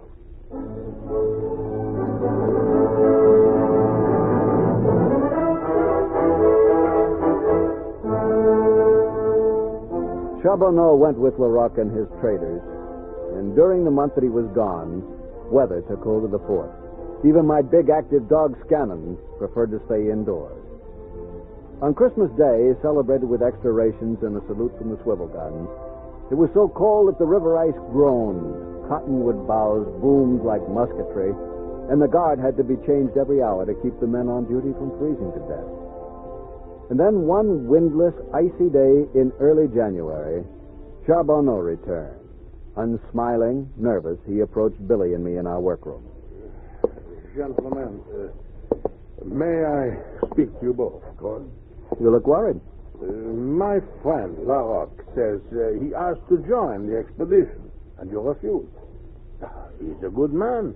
It would be of great value. To the British or us? To us, of course. We can't take the chance of hiring a man so dedicated to British objectives. I see. There is another subject, huh? When I agreed to go, there were things we did not discuss. And now you want to speak up. You are getting two people instead of one. We hired you, not your wife. We agreed to take her along when you asked. Yes, but she will render valuable service. Remember, she speaks Shoshone. You want more money? Yes. And I will not do heavy lifting or pull or pull both. Huh? I am not a common laborer. We all pull and carry heavy weights when necessary. I am a specialist, and I must have $50 for the two of us. Billy, you haven't said anything. I've been too amazed. Do you agree we can struggle along without him? I think so.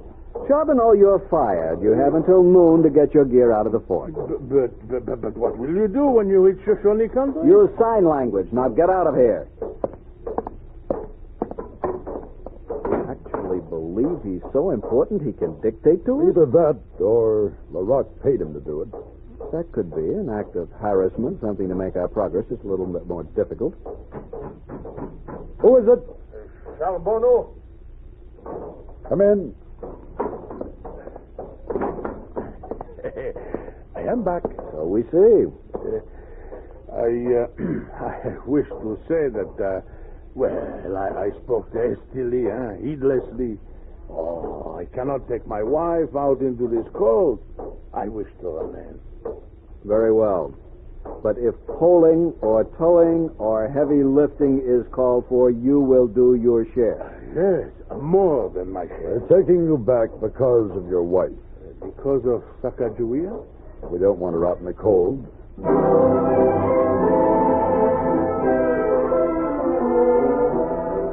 January gave way to February, and the fort became almost a factory of preparations for spring. In contrast to Moses Reed, the sullen-acting convicted deserter, John Newman, discharged for insubordination, worked as eagerly and as hard as any of the men assured of a place in the upriver contingent. Meriwether, I think Newman's trying to make up for his mistake. I know, he has for months. Or should we give him a second chance? I don't know, Billy. Neither do I. Billy Clark took over direct supervision of the extra boatmen and soldiers, 14 of them, who would take the keel boat and its valuable cargo downriver to St. Louis. Aboard would be all the information we'd collected to date from Mr. Jefferson, as well as specimens of flora and fauna, and the two specimens of disobedience, Reed and Newman.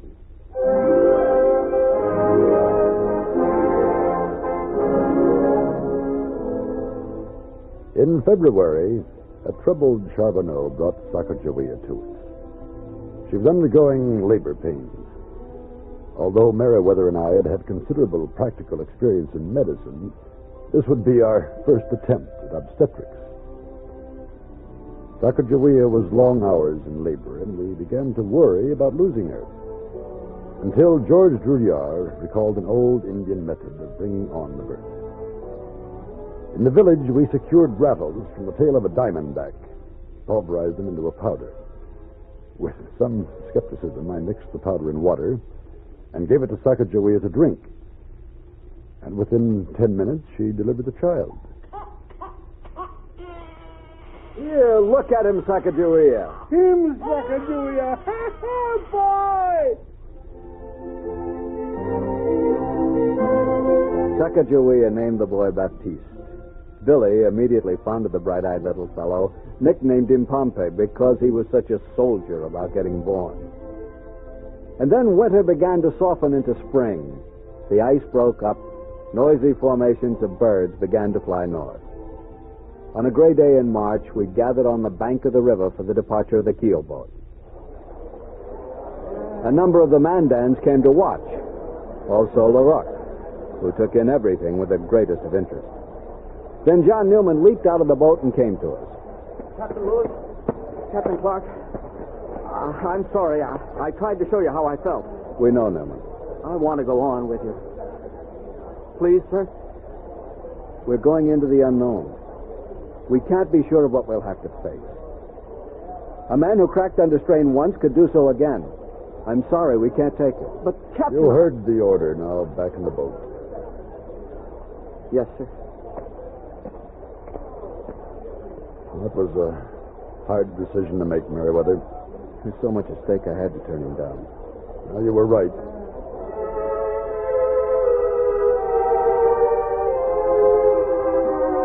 In another week, we had loaded our boats and were poised on the riverbank for our start. Black Cat and several Mandans came to bid us goodbye. You will return? Yes, Black Cat. A year, perhaps less. My people are sad. That means we are friends. Good fortune go with you. Thank you. All set, Meriwether. Men, we are about to penetrate unexplored country of at least 2,000 miles in width. Let's get on with it.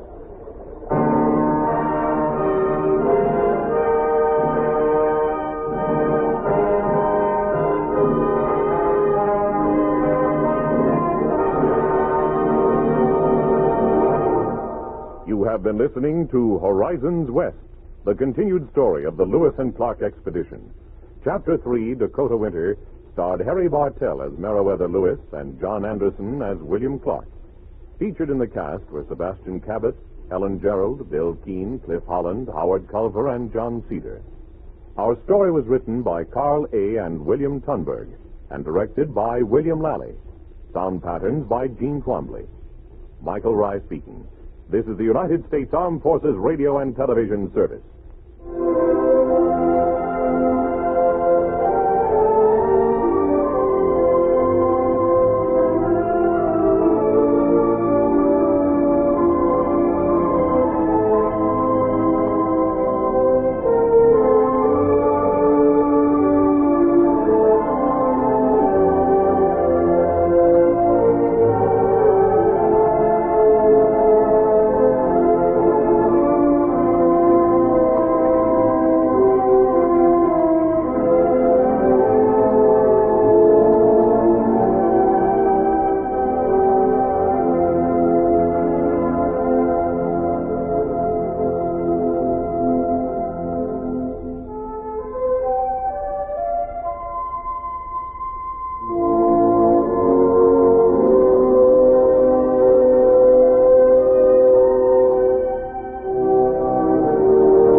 Columbia Broadcasting System presents The Free Company.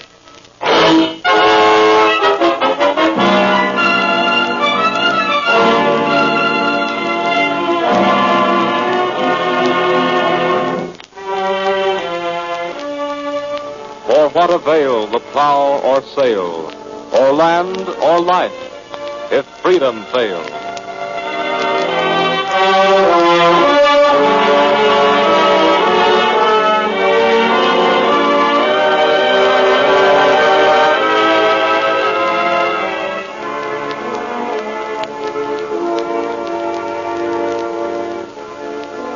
This is James Boyd speaking for the Free Company. Today, Paul Lucas finds himself unable to take part. But you will hear the Dean of American Actors and one of the best-loved Americans, George M. Cohan, with Paul Herrenried in Above Suspicion. Today's drama concerns freedom from police persecution. It was to have been written by Sherwood Anderson. In his death last month at Colon Canal Zone, the Free Company suffered its first loss, and the country lost a great American. For 30 years, Sherwood Anderson represented a vital part of the United States, the America of the small town. He was kind and gentle. He was the easygoing, friendly American with everybody he met. But there was nothing soft about this friendliness. When it came to justice for the oppressed, to freedom for all in equal measure, nothing could move him. He was poor. He was not always well. But he was always ready to give himself for a juster, a fairer, a more honest world. The last thing he ever did was to start his contribution to this Free Company program. The script for his play was not completed. But the Free Company has taken his original idea and developed it. We therefore present it under the title he'd chosen. Not, of course, as his own work, but as a tribute to his memory. In this play, the scene is the combination dining and living room of a small, clean apartment in New York City. The time is 3 years ago, when the storm clouds just began to gather across the sea. And now a play about freedom from police persecution. Above Suspicion.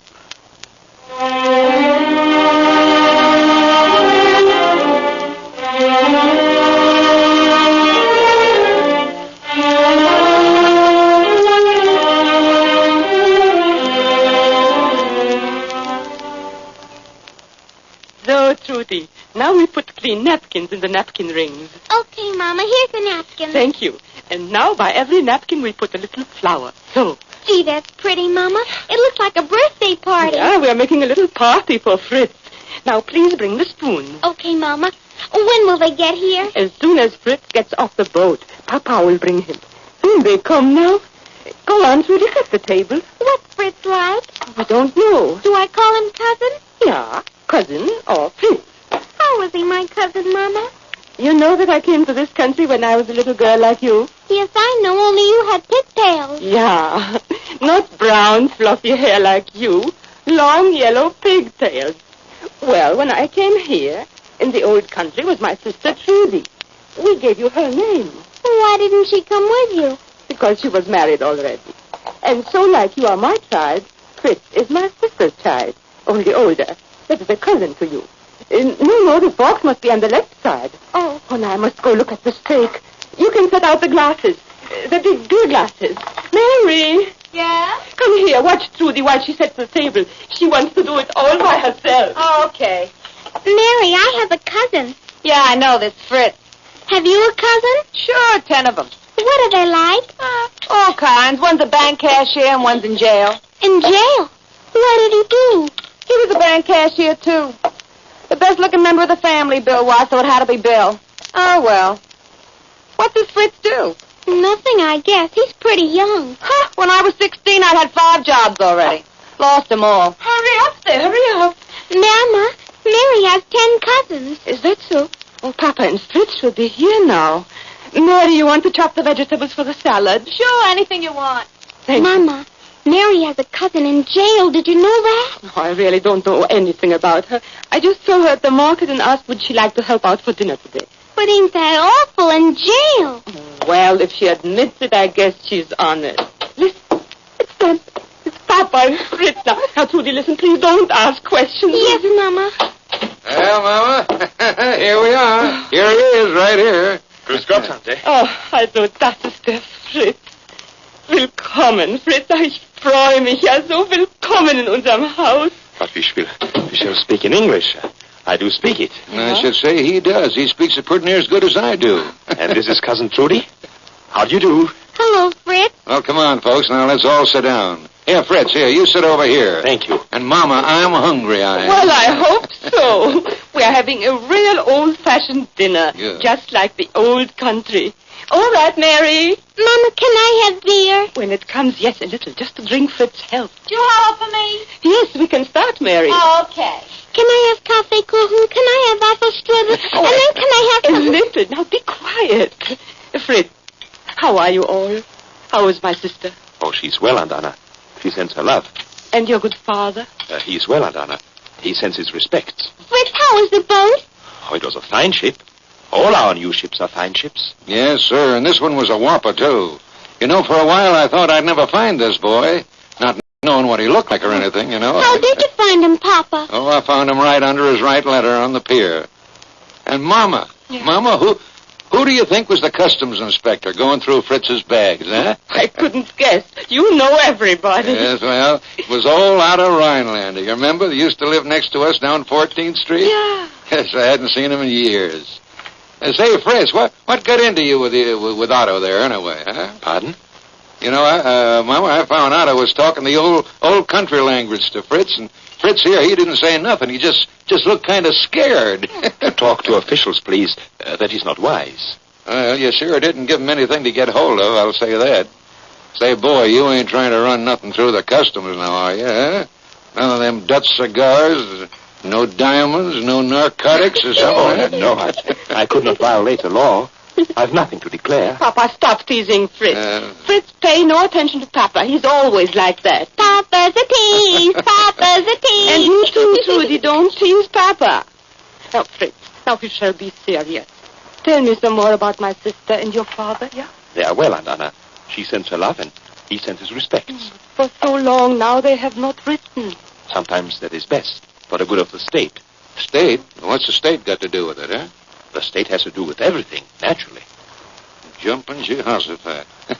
Listen, the state's got nothing to do with folks' private affairs, nothing. Please, Uncle Joe, with all respect, if the state doesn't control private affairs, how can the state become strong?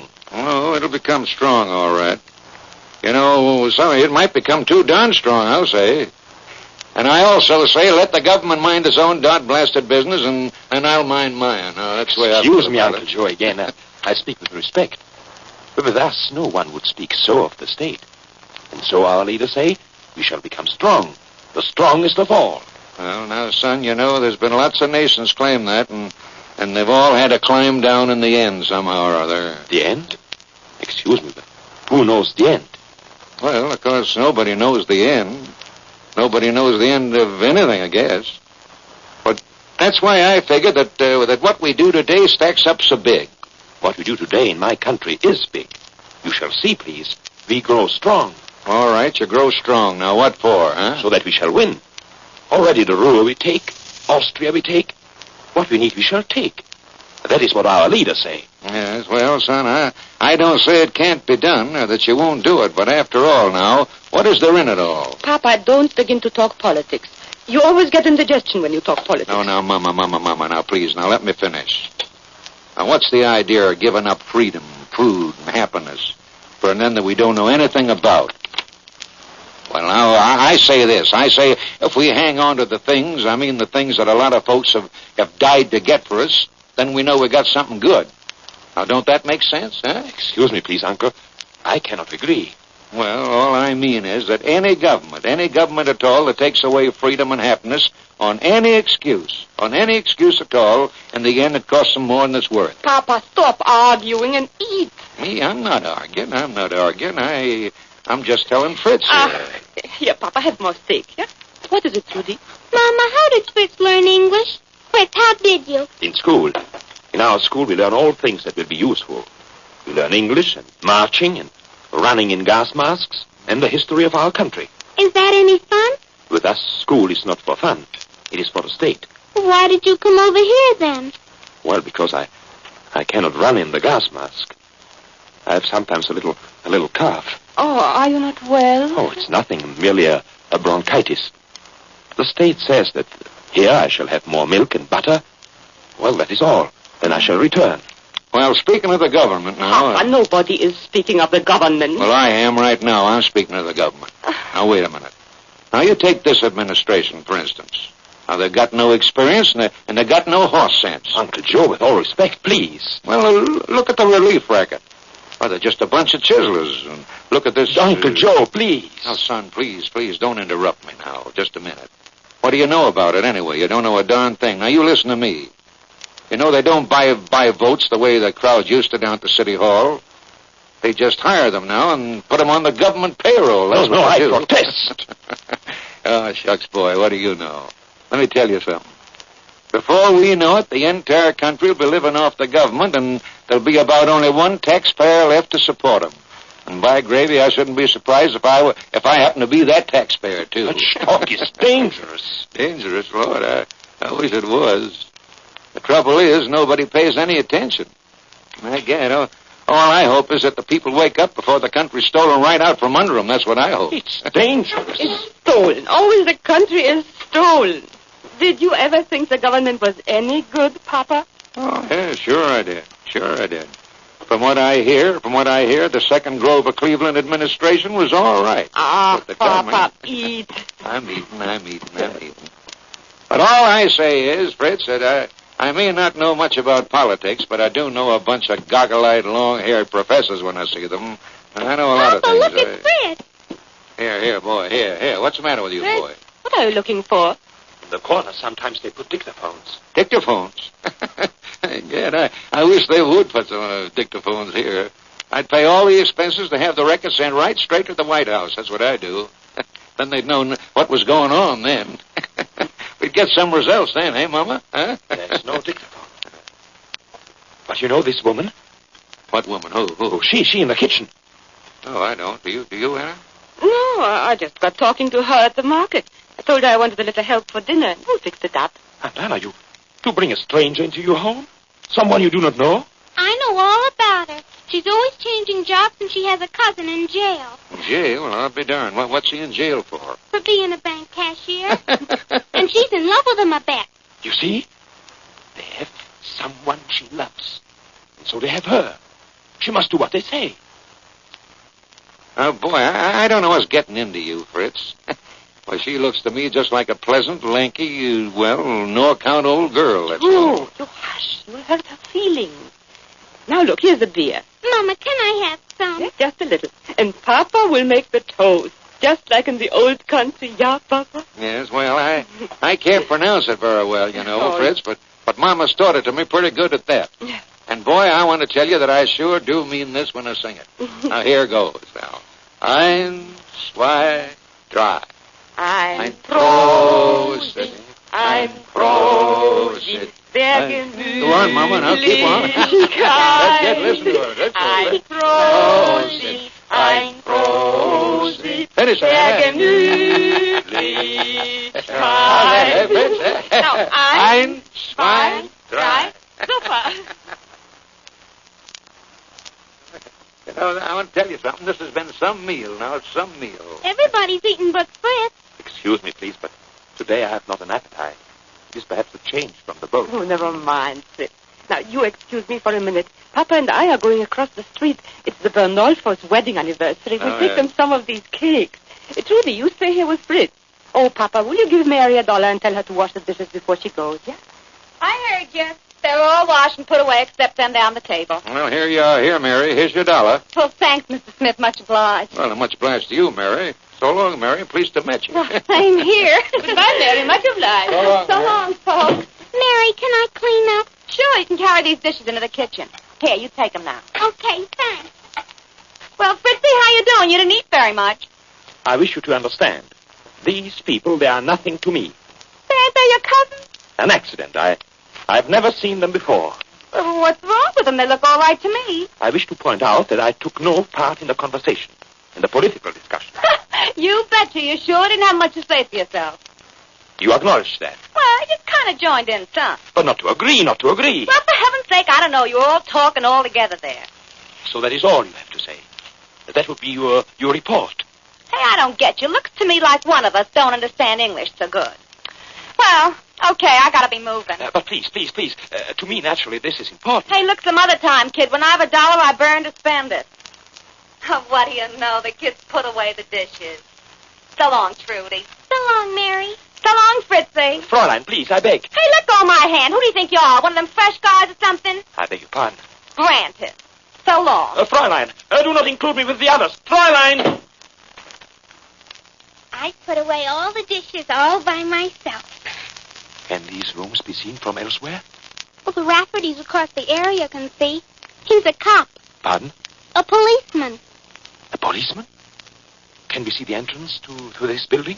Sure, right from here. Oh, keep back here. I will look. Wait. Pull down the shades. You that one, I this one. What is this, Fritz, a game? Shh, be silent. Sit in that chair. What's the matter? You look awful. You scare me. Oh, this is a good room. It's a beautiful room, but it's all dark now. From here, I can see the entrance just by pushing the shade aside. I'm getting tired here. How do you policemen dress? They have blue clothes, but then so do firemen. Come here, quietly. Look out there. Are those policemen? Sure. One is coming in the front entrance. That's probably Mr. Rafferty. The other four go round the corner. They're from the station house. Is there a back way here? Sure, for the cans and trash and things. Go back and sit down. I don't wanna. Go. Gee, I thought you were gonna be so nice. Nice? This is no time for niceness. What is all this craziness? Listen. Someone comes. Well, what of it? What's the difference? If you speak, I...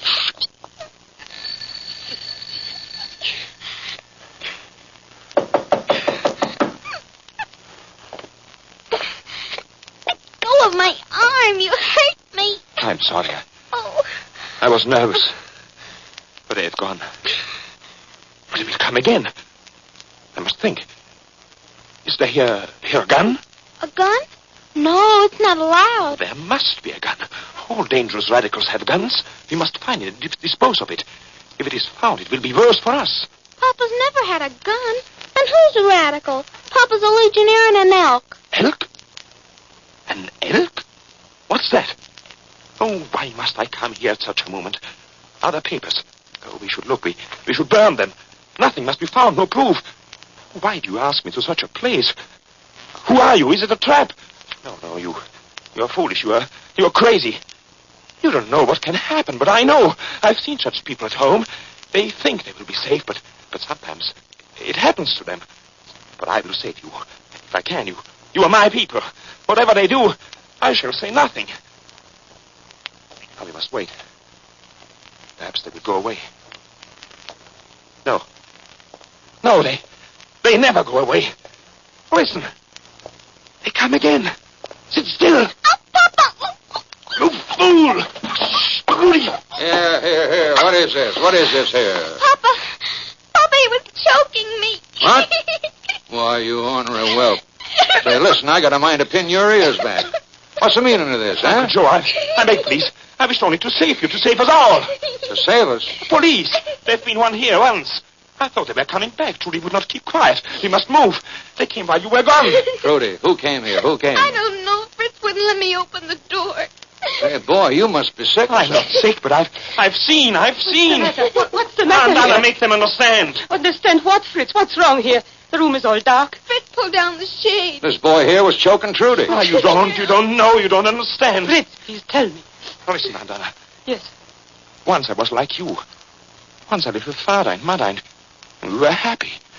But in the home, they would talk, they would say things, against the state, like you, Uncle Joe. Only not so bad. Not much, only a little. Then one night, I hear steps and voices. It is the police. You understand? The police. And now they come here to this place. Again, the police. While you are away, they come to the door. Fritz, do you know who that was that you think was the police? It was Jimmy Rafferty, a neighbor's boy. A neighbor's boy? Yes, his father's a policeman. Policeman? Yes, they are good friends of ours. And do you know what Jimmy wanted? He studies German in his school, and he wants to try if he can speak with you in German. Now, do you see how all this is foolish, Fritz? Foolish to you, not foolish to me. You were not there that night to hear the big feet on the stairs, to hear the voices. I was frightened, but In the end, I got up. I went to my father's and mother's room. They are gone. Gone! Never did I see them again. But, boy, you told us a while ago that they were well and that they sent their love. That is what it told me to say. For the state. But never did I see them again. Never did I hear. I asked and I was beaten.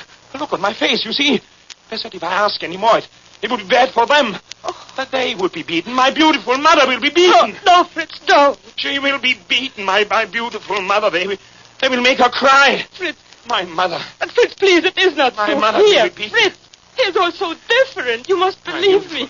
Ja, I know Mother. you will believe me. Hier wird alles gut werden. Alles wird gut, Fritz. Aunt Anna. Please. Aunt Anna. So now you are a good boy, Fritz, yeah? Now you are better. Hello, Jimmy. Hello there. Mama, here's Jimmy back again here. Maybe Fritz wouldn't want to see him right now, huh? Oh, Papa, could he wait? No, I will see him. I will be all right. I'm not a coward. But I don't know anymore. But not a coward. Tell him I shall be pleased. Come then, Jimmy. Gee, Mrs. Smith, it looks like I come at a bad time. Oh, the bad time is over, Jimmy. Papa, raise the blinds, will you? You betcha. Hey, Jimmy, you want a piece of cake, do you? There's some in the kitchen there if you do. Oh, thanks, Mr. Smith. Uncle Joe, and Anna, Trudy, forgive me, please. That's all right, son. Now, don't say nothing more about it. Now, let her go. See, that's better. The sunlight comes in. Trudy, tell Jimmy Fritz wants to see him. Come on, Jimmy. Fritz, this is Jimmy Rafferty. Oh, hiya, Fritz. How'd you do? And Anna says you can speak my language. No, I can't really, but I learned a song, and I thought I might spring it at our class show. You know, kind of surprise them. Only I don't know if I pronounce it right, you know. It's called Ich weiß nicht, was soll es bedeuten. Did you ever hear of it? At home all know that song. Yeah, that's it. Oh, sing it, please. Oh, no, you sing it. I wouldn't sound so good. But please, you must try. Well, let Fritz give me a lead. No, you first. Oh, come on, boys. Come on now. Sing it together, both of you now. Come on. Ich weiß nicht, was soll es bedeuten. Yeah, Mama. Hey, what's the matter with you, Mama, huh? My sister. Oh, now, come on, dear. Now, be brave. Look at Fritz here. Look at him. Yeah, he is brave. I won't let him see me cry. I will think how lucky we are. Sure we're lucky. Sure we are. Oh, Mama. Now, please. Now, listen. Maybe we can find your sister. Maybe we can find her husband, too. Now, maybe they may be all right now. You don't know. I do not know. The end we do not know. Just like you said. Yeah, that's right. But we know what's going on today, don't we? I said that too, didn't I, huh? Yeah. Today we know. And today we make Fritz just like our son. Could we do that, Papa? Why, certainly, old lady. You bet we can, yes. Oh, boys, now I'll tell you something. That was pretty good. That was very good indeed. Say, we ain't so bad. Look here, Fritz, do you want to go on with me in the show? Hey, we'd knock 'em dead. I shall be very happy. You bet. Okay, we're set. Hey, you must have done a lot of singing, fella. With his father, I guess. Just like you, Jimmy. Yes, with him. For 20 years, his father sings bass in the Lutheran choir. Oh, one time they made a record for the phonograph. So you like the old country music, Jimmy? Gee, yes, Mrs. Smith. It's great stuff. You'd like to hear some real great stuff, Jimmy? Trudy, get out the record. It's in my bureau drawer. Papa, wind up the box, will you? All right, Mama. You know, Mama, it's a long time since you played this record, you know. Yeah, Papa, a long time. Because I'm so sad about the old country. Yeah, I know. Well, now, listen. Now, maybe we better not play it at all. No, I want to play it. Because I'm a little happy, too. Happy about Jimmy, that he loves our music. Happy about Fritz, that he's here in this country where people from all countries are free together. This good country, eh? Yes. Papa? Yes, it's a pretty good country, Mama. It's been good to you ever since you came here, hasn't it, eh? It's been good to me, too, and to my folks for over 300 years. Of course, I like to cuss it out once in a while, but why, Gravy, don't you ever let me hear anybody else say nothing against it, I'll tell you that. You see, Fritz? Papa thinks like me. Here all should be happy. All should be proud. Because, like Papa says, The end we do not know. Only today we know. So what we have good, what we have great, that let us keep. Please, Papa, play. Here we go.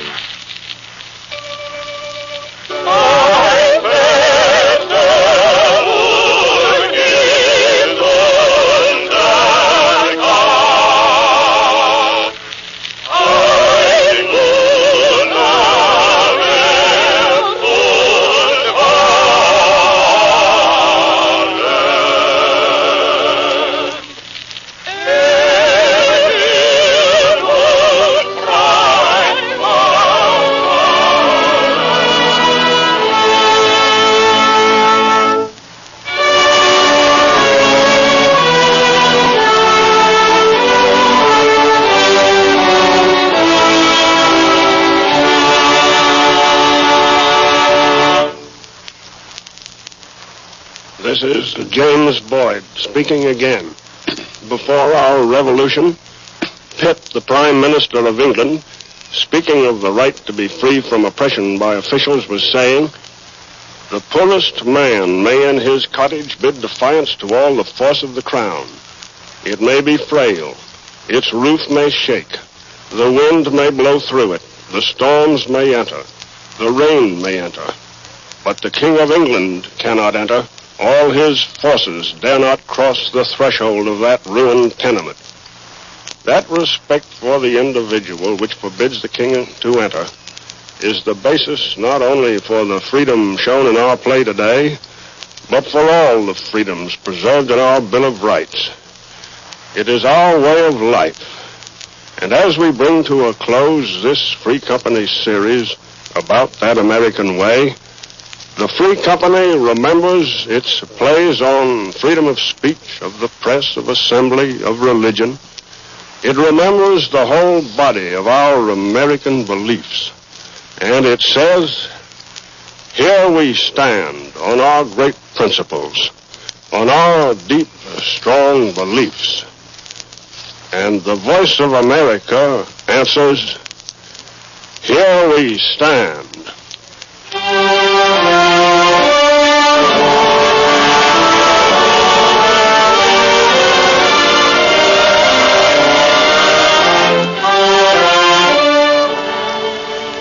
Columbia has concluded the first series of broadcasts by the Free Company. Copies of today's program may be obtained by sending 10 cents, the cost of printing and mailing, to the Free Company in care of the Columbia Broadcasting System in New York. The entire series of these radio plays has been published in book form and may be obtained beginning tomorrow at your local bookstore. Today, Mr. Smith was played by George M. Cohan, Fritz by Paul Hernreid. Also included in the cast were Lily Valenti, Betty Jane Tyler, Francis Cheney, and Eddie Ryan, Jr. The music was conducted by Howard Barlow, and the entire production was directed by Earl McGill. Tune in again next Sunday for The Free Company, a presentation of the Columbia Broadcasting System brought to you by means of electrical transcription through WBNS in Columbus. If your son or daughter has artistic or mechanical talent, give it the encouragement it deserves.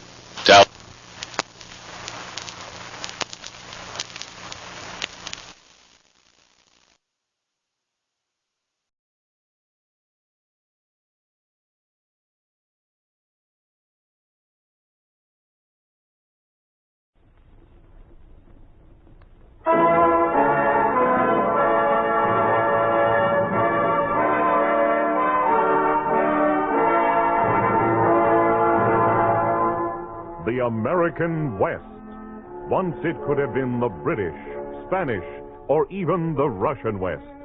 It became American primarily because of the explorations of two young Army officers, Meriwether Lewis and William Clark.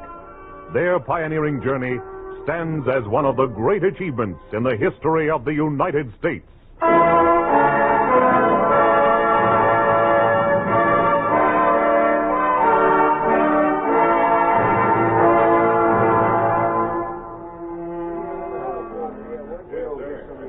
I made sign talk with the river people about food. They don't have any to spare. not even to sell. At least we'll have quamash roots to eat. Janie went out to dig some. Roots are all right temporarily, but the men can't go without meat very long and keep up their strength. If Druyard and the hunters come in empty-handed again, why not kill one of our horses? The poorest one. Really, the way it is, all of us except Bratton will have to walk over the Lolo Pass. We have just enough horses to tote the baggage. We could all ride if we could bring Chief Twisted Hair to an accounting. Last fall, we left 30 good horses with him. Do you realize that? Tell me, Billy, how do you bring a man to an accounting when he deliberately avoids you? Captain Clark? Thought you ought to know, sir. There's a score of Nez heading this way. Who's leading them? Twisted Hair, Cut Nose? No chief, sir. Just a couple of braves, mostly squaws, children, and old people. Wonder what they want.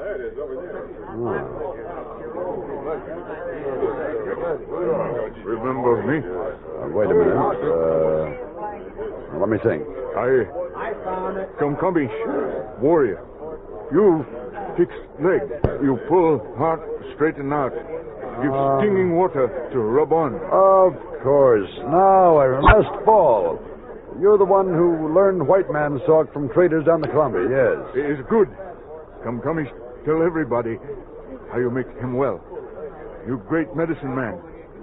These people, all sick, all come to be cured.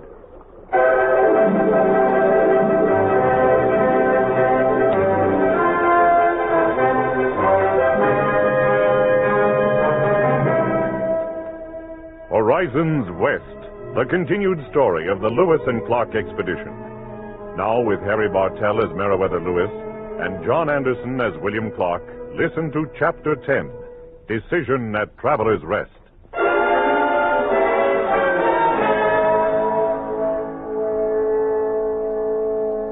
May 8, 1806. The Lewis and Clark expedition, after a relatively easy trip from the Walla Walla country in southeastern Washington, was encamped on the banks of the Clearwater River in Nez Perce country, not far from what is now the city of Lewiston, Idaho. Ahead were the formidable Rockies. The crossing would be through the Lolo Pass, where there was never food for man or beast, even in the summer. Now the pass was choked with snow. If nature was kind and permitted the rigorous 3-day passage within the month, Lewis and Clark would reach St. Louis this year. If nature chose to be unkind and delayed them 2 months, but neither captain wanted to think about that possibility.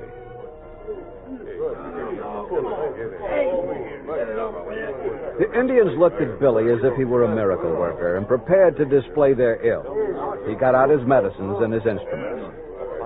Meriwether, you know more about doctoring than I do. You ought to be doing this. They put their faith in you, Billy. Stand by, anyhow. I might need a consultant. I'll give you one piece of advice right now. We're out of trade goods.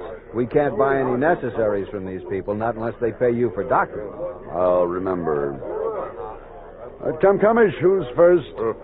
This squaw, the wife of War Chief, has great pain in back. Tell her husband we are poor in food and poor in horses. Tell him we will welcome any payment he can make. The squaw had a severe abscess which Billy lanced, drained, and dressed. The easing of pressure gave her almost immediate relief, and her grateful husband promised to bring us a horse in the morning. Except for a girl with a broken forearm, the other complaints were minor. Sore eyes, strained muscles, constipation. Billy treated these from 3 bottles: eye wash, horse liniment, and Dr. Rush's purgative pills. At last he finished. Kamkamish herded the patients away just as George Druyard and the hunters returned with 3 deer. Look, Billy, 3 deer! Well, things are improving. Now, if we could only get our horses from Twisted Hair, we'd be in good shape. No time like right now. Now? Well, what can you do now? I have an idea. Would you find Kamkamish for me? There's one over there. Kamkamish! Come here. George, you came in past Twisted Hair's camp? Yes, sir. He is there. He is sulking in his lodge. I want you to go back. Ask him to visit us tonight. We'll smoke the pipe, eat together, talk. Captain Clark, you want Kamkamish? Yes. Captain Lewis and I want you to stay. Be our interpreter. Big powwow tonight with Twisted Hair. George, after you visit Twisted Hair, go on to Chief Cutnose. Invite him here to smoke and eat and talk. Twisted Hair and cut nose? Both of them? Both of them.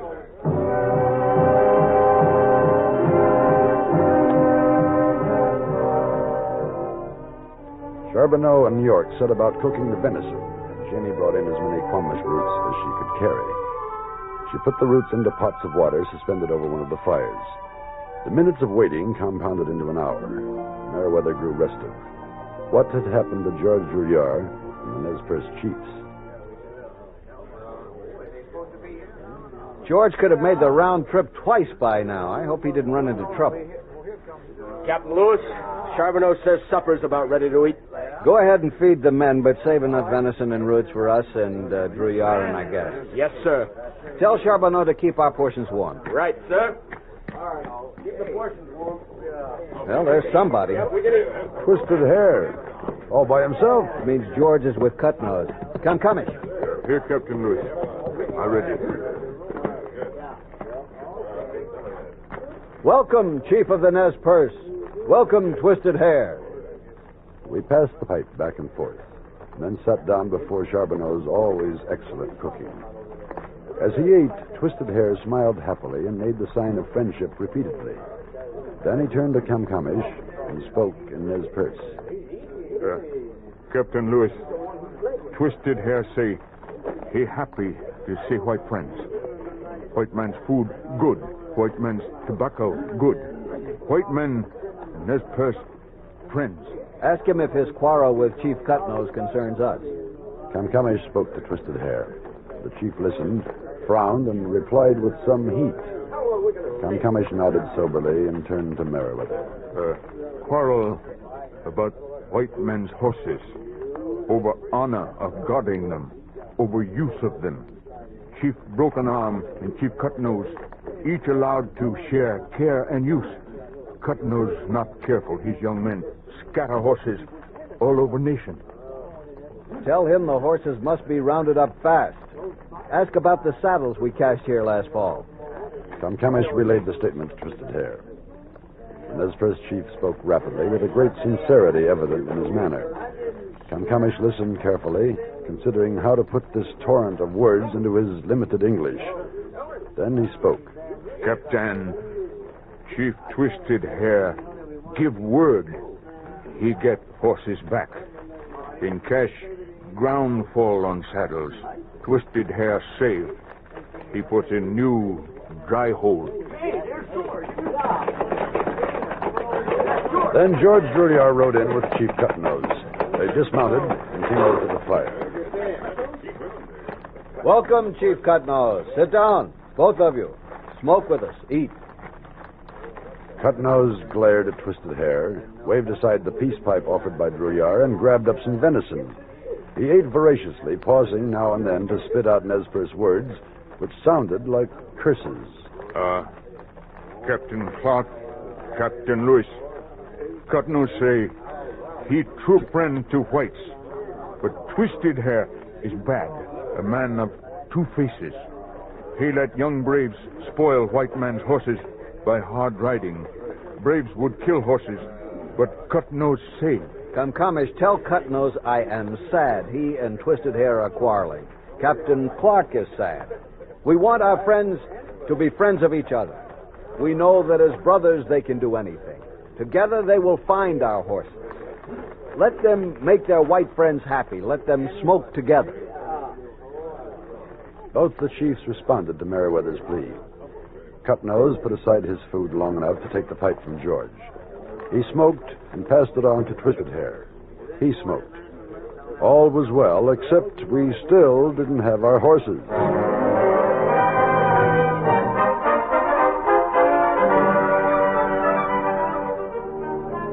Billy's fears about the horses turned out to be groundless.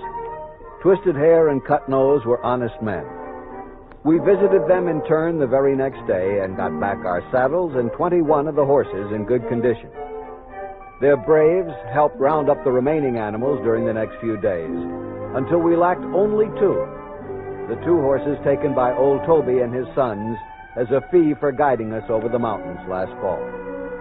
Then a messenger arrived from the great chief of all the Nez Perce, the Broken Arm. He say, You come his village.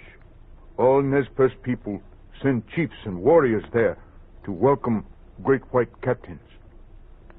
On May 10th, we reached the Broken Arms village and were pleased to see that over it flew the American flag we had given him last fall. The village was on high ground with a fine view of the still impassable Rocky Mountains. Representatives from all 7 Nez Perce tribes were there. It was our chance to speak out for the policy of peace and friendship Thomas Jefferson wanted the Indians to adopt. My friends, we have smoked the pipe together. We have pledged ourselves to live in peace and harmony with each other. This is the policy of the great chief Thomas Jefferson of the 17 states of America whence I come. Let me draw you a picture on the earth before your feet of this great nation to which I belong and how it relates to you and other Western peoples. While his words were translated into the Nez Perce tongue, Meriwether took up a stick and drew a map on the ground and made the sign for all to look at. Look, my friends, here, all this great area, this is the United States. Here is the big river Mississippi and the big river Missouri. Here live the Nez Perce and their immediate neighbors, the Shoshones, the Blackfeet, Minnetarees, Pawnees. All of you are under the protection of the great Thomas Jefferson, just as each of the 17 states is protected by him. We must all keep the peace. When Blackfoot or Minnetare lifts his lance against Shoshone or Nez Perce, it is an affront to great Chief Jefferson. It is an affront to all who want the good life. Only in time of peace can traders come among you and bring you white man's goods to make your lives easier and richer and better. Now, so I may tell the great President Jefferson of the intent of his Nez Perce friends, I ask you to tell me whether you want to fight with your neighbors or live with them as brothers. I ask you to vote either for war or for peace. The voting procedure, set up by order of Great Chief the Broken Arm, was unique and followed Nez Perce tradition. To signify approval, the braves helped themselves to food from the tribal kettle. To show disapproval, they stood aloof. The approvals far outnumbered the disapprovals. It is good. The vote is for peace. The Broken Arm informed us after the big powwow that his scouts had reported snows in the Lolo Pass were still so deep we could not go through. We would have to wait several weeks, and we might as well spend the time in comfort. A commodious deerskin lodge would be provided for Billy and me. The level of the nearby river, checked daily, would be an accurate gauge of how fast the mountain snows were thawing. And we were free to kill as many of the Broken Arm's numerous horse herd as we might need for food. We also learned, after we accepted his hospitality, that word of Billy Clark's medical prowess had reached the area. The sick lined up each morning for treatment. Well, another group gone away happy, sir. And they all paid in food. That's the way it is, Ordway. Feast or famine. You know, you'd make a pretty good country doctor even back home, Captain. Nonsense. If I were any good, I'd be able to cure Private Bratton. Yeah, poor Private Bratton. Did I hear somebody mention Bratton? Yes, I've got to look in on him. I just did. If anything, he's weaker. Then that salve I gave him last week hasn't helped. Pine resin, beeswax, and bear oil, wasn't it? Yes. Well, all it did was give him a rancid smell. Bratton says Johnny Shields has been talking to him about an Indian sweat bath cure. Indian sweat bath? It'd kill him. Maybe not. He'll die anyway in the Lolo Pass. Billy, why don't we ask him? Might as well. Bratton was under a canvas lean-to stretched out on a couch of pine boughs. He didn't look bad lying there. His color and flesh were good, but when he tried to stand, he collapsed. I don't know what it is, sir. Ain't much pain except a small on my back. You think you can sit up for maybe an hour? Well, I can try, sir. Why? Captain Clark and I want to give you an Indian sweat bath. Johnny Shields was talking about it. You sure it'll cure me? I'm not sure at all. It's your last chance, Bratton. Well, I guess a long chance is better than no chance at all. Johnny Shields and Drew Yar helped Sergeant Ordway dig a hole in a clear area along the riverbank.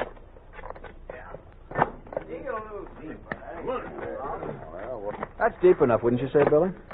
4 feet deep, 4 foot square, sir. That's about right, Sergeant Ordway. Build a fire on the bottom. Yes, sir. When it get good and hot, in you go, Bratton. And then you can make your own steam, throwing water on the sides of the hole. You're telling me it'll be that hot? Well, you'll cook me like a side of beef. No, we won't.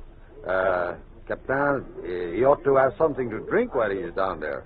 Suppose you make him some hot mint tea. Hot? That's what the captain said. When the hole was hot enough, Shields shoveled out the fire. We built a rock seat about a foot off the bottom, and it was ready. I looked around. Ringing us were about 30 Indians. I decided to ignore them. Got the water for steam, Ordway? Yes, sir. Here goes. Mint tea? Right here, sir. Now, when he's in, cover the top with blankets. You sure you want to go in there, Bratton? No, I ain't sure at all. They're not forcing you. Do what great Dr. Chief say. Go in. Get well. Hey, come on, Bratton. Hey, you don't want to disappoint the audience. Up to the devil with the audience. Get in there and sweat it out. Well, I guess so. Well, all right, I'm ready. You'll be all right, Bratton. Water on the bottom and sides, Ordway? Water on the bottom and sides, sir. For supper, the roast Bratton. Shields and Ordway carefully lowered Bratton into the steaming hole. Quickly, we covered the top with blankets, lifting them partially now and then to provide Bratton with more tea or more water to make steam. Soon, he was all but obscured by a misty cloud. How are you doing, Bratton? I can't stand much more. Well, it's pretty hot down there, Captain. Good. You think I should take him out, Meriwether? You're the doctor, Billy. I have no first-hand experience with this kind of thing. Neither have I. Ordway, you know the procedure to get him out? Yes, sir. Me and Shields lift him. Then we run him to the river and throw him in. Well, then get him back fast and into the hole again. All set, sir. Shields? Ready, sir. All right, take him out. We lifted him out and ran with him toward the river.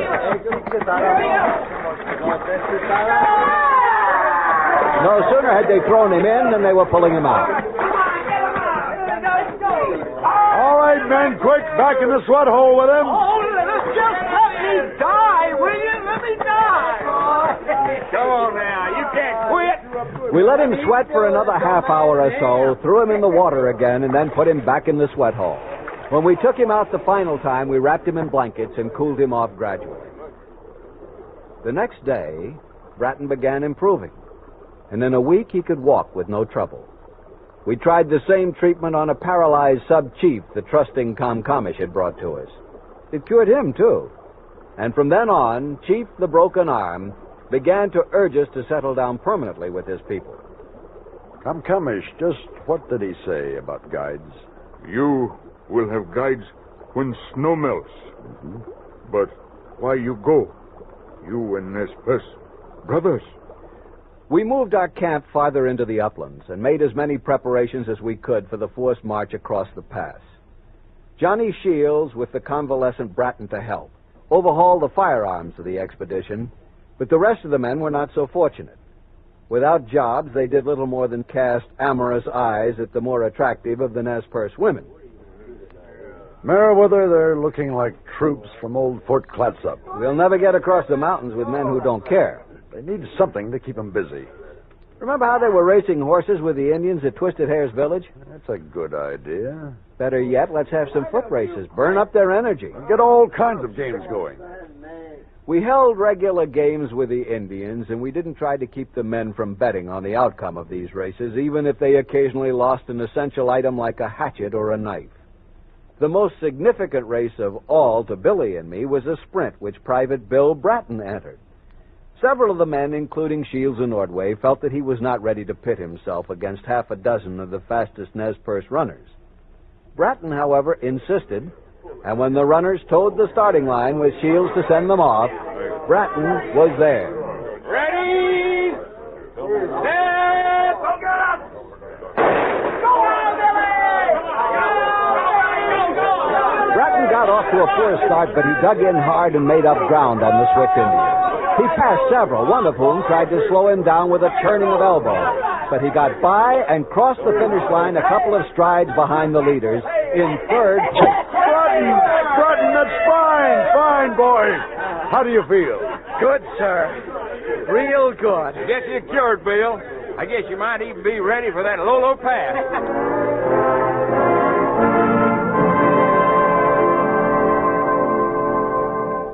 Billy Clark and I kept daily watch on the water level in the river, which rose much too slowly for us. Obviously, it was a late winter, the one eventuality that could defeat our attempt to reach St. Louis before the end of the year 1806. On the 10th of June, we moved still nearer the mountains.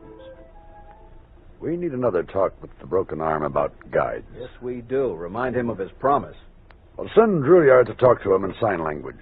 Why not Concomish in Nez Perce? I'm afraid he's biased. He wants us to stay. This time, with the exception of George Drouillard, we sent out all our hunters to bring in as much meat as possible. George left for the camp of Chief the Broken Arm. Half a day, and George reported back to us, grim and unsmiling. Sorry, no guides. The chief say he is not letting us die up there in the snowdrifts. Did you tell him we meant to leave? Guides or no guides? Yes, sir. He thought I was bluffing.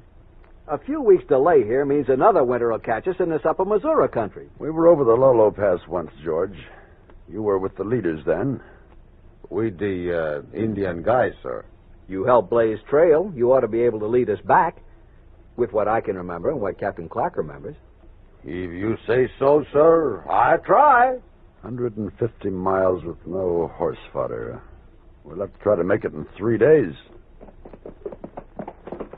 We started into the mountains on the 15th of June, 1806. By evening, we had pushed to an elevation of almost a mile. Fortunately, the snow was hard-packed and crusted with ice. As long as the horses kept their feet, travel wasn't particularly difficult. That night, with a knife-edged wind slicing at us from the heights, was the coldest I can remember. We were up early and pressed on in the gray dawn. Doesn't look familiar. Sure doesn't. Those horses don't look happy. Morning, sirs. How does it look up front? Not familiar. To speak out, sir, I am not sure where we are heading. How about the tree blazes? Buried under maybe 4 feet of the snow. I can take a chance if you make it in order, but I rather not. I make a wrong guess, and I kill over 30 people and 60 horses. And you don't want that hanging over your head. No, sir. We have to get across. If we try again, maybe we can force the Nez Perce to give us a guide. Perhaps talk to somebody else. Twisted Air, Cut Nose. It'll cost us at least 2 days, maybe more. We can leave the baggage here. Backtrack with only men and horses. I guess it's the only way. Let's get started. Hard way! Dance! Fire!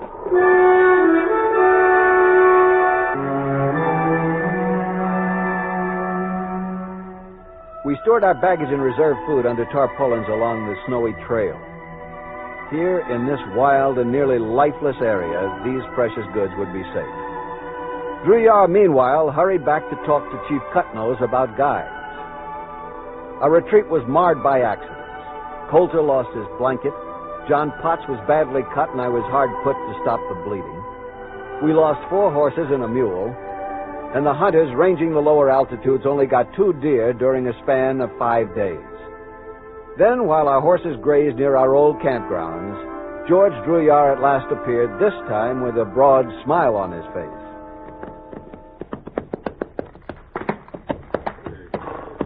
Drouillard! You look like good news, George. Sir, I got 3 guides.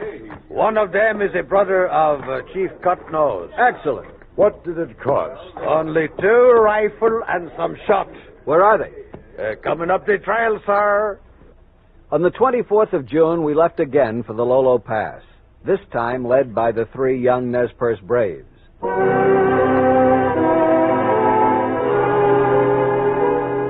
fortune favored the rest of the passage. It was very cold. The horses went with empty bellies.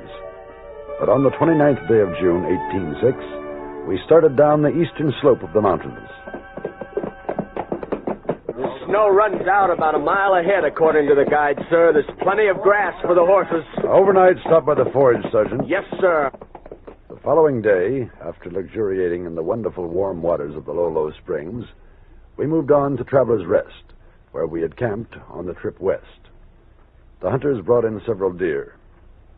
That night, the men, bodies cleansed in the springs, stomachs full of good fare, were happy and relaxed.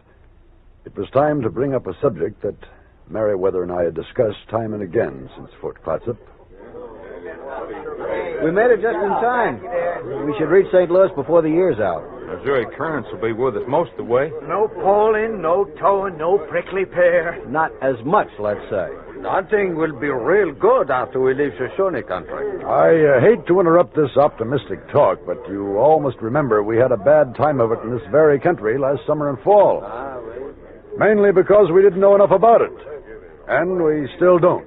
What Captain Clark is trying to say is we'll have to split up the Corps of Discovery a good part of the way home. In Blackfoot country, sir? Them and the Minotaurs might jump smaller groups of men. We'll have to take that chance. Back at Fort Clatsop, when I made up the master map, I could see the blank spaces that we fill only by actual exploration. Well, that's what this amounts to, filling in the blanks. Gas, you'll go with me and we'll take 8 men. We'll go directly to the Missouri, where 3 men will make trucks for the portage around the Great Falls. With the others, I'll explore Mariah's River. Ordway, you'll go with me up the Bitterroot Valley, over the divide, then to Three Forks. There, you'll take 9 men down the Missouri to meet up with Captain Lewis, while I take the rest of the party, explore the Yellowstone River. We should all meet where the Yellowstone joins the Missouri. All I can say is I hope the Indians have hibernated.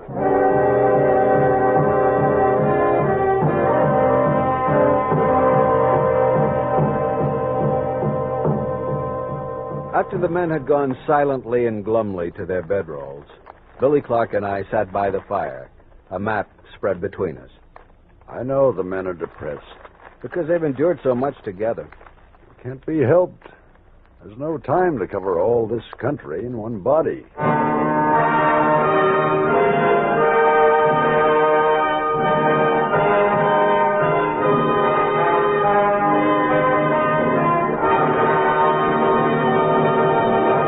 You have been listening to Horizons West, the continued story of the Lewis and Clark expedition. Chapter 10, Decision at Traveler's Rest, starred Harry Bartell as Meriwether Lewis and John Anderson as William Clark. Featured in the cast were Carl Swenson, Eddie Firestone, Jim Bowles, and Clark Gordon. Our story was written by Carl A. and William Tunberg and directed by William Lally. Sound patterns by Gene Twombly. Michael Rye speaking. This is the United States Armed Forces Radio and Television Service.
Jurgens Journal, featuring Walter Winchell. Mr. Winchell, whose famous column appears in the New York Daily Mirror and other newspapers with more than 25 million readers, is brought to you by Jurgens, the lotion for soft, smooth, romantic hands. Mister, you say your girl has what kind of hands? Her hands are look again and hope to touch. Look again and hope to hold, I guess you mean. I mean she has smooth, soft hands. And very nice it is when a woman has soft, feminine hands. Jergens lotion makes this possible for any woman. Thanks to wartime research, this famous lotion is even more effective now for smoother, softer hands and for even longer protection against roughness. The very first application helps. But for the smoothest, inviting hands, use Jergens in connection with every soap and water job. And always use Jergens lotion. Now to the editorial room of the Jergens Journal and Walter Winchell. Good evening, Mr. and Mrs. North and South American, all the ships at sea. Let's go to press. New York City. The Hudson River ice floes prevented the police launches from finding the body of the man who jumped from the George Washington Bridge a few hours ago. He was middle-aged and about 5'6". New York City. Attention, Hamilton, Ontario. Tragedy struck at the Fifth Avenue mansion of Dr. and Josephine Benedict Sharp today. The 27-year-old heiress to the Benedict typewriter fortune swallowed about 50 sleeping pills after a violent quarrel with her husband. Hollywood. The drummer in the Harry James Orchestra was arrested and charged with being a dope fiend today. He said the heroin he used cost him $450 an ounce. Morristown, New Jersey. Andrew Lord, a banker of New York City, was killed today after being thrown by his horse. Washington. Mr. Winston Churchill is all right now, despite a very rough trip today by air from Miami, in which he was thrown from his plane seat. Attention, Miami Herald. Dan Johnson, the moving picture star, after a 2-day visit to New Orleans, will arrive in Miami, Florida, Tuesday next. An actress named Jacqueline Dahlia is flying from New York City to visit the star in Florida. She is due there tomorrow. 1 and 1 make 3. Washington, D.C. Attention, Washington newspapers. An explosion, due very soon in Washington, will involve a member of the presidential cabinet and a foreigner who has tried to blackmail the presidential advisor. The long arm of the law will soon crack down on this blackmailer, whose initials are 19 and 4. Behind the international news, Montevideo, Uruguay. The Attorney General of Argentina is a dirty crook whose price is about 50,000 pesos for every Nazi he covers up by naturalization papers. These naturalization papers, ladies and gentlemen, are the price paid by Nutric Frundi for his naturalization. And it saves him from deportation and arrest by the United States Army. This Nazi Frundi was and still is Hitler's #1 man in Argentina. Munich. The ancient and dishonorable House of Bavaria, renowned in history for its drunkards and its insane, will soon try to separate Bavaria from Germany, so they can again put the crown on the family idiots. Shanghai. The Shanghai Evening Post and Mercury recently revealed what it called disquieting signs of Japanese and Nazi influence in China. That report, ladies and gentlemen, was written by an American. He is William H. Newton of the Scripps Howard newspapers. In short, said Mr. Newton, the Japanese and the Nazis are behind lots of trouble in China. Athens, Greece. The Food Administration in Greece is an international scandal right under the sleepy eyes of the British lion, or is he winking? Alexandria.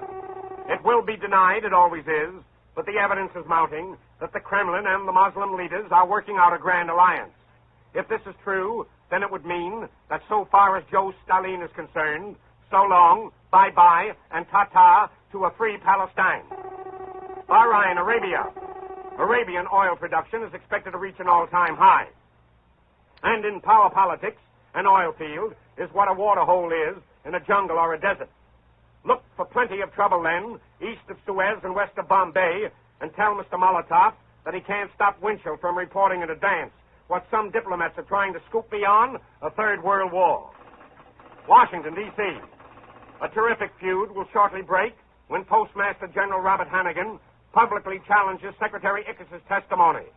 General Hannigan will charge that Secretary Ickes was secretly backing Mr. Justice Douglas for vice president while publicly backing Mr. Henry Wallace, and that Mr. Ickes' second choice was Mr. Truman at the Democratic National Convention in Chicago. Attention, Mr. and Mrs. United States. In the 19th century, Abraham Lincoln fought for the principle that no man had the right to live by another man's sweat. In the 20th century, Abraham Lincoln would have fought twice as hard for the right of a man to say what he thinks whether that man is speaking in a corner drugstore or over a national radio hookup. If Abraham Lincoln were with us today, he would be denouncing power politics over a microphone and probably be leading the latest Crosley Hooper or Nielsen radio rating. Because Abraham Lincoln spoke not only to the common people, he spoke for them. And though the centuries change, the principles, particularly of evil, remain the same. Nations, like men, were not born to live in chains. If Abraham Lincoln were alive tonight, ladies and gentlemen, he would be under subpoena to appear before that stupid, ranking, un-American committee, because Abraham Lincoln would dare to denounce some Bill Boob or some Gerald L.K. Smith or some other notorious question mark for being intolerant or for just being what they are. I believe, too, that if Lincoln were alive today, he would be attacked on the floor of the House or Senate as a subversive, just because Lincoln might have declared that all men have an equal right to make a living. Beyond a question of doubt, Lincoln, the Republican today, would be called alien-minded, an FDR stooge, a branch of the Winchell column or the uptown edition of PM. Because Lincoln believed that a breadline in any state of the Union concerned the whole federal government.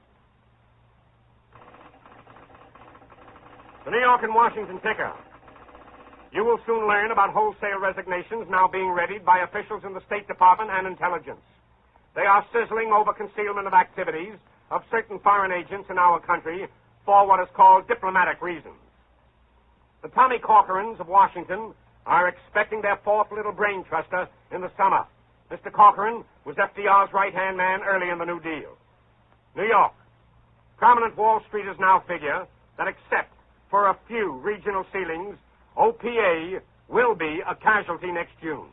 And that as prices go up, the value of your money will go down. The pressure boys in Washington who are trying to squeeze the last bit of advantage for their industries are squeezing half the life out of your dollar. See you at the poorhouse. A reporter's report to the people. Washington.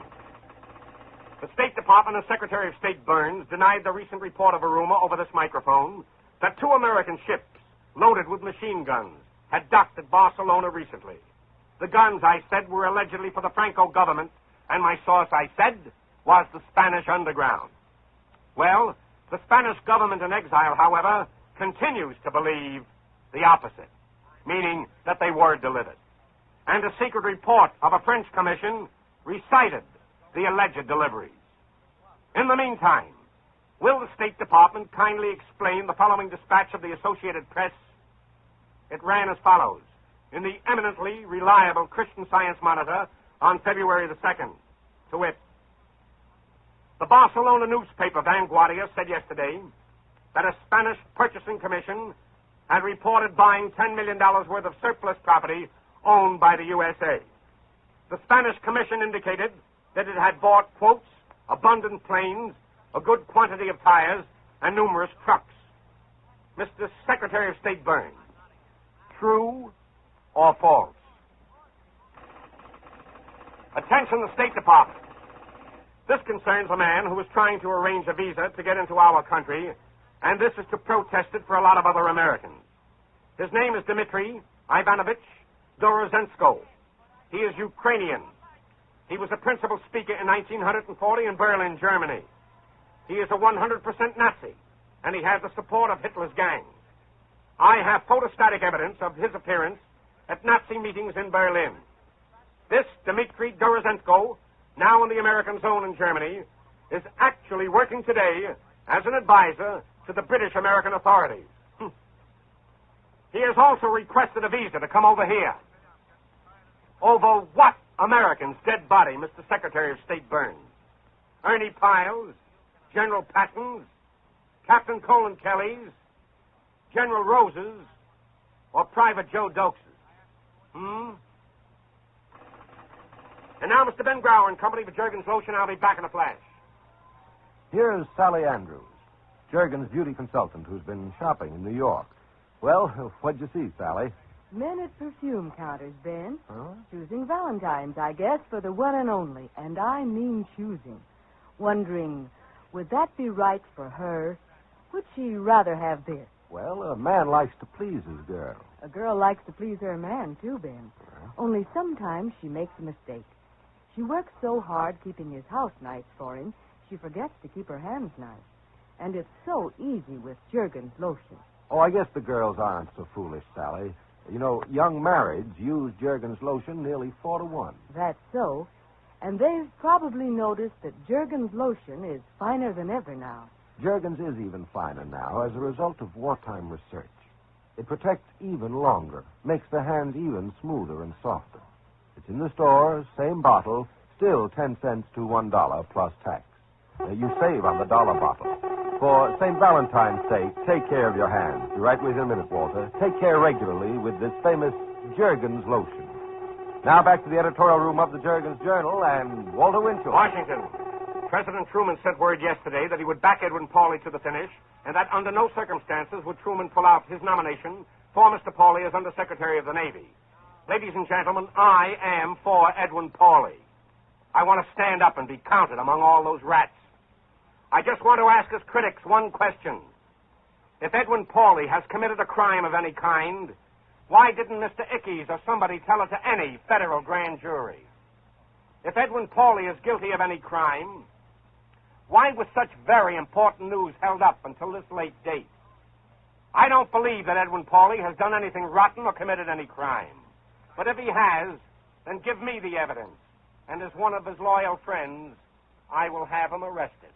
I'll tell Johnny Edgar Hoover. That's what I'll do. What a farce. How do you like it?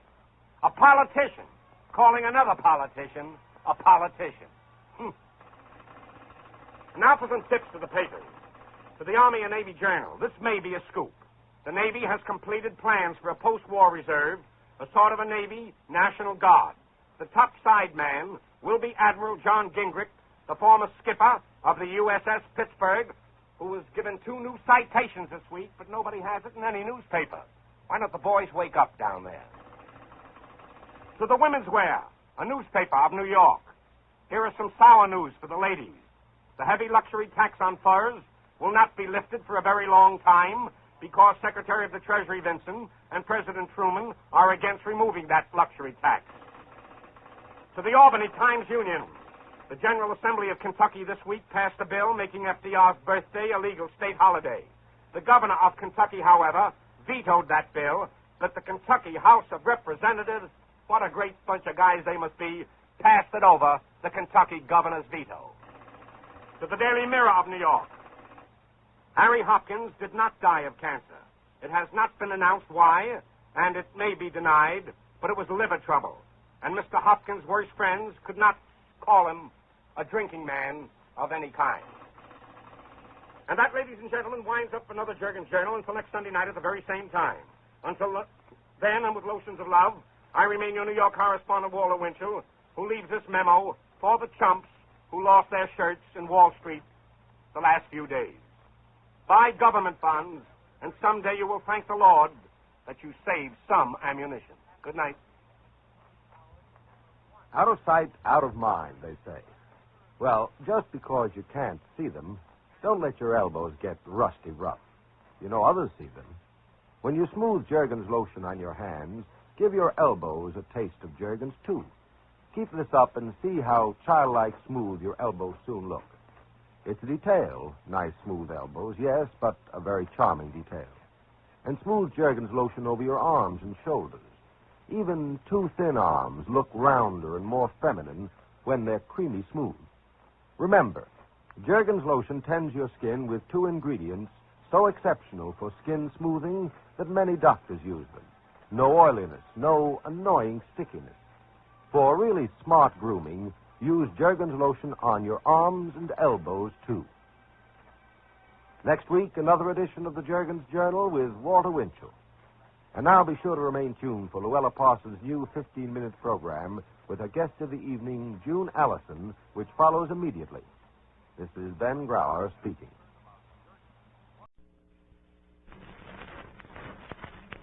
A new sound for 1950 resounds throughout the world. A symbol of hope, a call to arms. Hear it, recognize it, keep it ringing. It's the Freedom Bell.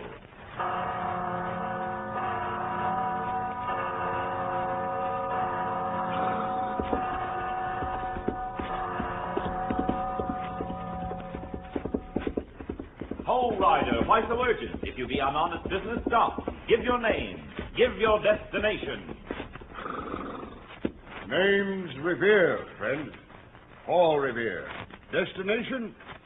Destination Freedom.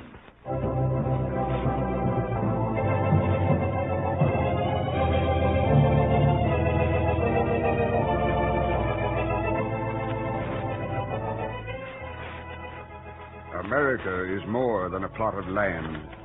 It is a way of life, clean and decent, based on faith in God and man. Any man on earth who professes God and respects the dignity of man is a true American. And until all such men are free to speak, work, raise families, and worship their God as they see fit, no other American is truly free.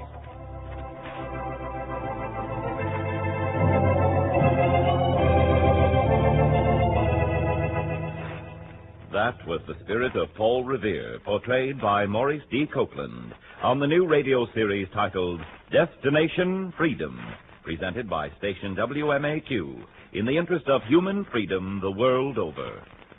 Paul Revere is the symbol of warning, ready to ride down the skies to shout an alarm. His destination? Now and forever, freedom.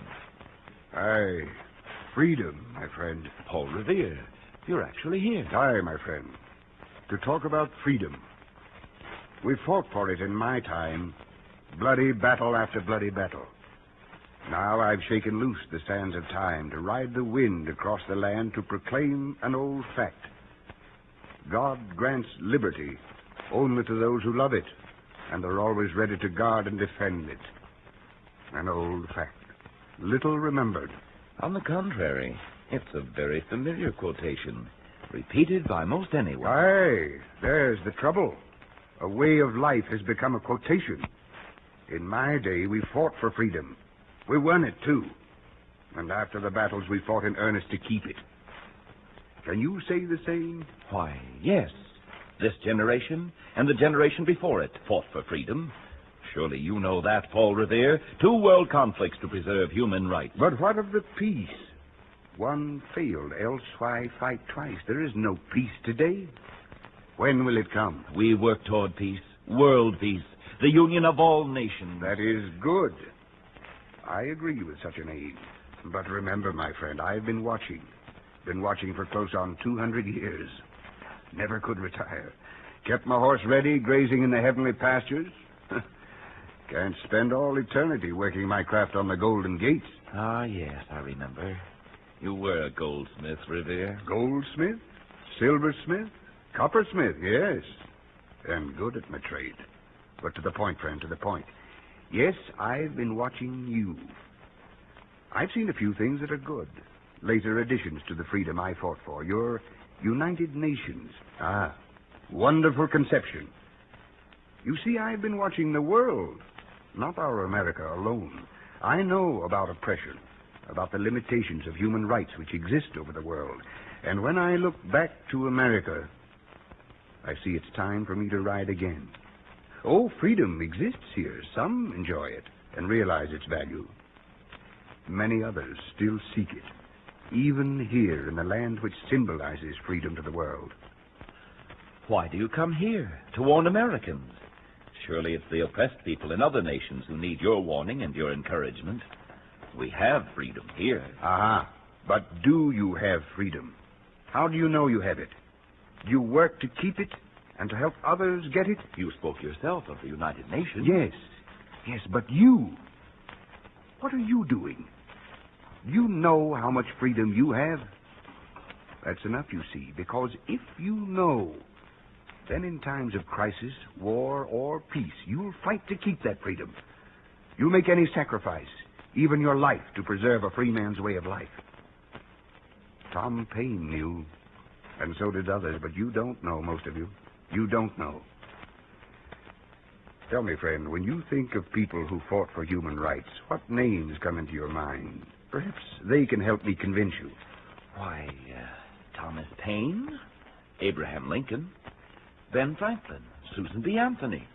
You mean just Americans? No. The fight for human rights is old. America is new. What about Plato? What about Voltaire? Oui, monsieur. Voltaire. Surely there's a place for me in your discussion of human rights. Monsieur Voltaire. Aye. Here is the spirit of a man who knows about freedom and oppression, about the struggle for human rights. Vraiment, I tell you, monsieur, when I was alive, sometimes I scarcely dared to walk the streets of Paris, for fear my enemies would have me arrested without reason, and I would disappear. I spoke out of turn in my day, yes. It took great courage then. But today, my free speech would seem tame by comparison with a modern newspaper. No one would pay any attention to an old-fashioned character like me. But the fire of a genius like yours, Monsieur Voltaire, is immortal. Merci, vous êtes très gentil. And yet, my peculiar fire burned for my day. I would have a different sort of fire now. I would try to influence not just Paris or New York, but by use of the radio, the airplane with its, what is your word, supersonic speed. I would take your freedom, which is partly my freedom, since I help work for it, and make that freedom real wherever in the world there is a living individual. I would be a sort of, how you say, a press agent for freedom. You wear your years well, Monsieur Voltaire. You seem to bear no scars from even the Paris of the 18th century. No? Oh, come back with me a moment, monsieur. See what happened to a neighbor of mine. The real scars are in the memory.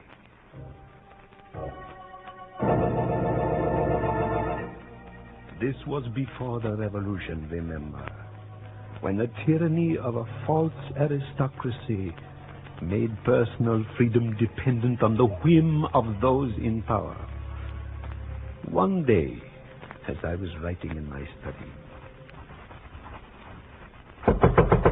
Monsieur Voltaire! Monsieur Voltaire, it is Madame Villard. Eh bien, come in, madame. The door is not locked. Oh, what is it, madame? Sacre bleu, what is the matter with your arm? Oh, it is broken, but it is of no matter. I was fortunate to get away from those brutes. Get away from them? From whom, madame? You know that my husband and I have not been getting on so well. He is ambitious and unscrupulous. Oui. To get rid of me and our children, he went to the king himself. Oh. He had my youngest son declared insane. Pierre, the most brilliant boy in Paris. My eldest in prison, dear Jean, who would harm no one. He tried to have me, his wife, spirited away Le Bon journals. Where? Oh, hide me, please. But of course I will hide you. First, I will lock the door.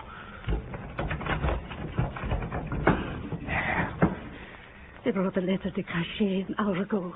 A piece of paper signed by the King of France and countersigned by his minister with the royal seal. My husband pinioned me against the wall, and the gendarmes took my children away.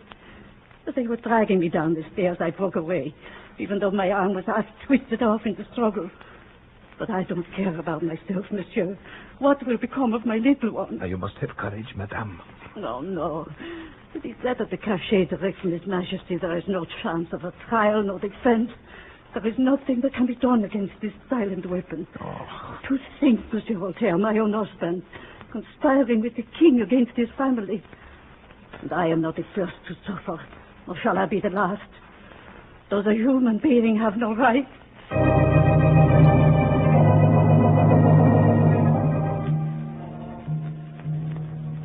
Can you imagine such a scene happening today?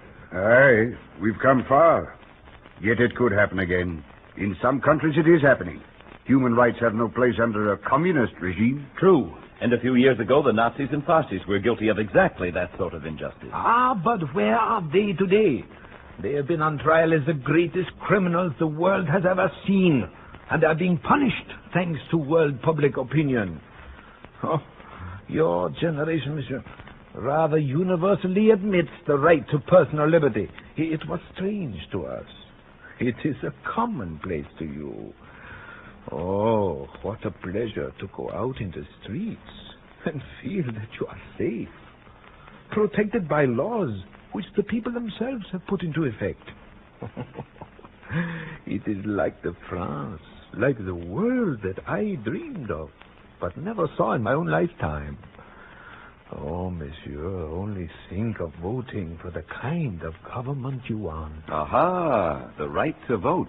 That concerns me. Most certainly it concerns you, sir. It concerns anyone who could write as you did on the Republic. Why, it's Plato. Who else? Wherever there's free discussion of ideas, I will be present. I might say it was my idea originally. And which of our human rights impresses you most, Plato? The right to vote. And I'm already familiar with that procedure to some extent. Surely you know that in the Greece of my time and later in Italy, the right to vote was well known. As long ago as that? Yes. In the primitive days, it was customary for the heads of government to ask for opinion from their people on matters that vitally concerned them. It was done in this way.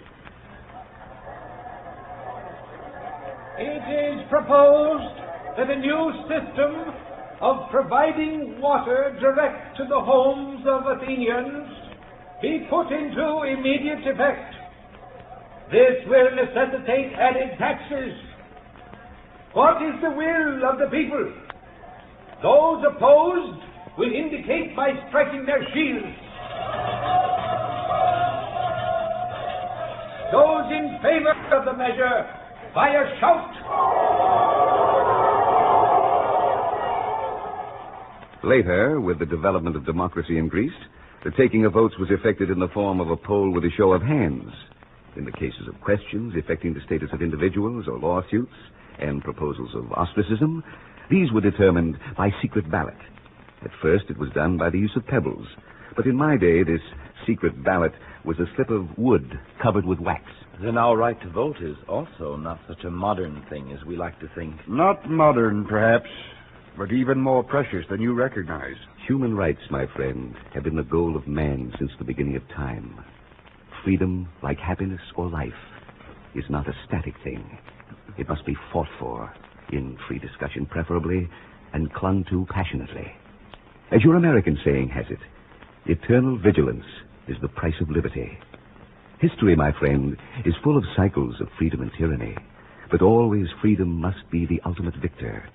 And as the Roman Cicero said, freedom suppressed and again regained bites with keener fangs than freedom never endangered.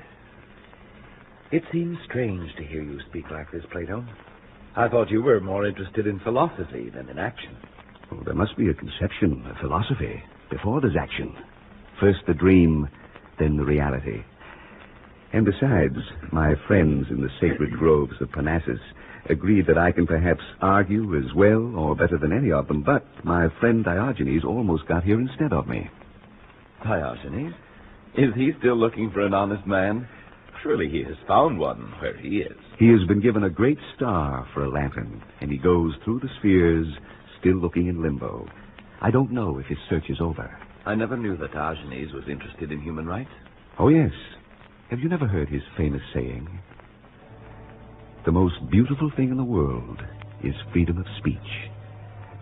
We of the ancient world, centuries ago, dreamed even then of what your day takes as a matter of course. I think we do appreciate our rights. We know that the freedom which we have attained has not been easy. Let me speak. I've listened too long to this ridiculous nonsense. When I was royal governor of the colony of Virginia, such talk would be cut short with a good stout rope about the traitors' necks. How did you get here, Berkeley? Governor Berkeley, if you please, Revere. I tell you, things have changed. This wild talk of human rights is deplorable.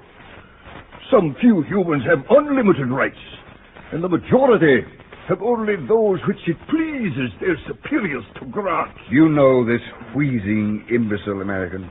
No, of course you don't. He was even before my time. Governor of the Virginia colony for 30-odd years back in the 1600s.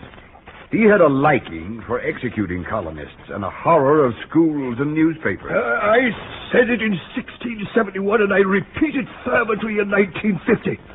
Learning has brought heresy and disobedience into the world, and printing has divulged them. Can you deny that I was right? Just see where it's put you, rebel. Yes, I see. And I'm beginning to see better how tremendous a struggle we made to get here. A struggle against your kind. My kind, yes. The aristocracy. Superior in even their blood and bones. You have no aristocracy. No, thank God. Go away, Governor. Even your own countrymen had no use for bigots like you in 1950. I had no use for bigots like him a century and a half ago, and I was born an Englishman. Tom Paine. Oh, you recognize me. Well, then perhaps you remember my battle cry. Tyranny, like hell, has never been easily conquered. Yet we have this consolation within us. At the heart of the conflict, the more glorious the triumph. What we obtain too cheap, we esteem too lightly. It would be strange indeed if so celestial an article as freedom should not be highly rated. I like your adjective, celestial. You should see our heavenly trophy room. We have freedom under glass, in the most honored place. Aye, there's my grievance. Most Americans of 1950 don't honor freedom, they simply use it. It's an everyday commonplace to them, like electricity. What's that? Thunder? No, that's just old Ben Franklin. Ben must have heard Revere say electricity. He's still experimenting, you know. Such a racket as he keeps up, playing around with thunderbolts. I heard you, Tom Paine, and I came to speak of human rights, not electricity. Though how you can take either one for granted is more than I can understand. Let me say to you, my modern compatriot, that while tyranny exists anywhere in the world, you cannot take freedom for granted. And let me remind you as I go that it's a long struggle, but one most eminently worth the fighting. Must he go so soon? Yes. There's been some argument about his right to be present at a discussion of human rights. In a way, that kite of his, you know, made possible your atomic bomb. It's nice to be trillions of miles away from that, I can tell you. Yes, in your own words, Tom Paine. These are times like your own to try men's souls. Do you know what they call me, sir? The perpetual rebel. Once I said, where liberty is not, there is my home. I meant that where inequality and oppression crushed my fellow humans, there I would make my temporary home and fight on the side of liberty. Well, now I've done with fighting, but you haven't. Remember that. Remember that, sir. The women of the present haven't done with fighting either. Just keep this in mind, that there be no nonsense in your plans for the rights of women as well as of men. Good of you to come, Mrs. Anthony, or is it Miss Anthony? Never you mind, Paul Revere. A single woman has the same rights as a married woman. Call me Susan. Yes, gentlemen. We women have finally got our foot in the door of freedom after humiliation, imprisonment, and public neglect. In 1950, woman, like atomic energy, is here to stay. Nobody can deny that any longer. In fact, it was a woman who helped to discover atomic energy. A suffragette is certainly welcome here, Susan. You are amused at my wearing trousers. Well, I'll admit it is a bit old-fashioned. They should be slacks. Dear me, I wish I had a gavel. Sometimes I can hardly think without one. By all means, a gavel. Here you are. Now then, this is much better. I have only one complaint to make, gentlemen. It took a war in this country to earn the right to vote. It took woman's record in World War I to break down the barriers of opposition. And just look at the record for World War II. And speaking of wars, it took the war between the states to get us started at all. I personally tried to have women included when the franchise was granted to Negroes. But women were still slaves, so to speak, in spite of the war between the states. The war between the states concerns me. Mr. Lincoln, Gentlemen, goodbye. I bow to presidential authority. But I shall be present at each session of the Commission on Human Rights. You may expect me without fail. Goodbye, Susan B. Anthony. And you may keep the gavel. Welcome, Mr. Lincoln.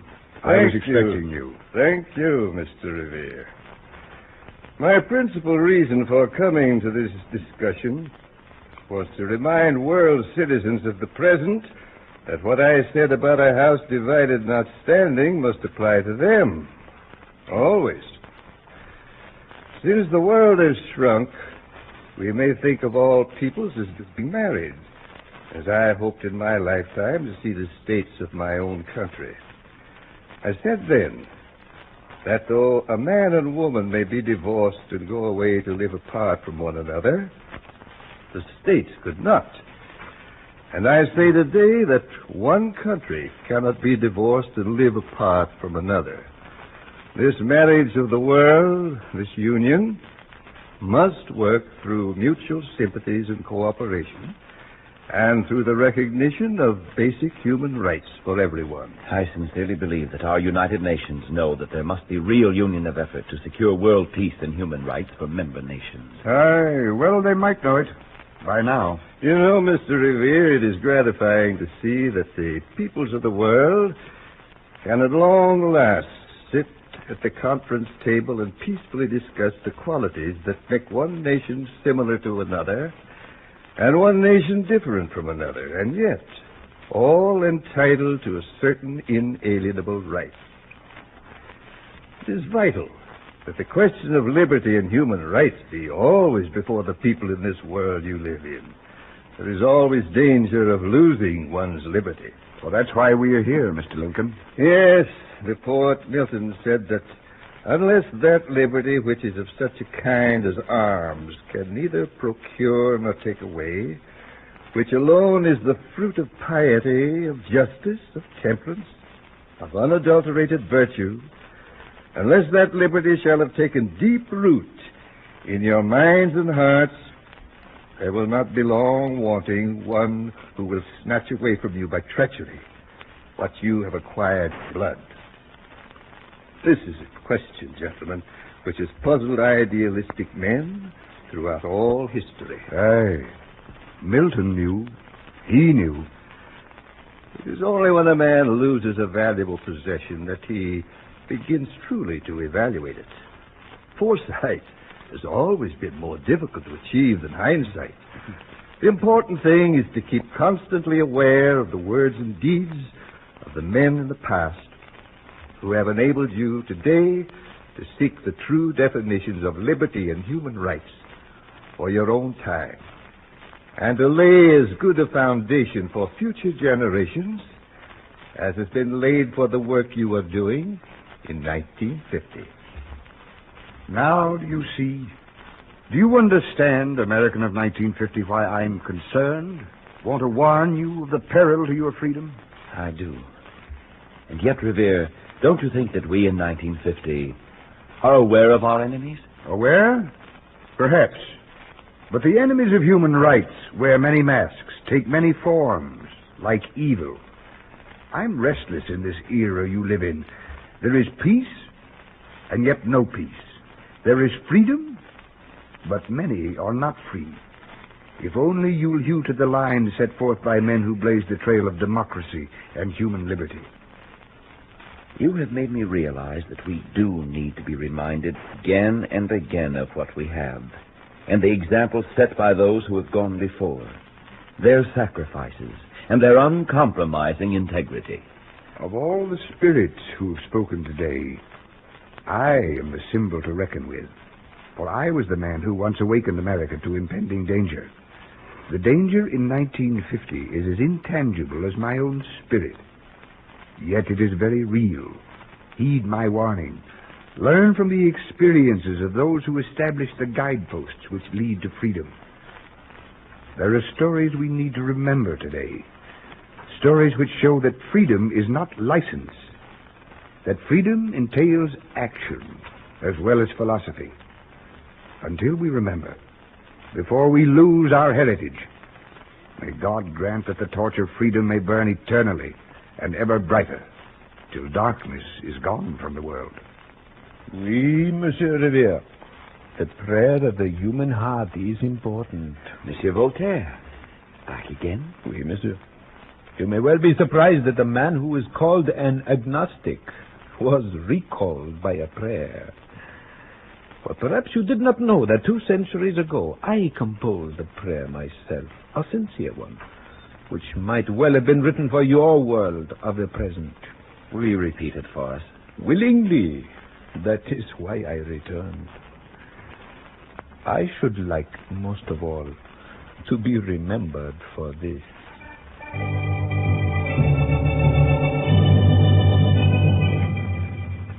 O God of all creatures, of all worlds, and of all ages,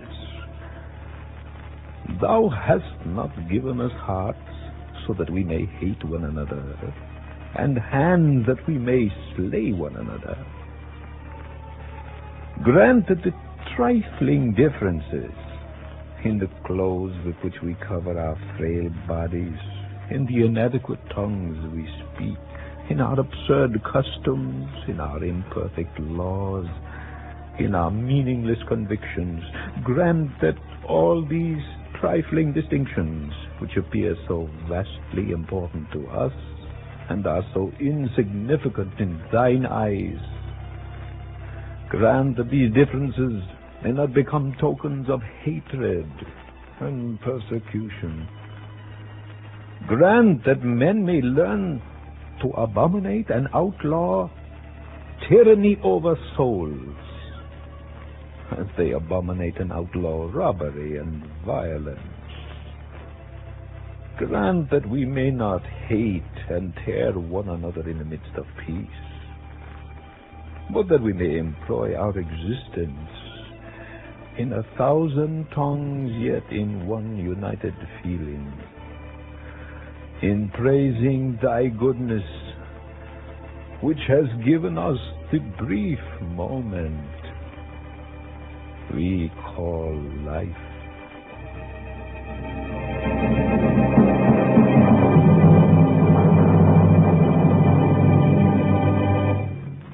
Aye, my stories are about freedom. And I've shaken loose the dust of time to ride the wind across the land telling my stories, to proclaim an old fact.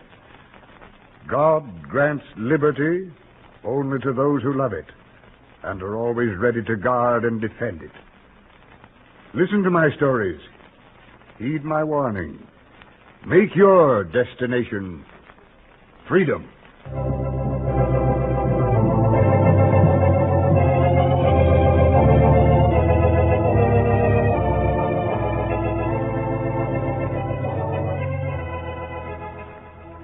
You have just heard the first in a new radio series presented by station WMAQ in the interest of human freedom.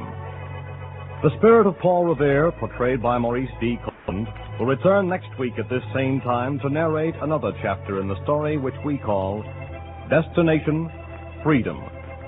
Today's script was written by Bill Hodap and produced under the direction of John Collin. Everett Clark was heard as the narrator.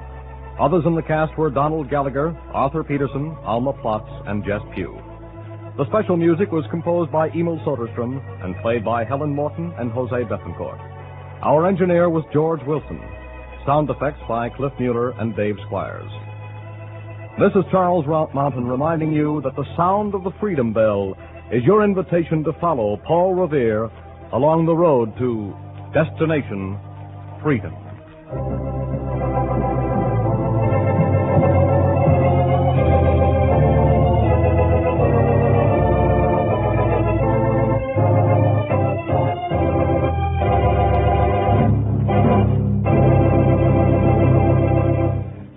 October is Community Fund Month. Everybody benefits, everybody gives. This is NBC, the national broadcasting company.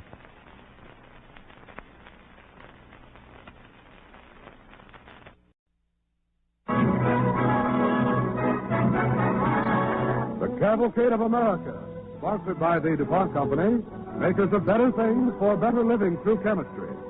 Starring Susan Douglas in a true story, I speak for democracy.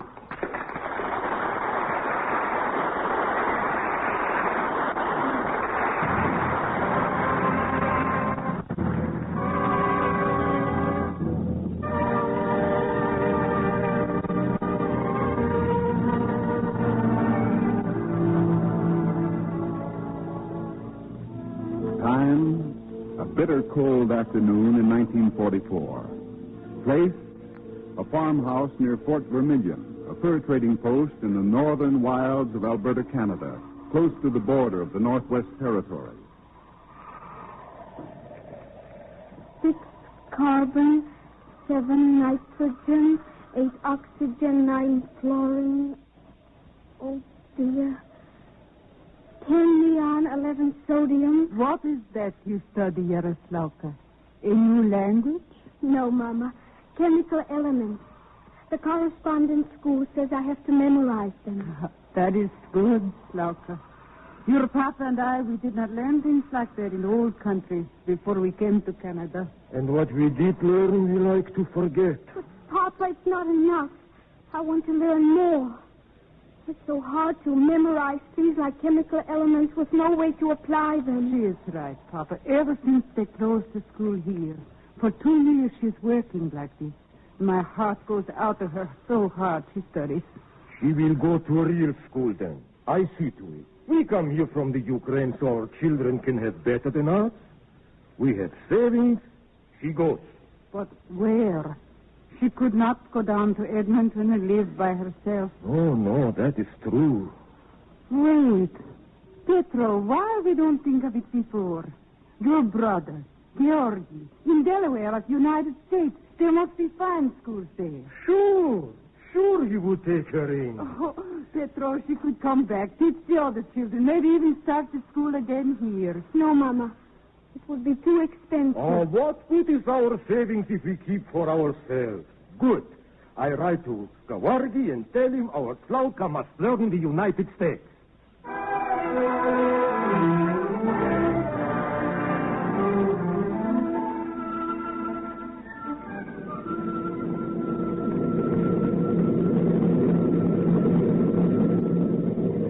Dearest Mama and Papa, I am writing this on the aeroplane, and we'll mail it to you when we reach New York. There was the boat to the town of Peace River. So slow, so full of time when I was in such a hurry. And then the motor bus to Edmonton that bumped and bumped over the hot, dusty roads. And then this airplane. You will wonder, Mama and Papa, if I am frightened. I don't think I am. For there below me, just the way I had dreamed it would look. The United States and all the things I'd read about. Niagara Falls and Rip Van Winkle, Valley Forge, Bunker Hill. And now, as I write you, we are circling the island of Manhattan, and we're going to land any minute now.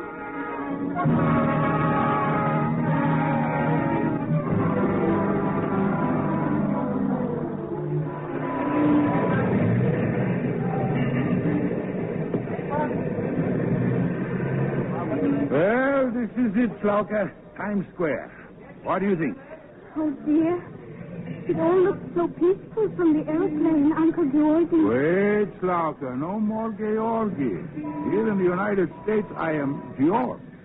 Oh, sure.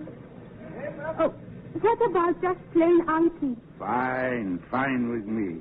And we'll have to do something about your name, too. Yaroslavka. In English, that would mean glory to God in the highest. So, in the United States, you will be Gloria. Gloria. Oh, I like that. Gloria Junia. Good. Well, what would you like best now that you're in the big city of New York, huh? Would it be too expensive if I had an ice cream soda? Oh, the sky is the limit. What flavor you like? I don't know. I've never had one before. You haven't?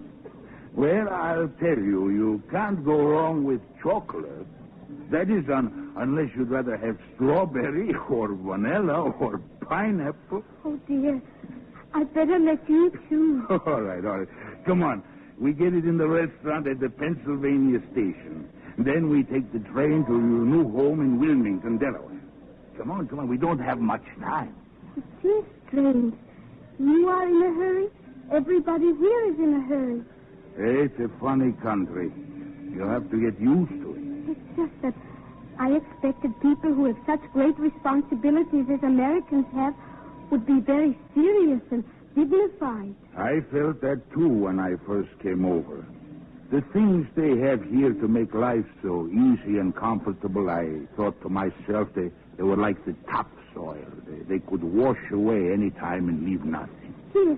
Yes, that's it. But then I lived here a while, Gloria, and I found out.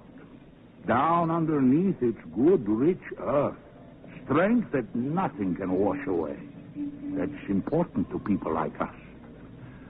You'll find it for yourself someday.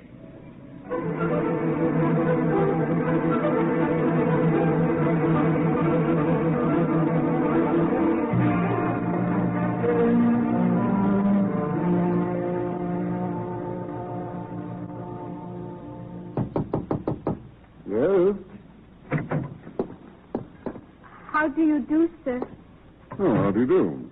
They said I could find the principal of Wilmington High School here. I wish to register for your fall term. Oh, I see.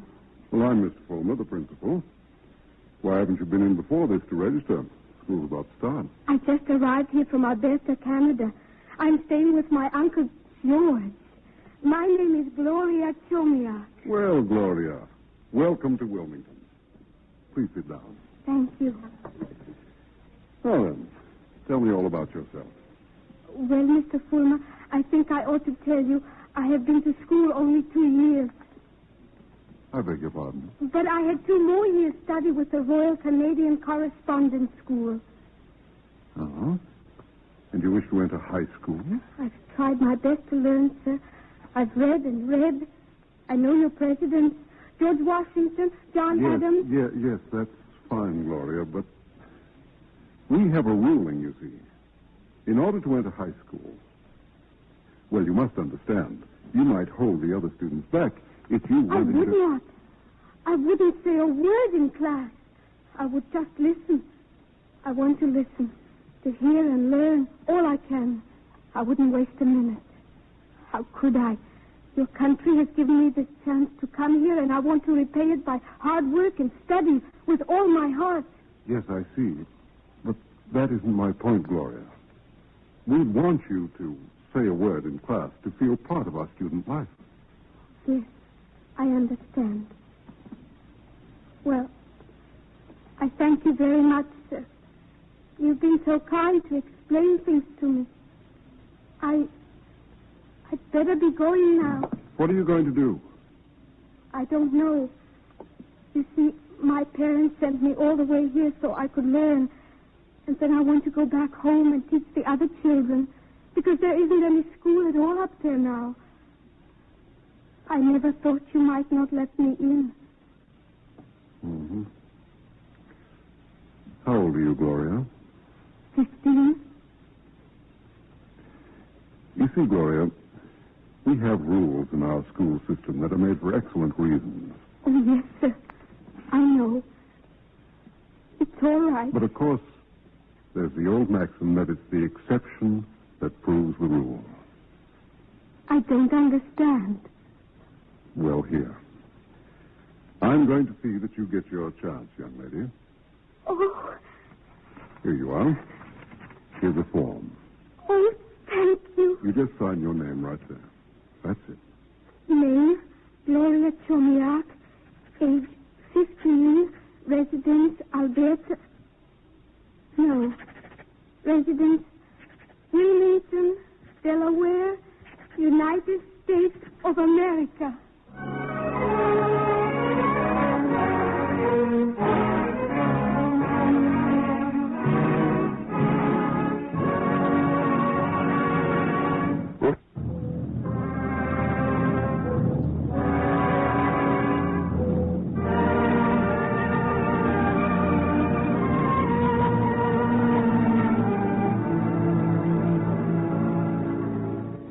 Now we continue our DuPont play, I Speak for Democracy, starring Susan Douglas as Gloria Chomiak, who in her new home in Wilmington, Delaware, is writing a letter to her parents in the far north country of Canada.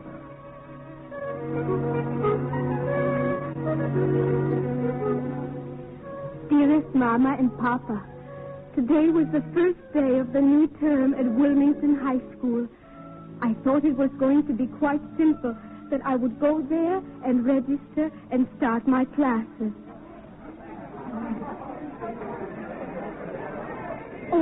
Pardon me.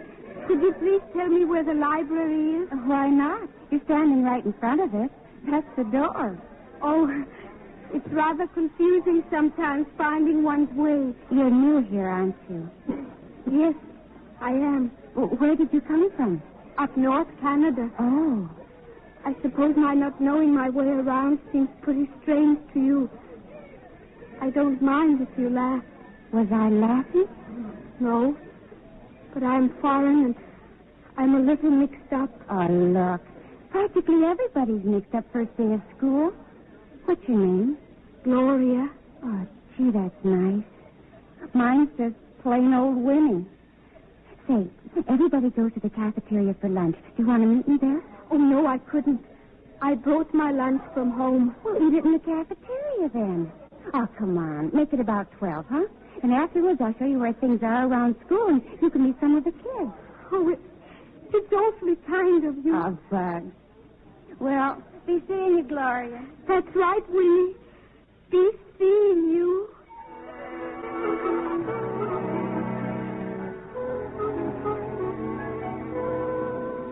Dear Mama and Papa, I hope you'll understand why I haven't written very often lately.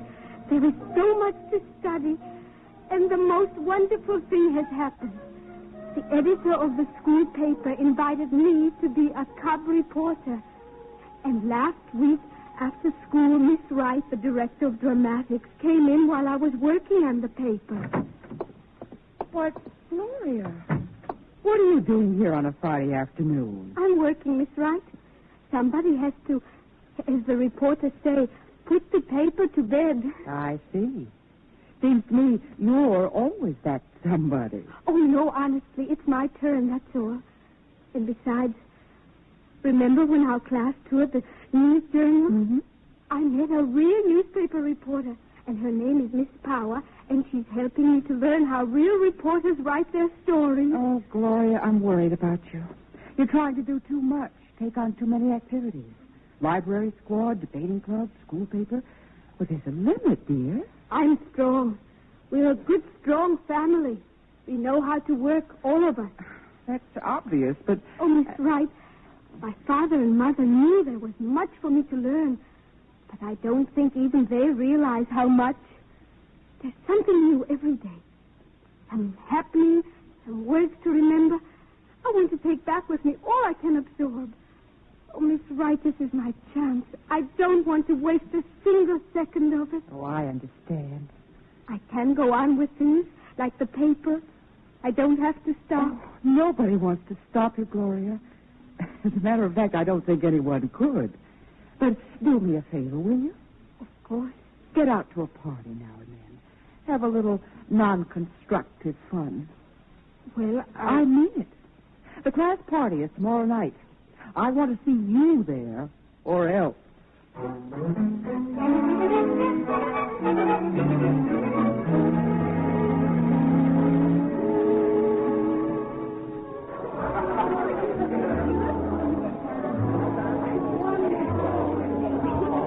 Minnie. Hi, Gloria.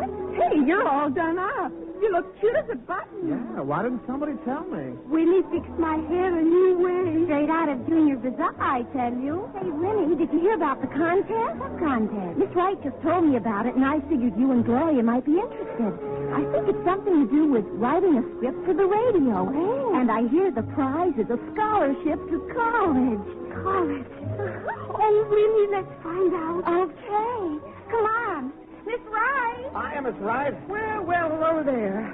That's a good thing you made it, Gloria. You scared me into coming, Miss Wright. I'm having a lovely time. Well, you look lovely, too. You're not kidding. Miss Wright, we wanted to ask you about the contest. Oh, yes. Well, I just heard about it myself. Gorman Walsh and Harvey Smith over at WDEL told me about it. It's a radio contest. The National Association of Broadcasters, the Radio Television Manufacturers Association, and the Junior Chamber of Commerce are sponsoring it. Would any of you like to enter? It's for high school students all over the country. Well, what do you have to do? Oh, just write a little talk on the subject, I Speak for Democracy. The winners will read their scripts over the radio. Jeepers, I wouldn't have a chance. What about you, Gloria? You're going to try it, aren't you? I don't know. Oh, don't be timid about it.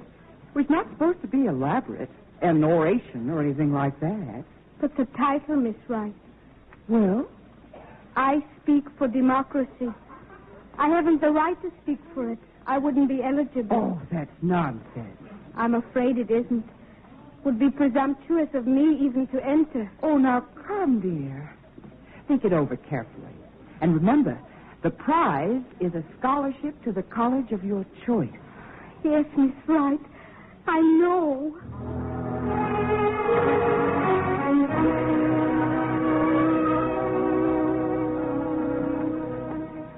And so, dear Papa and Mama, you can imagine how I lay awake last night, dreaming and wishing I could take part in that contest.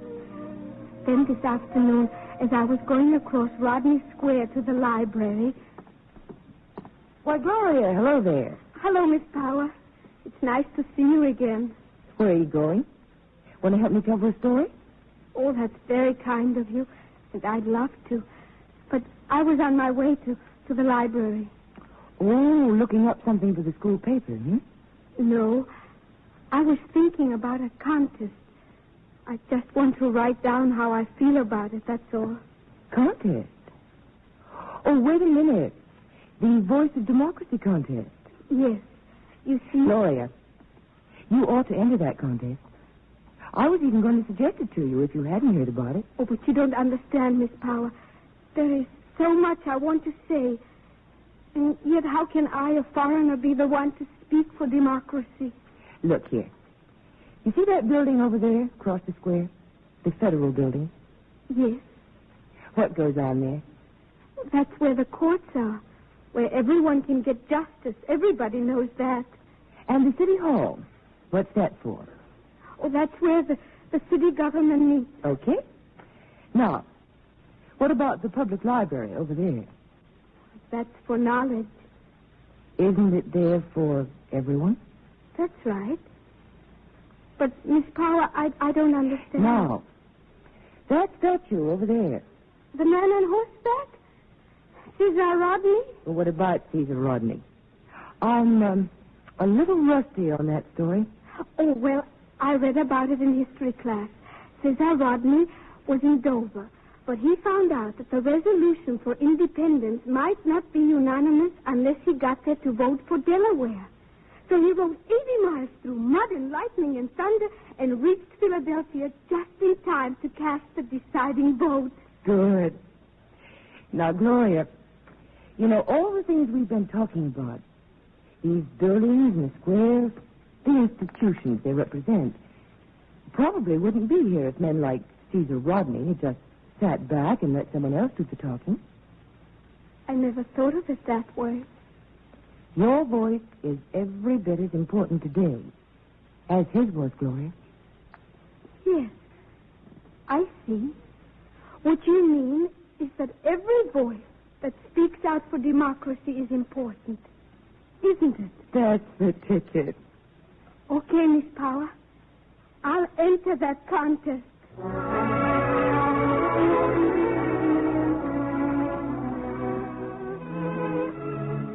Dearest Mama and Papa, I don't know how to tell you. It is all so unbelievable. But that day in the square decided me. I entered the contest. When I wrote the script, it was what I wanted to say, but I knew how many others would be doing the same. High school students from all over this country. How could I dare dream that later there would be an assembly at school and Mr. Fulmer would say... We have just received word of the winners in the Voice of Democracy contest. They are Ann Pinckney, Trinidad, Colorado; Richard Chapman, Brookings, South Dakota; Robert Shanks, Lebanon, Indiana; and it gives me the greatest pleasure to announce that one of the winners is right here in our own Wilmington High School, Gloria Chomiak.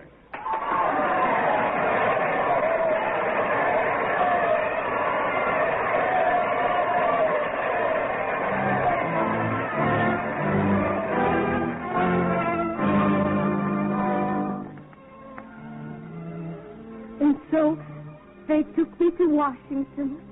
I went to Congress. The members of the Supreme Court all stood in line and bowed to me. And I met the President of the United States. And then we went to Williamsburg, the little town where the first patriots of this country met to plan this nation. We gave our broadcast from the House of Burgesses, where Patrick Henry cried out, "Give me liberty or give me death." I was standing there right beside General George C. Marshall as he talked to the audience over the radio. Friends, today we have gathered here in this historic shrine to honor 4 young high school students who, like Patrick Henry, have spoken out for liberty. They have spoken in their own way in a radio contest on the subject, "I Speak for Democracy."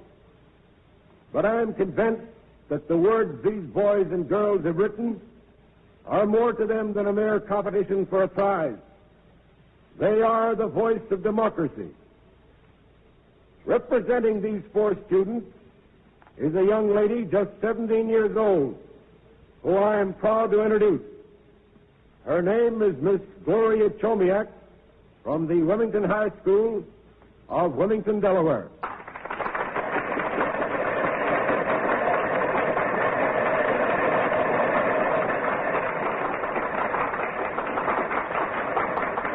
Ladies and gentlemen, this is Susan Douglas and myself. We have a surprise for you at this point in our cavalcade play. I don't think I could begin to read Gloria's winning speech as well as she did that day. And so that you may hear Gloria reading a part of it, as she did on that occasion in the House of Burgesses. Well, here she is, not the actress, but the real Gloria Chomiak.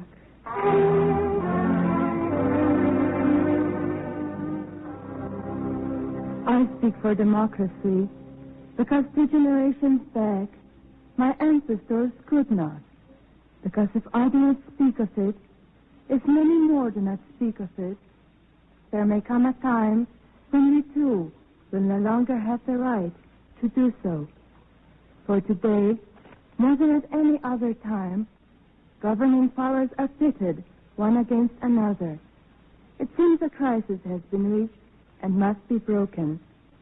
We who believe in democracy cannot trust our living it alone. We must stand up and speak and be heard in its cause. And what is this thing called democracy? It is a thought discovered in ancient Greece, a thing the Slavic serf dreamed of too much and paid for with his life, an ideal started in its practice by a model parliament of England and bitterly struggled for in Louis, France. It found a home in the New World when honest colonists learned to demand a rule by their own choice. It has grown from a privilege of the few to a right of the common, risen from a persecuted idea to a mighty ideal upheld in safety by millions. It is a government that has been developing for hundreds of years and shall develop for hundreds more. It has developed into a system whose imperfections can be remedied and whose virtues are a God-given right. A cynic spoke a truth about democracy when he said that it can make each man his own oppressor.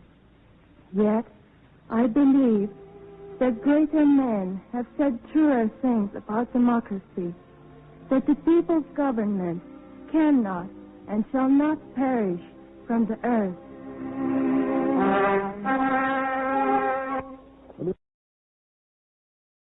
The Mutual Broadcasting System presents the second of a series of unusual dramatic stories written and directed by Willis Cooper and featuring Ernest Chappell. In this week's story, I Have Been Looking for You, we have as our guest the star of stage and radio, Miss Claudia Morgan. Quiet, please.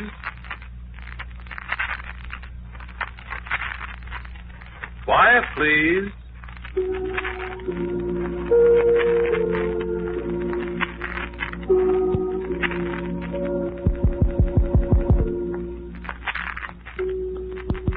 The story is entitled, I Have Been Looking for You.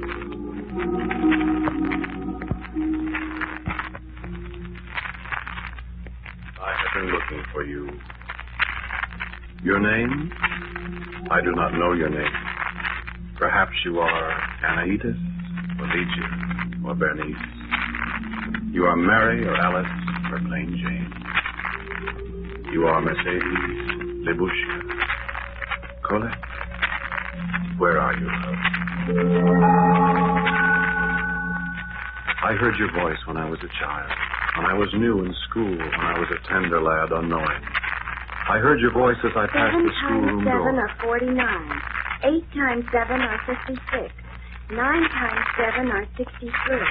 But I pushed the door ajar and looked, and there was only a schoolroom full of children and a teacher at a desk.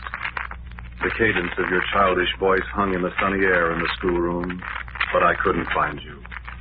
And wondering, dreaming, I closed the door and went my way on to the confusion of another schoolroom. But your voice was with me, and I have not forgotten. Many times I heard your voice, love, as I grew older. There were other girls in my boyhood, sweet, clean-limbed girls I remember now through the years. Helen with the yellow curls. Gladys, the tomboy on a bicycle. Paula in the library.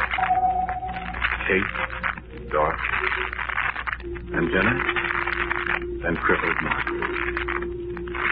Then my playmates taunted me because I had no girl of my own. But I smiled a secret smile as I turned away and walked homeward along the elm-shadowed, the flower-sweet streets at night. For always you were somewhere. And I knew I should find you one day, somewhere. How many years have passed this long? How many summers, how many yesterdays, how many heartbeats? But I knew that I should find you. I saw you at a distance sometimes, a gay red bathing suit on a beach, a fluttering tartan scarf on the winter hillsides against the snow. But when I ran to greet you and call you mine, you were gone. You had vanished. A day came when I was a young man and went away to make my fortune. My heart ached as the little station grew smaller in the rapid distance, for I knew I saw you there waving farewell. Was it to me? And I thought frantically of leaping from the train and returning. But a cloud of dust swirled up behind the train, and when it was gone, you had vanished. There was another glimpse of you, I thought, as the train roared through another little town, and a gay crowd on the station platform waved and called. And I knew then. I knew that wherever I should go, you would be also. And tears came to my eyes, as I thought perhaps I should never see your face, but always follow you, and never forget. Yes, I was young for love, but I loved you then as I loved you that first day in 7 school. times 7. And as I love you now that I have found you.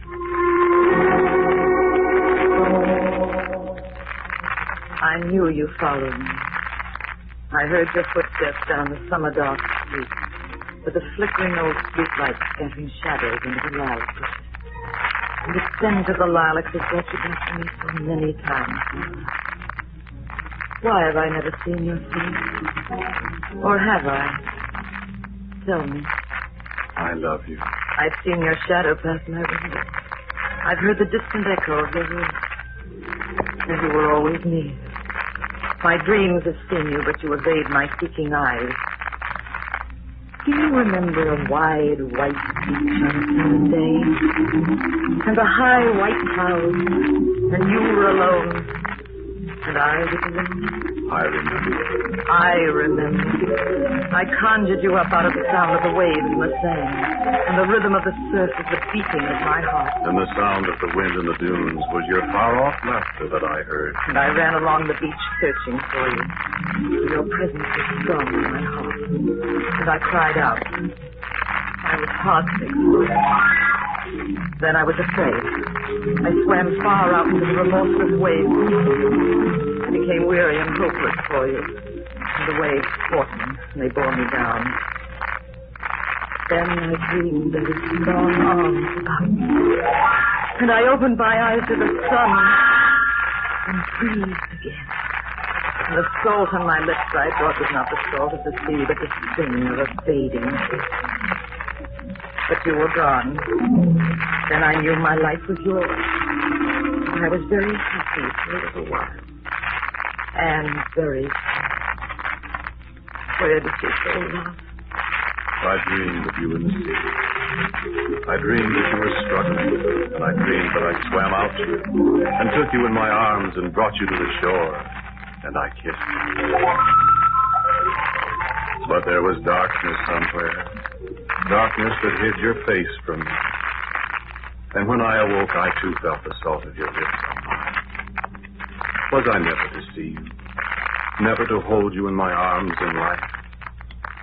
I thought to forget you. You must forgive me that. I thought that my mind was sick, that I dreamed in my waking hours. But which was the dream, and which reality? And how could I escape the vision of you? Always I was haunted, tortured by the thought that you were near me, around the corner, waiting perhaps with a smile of welcome when I should find you. Do you remember? You must. I remember. When did you walk down an avenue in the snow? The lights were golden from the windows, and the bells chimed softly in the twilight. The streets were filled with cheerful people hurrying happily in the white darkness. And I was alone. Until you hastened past me, a dim shape in the swirling snowflakes. And I followed you until you disappeared in the storm. The cheerful, flat laughter of the people on the street mocked me again. Foolishness I said. There's no one. I am alone. We shall never find each other. When I wept in my sleep that night, it was your hand that wiped away my tears. I dreamed of a woman weeping, and I kissed her eyelids as she said. You went away.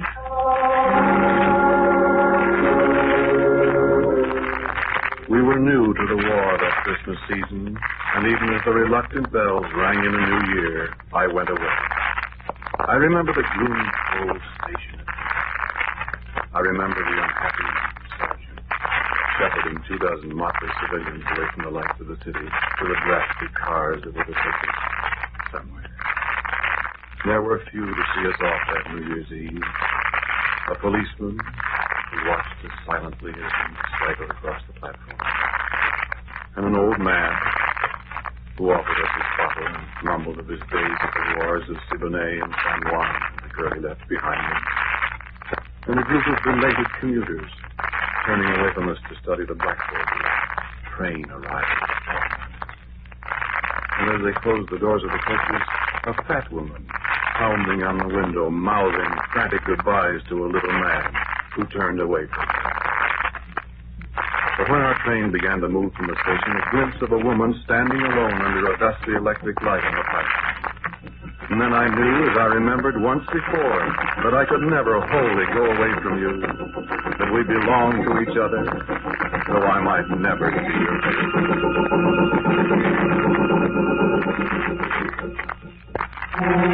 I was close to death many times in the war. At Chesterton Pass, when John Sutherland and I were alone one night with Rommel's armor at the side of the hill with a watch. And at last we knew they were coming and one of us was to stay while the other went back in the back to his message. I was afraid to stay. But I argued with John in the petty pride of my terror, saying I would stay while he should go back to what might mean safety. But he was tired, he said, and I was not. And he would stay. And so I went. Then 20 steps away from him, I heard the 88. It smashed in his knee. I spoke to him and told him to stay. And I was wounded afterward. And that night I lay in the hospital camp and something happened. I knew I should die. I had no voice to call. And in the last darkness before my senses went, a nurse came hurrying to my side. It was you, I thought. But when morning came, I saw the same familiar nurse I'd known for days. He was asleep, and I awakened him. Did you watch over me all those years? Was it your voice I sometimes heard in the still night?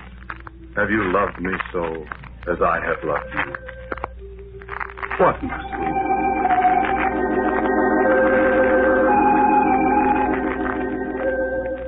I have been looking for you for so long, but such a time went by. Such a long, weary time since I came home. Where were you, love? There was one moment. I was standing on the deck when our transport came up the bay. I was looking for you. There were hundreds of boats around us, boats with great painted signs welcoming some of us home. And there was none for me. But I hoped that perhaps among all those who had come to meet their men in the harbor there might be. We were past the Statue of Liberty, nosing over to the North River where we were to dock. And a ferry boat from Jersey cut across our bows. I merely glanced at it, and I saw you. That was a happy homecoming.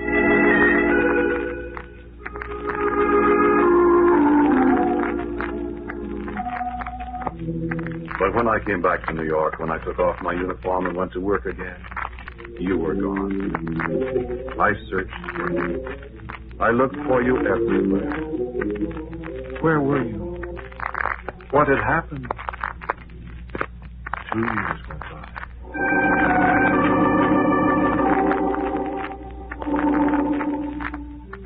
I saw you, love. They said in the hospital that I would never get well. I heard the doctors talking. And at night, sometimes I talked to you. But I knew you didn't hear me. The cord was broken. I couldn't reach you. I saw you many times.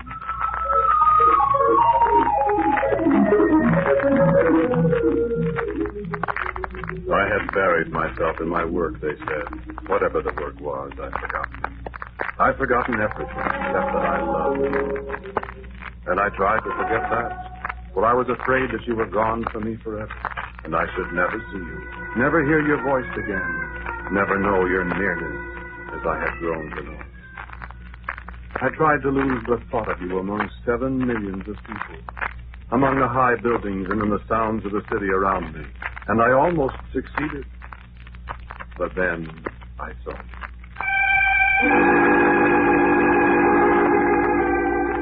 Do you remember where I saw you? In the very center of the town, surrounded by men and women of 100 races. In the midst of a babel of sound, in the midst of hysterical, never-ending motion, in colors and darkness and flashing, searing lights.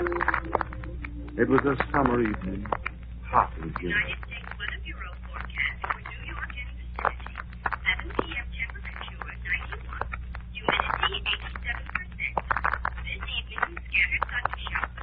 And the threat of lightning and sullen thunder in the clouds that towered over the Jersey highway.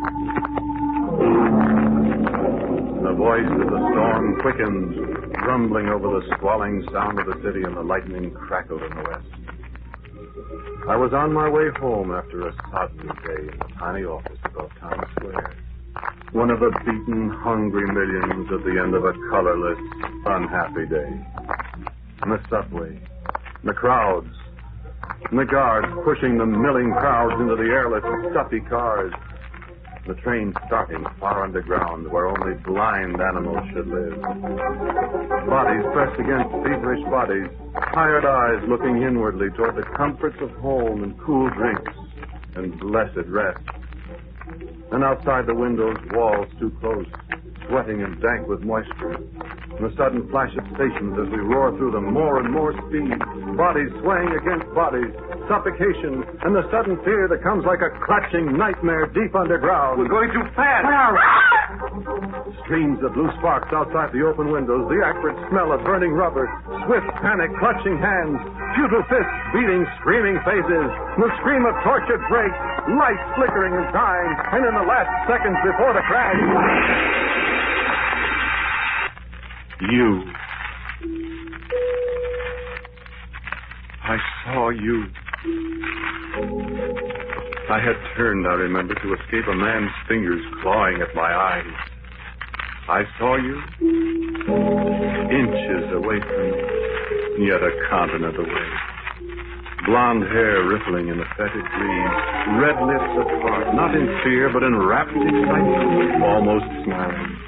I shouted your name. Did I know your name? And then, darkness. You knew, didn't you? You saved my life, but you said you turned your head just as the crash came. Yes, I turned my head to look at you. The steel rod just grazed your forehead. If you hadn't turned your head... I looked at you. It was providential, young man. It was you.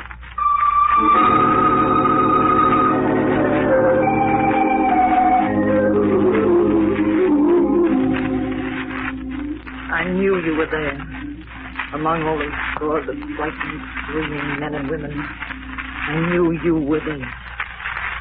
And I saw you in the last flickering of the light. I saw you. And then you were gone. Forever, I thought. I thought you died in the subway wreck. For long months you were dead to me. My mind refused to think of you. I couldn't picture your face again. But now I know I was near you many times. I entered a restaurant as you left it. I left the elevator at the 14th floor one day. I got on at the 15th. I turned to look in a shop window as you passed by. I picked up a book at Bentana's that you just laid down, and I knew I could. And the bus driver gave me change that had come from your purse, and I knew. You sat behind me at a beloved Street concert at Carnegie Hall, and I dreamed that night. The telephone booth at Grand Central. Your perfume still was there.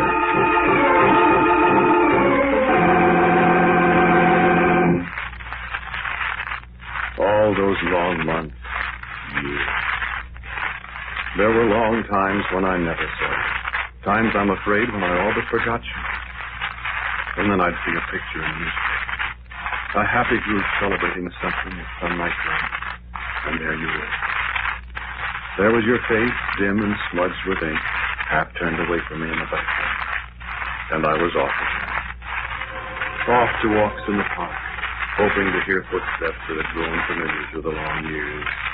Off to a pub crawler on 3rd Avenue, drinking at King Costello's, P.J. Clark's, listening to the cadence of a voice that might somehow be there. And off on the top of a 5th Avenue bus, off on a Staten Island ferry, or an expedition through the theater crowds at certain times. Ah, my love, I have looked for you. I said I never knew your name. I'd lay awake nights and go over all the heroes' names I ever heard. Alice, Claudia, Doris, Elizabeth, Frances, down through Wilhelmina, Yvonne, and Zoe. I'd make resolutions to forget. I went out with other girls. I tried to keep from my mind. But I found myself becoming bored with other girls. I looked for you and them, and I became short of speech, quarrelsome, and no girl ever went out with me twice. I kept to myself more and more times in Central Park, till the very ice cream vendors greeted me as an old acquaintance. And more times along 5th Avenue late at night, up past the cathedral, down past the Empire State, hoping, listening, peering anxiously at every woman I passed. I went away on long trips by myself to escape the thought of you. and heard your distant laughter, or thought I saw you framed in the window of a train that passed mine going in another direction. I didn't sleep much. Nights I came home as late as I could, staggering. I closed the door and shut the city out. I was afraid to sleep. I was afraid of the dream. The dream that came so often. An empty room. Dark, high walls. A little flight of stairs leading to an open door. And beyond the door, a dazzling light. And silence. And the light draws me to the flight of steps. My voice echoes in the silence of the gloomy room. Where are you, love? Where are you? I'm here, love. You are there, beyond the door, in the room where the light shines. Your shadow falls across the flight of steps. You are only 20 paces away. I move toward the door. 1, 2, 3. And the carpet touches me. Your voice. Come to me. Another. Is that a hand on my shoulder? I turn to see. The room is empty. Another step. I can go no farther. I struggle, but there is something that holds me back, and a voice that whispers in my ear. Not yet. Not yet. I fight against the force that holds me, but I cannot move. What is beyond the door where the light is? Do you wait for me? Why cannot I reach you? Come to me, love. I cannot move. Call me. Help me. Come to me. Come to me. Then with the sound of a great gong in my ears, I awake trembling. And you are gone. I lie awake till the gray dawn crawls through the window.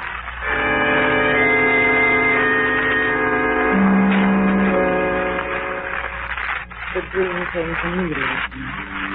A great bright room. A light that dazzles my eyes. And I cannot move. A door that leads to darkness. And footsteps beyond the door in the dark. I'm frightened until I hear your voice. Where are you, love? And I answer. And then I know your footsteps coming to me from the darkness into the light that dazzles me. But the footsteps end, and the light burns my eyelids, and the great gong comes. My hand was on the very lintel of the door, and the radiance of the light within struck my eyes and blinded me. And again I awoke, trembling. Did this mean that I was soon to find you? Am I to see, to hold you in my arms? What will I do?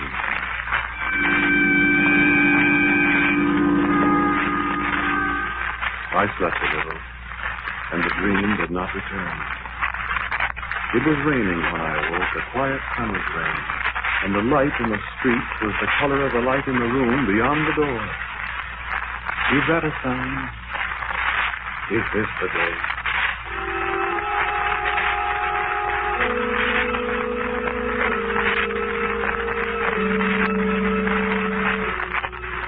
It's raining. I dreamed of a voice that I knew. I asked him to come to me. Is this the day?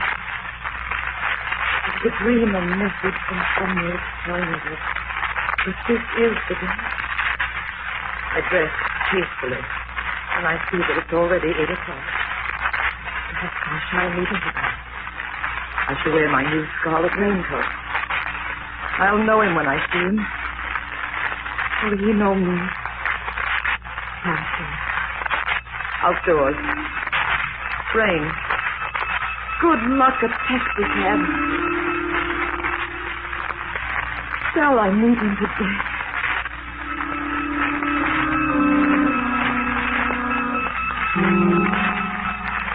Who says the rain is business? This is the day. I know this is the day. I shall walk to the office. Who knows, I may meet her on the way. I smile at strangers as I stroll through the pelting rain down Madison Avenue. Here is a young couple, lovers. I, too, am a lover. And today I shall meet my beloved. And then the fulfillment of all my dreams from the time my childhood, so very long ago. I step down from the curb. 68th Street. Traffic is stopped before the upraised hand of the policeman in the middle of the street. I smile at her. And I do not see the taxicab leaning around the corner against the light, the driver frantically tugging at his wheel, very slowly it seems to me, and the cab coming straight at me. And as I looked up, the cruel wheels half a foot from me, you.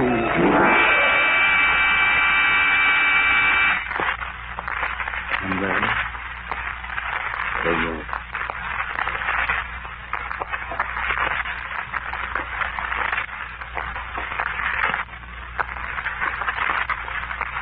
The dark room with the little stairs and the door and the dazzling light beyond. Nothing holds me back now. I go forward to the door and the light welcomes me. I know you are there, love. In a moment we shall meet. We shall kiss. We shall begin our life together. Shall we not?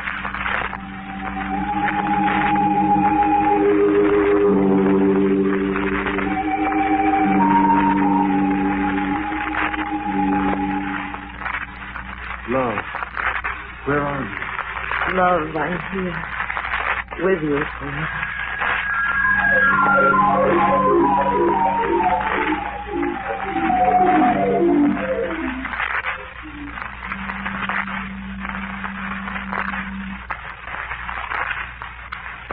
Yes, indeed. Right through here. Now, mind the little stairs. Through the door. Yes, it is bright in here, but you have to be able to see very well in here. This is the one. The man that was killed by the taxi cab. No. There's no identification at all. But this one? This was the woman, the passenger in the cab. She died of a heart attack at the very instant. No. No identification for her either. Yes, it is strange. Both of them smiling as if they were the happiest people in the world.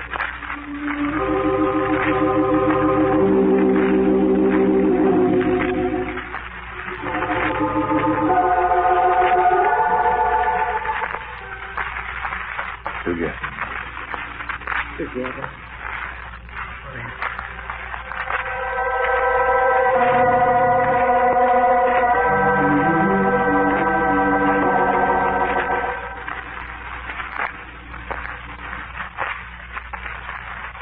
You have listened to I Have Been Looking for You, the second in the series, Quiet Please, which is written and directed by Willis Cooper.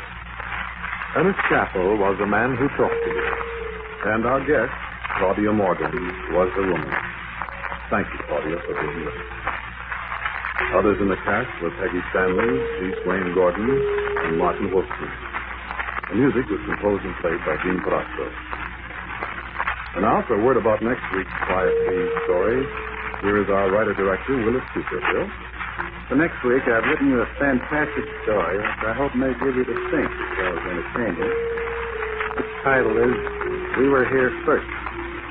So, until next week at this time, quietly yours, Ernest Chappell.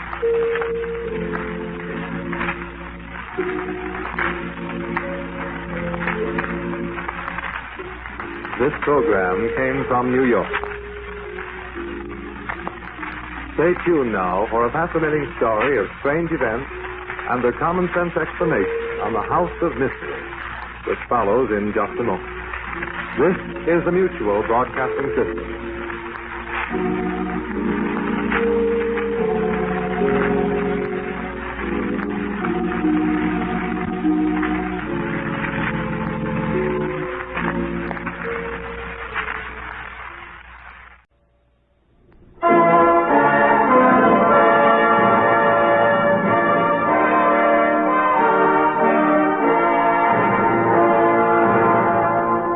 the American West. Once it could have been the British, Spanish, or even the Russian West. It became American primarily because of the explorations of two young Army officers, Meriwether Lewis and William Clark. Their pioneering journey stands as one of the great achievements in the history of the United States.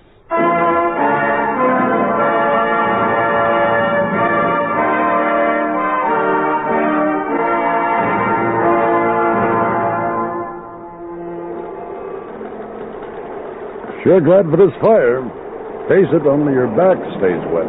Billy, my back's been wet so long, the shirt's about to rot right off it. Actually, Meriwether, the storm's easing off. I hope so. You realize we've been perched on this tangle of logs for almost a week? Captain Lewis, Captain Clark, Sergeant Gas report. Watch your step, Gas. The tide's in. Yes, sir. Feel the logs shifting. What did you find out about the hill behind us, Sergeant? Well, we could go out that way, sir, but too steep to take the baggage and boats with us. Well, then it's out of the question. Yes, sir. Maybe Coulter, Willard, and Shannon will find something better. 24 hours they've been gone, sir. That's a good sign. Why is it a good sign, Sergeant? Well, if there was nothing, they'd be back by now. Maybe. Maybe not. Billy, when low tide comes and we can launch a boat, suppose I take 4 men and explore the north. According to the Indians, there's a good harbor up there named Haley's Bay, after a ship captain who stops regularly to trade. Might be a good idea. I'll follow you with the entire outfit as soon as the weather clears enough for us to get out. Hello! Coulter here! Johnny Coulter, give him a hand, Gas. Yes, sir. Easy, Coulter. Gas is on the way. Looks like trouble. Let's hope he's here to tell us Willard and Shannon are making a new camp. We'll soon find out. Thanks for the help, Sergeant. Over here, you men. Yes, sir. Chinook Indians are holding Willard and Shannon. They need help bad.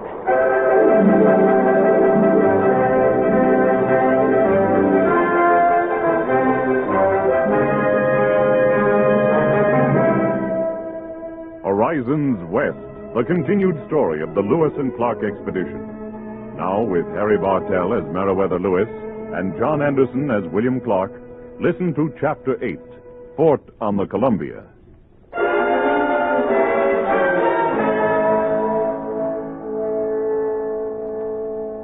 November 14, 1805.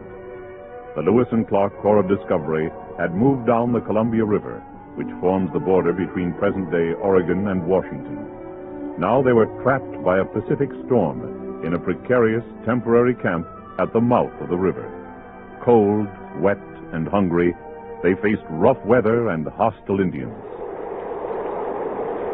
At Billy Clark's suggestion, 5 of the men formed a crew to take us around the point in the longest of the boats, with our expert waterman, Pierre Cruzat, at the tiller. When we left the partial protection of the spit of land which comprised the point, the heavy Pacific surf all but swamped us. I huddled amidships with my 4 picked men, George Drouillard, Joe and Rube Fields, and Bob Frazier. Cruzat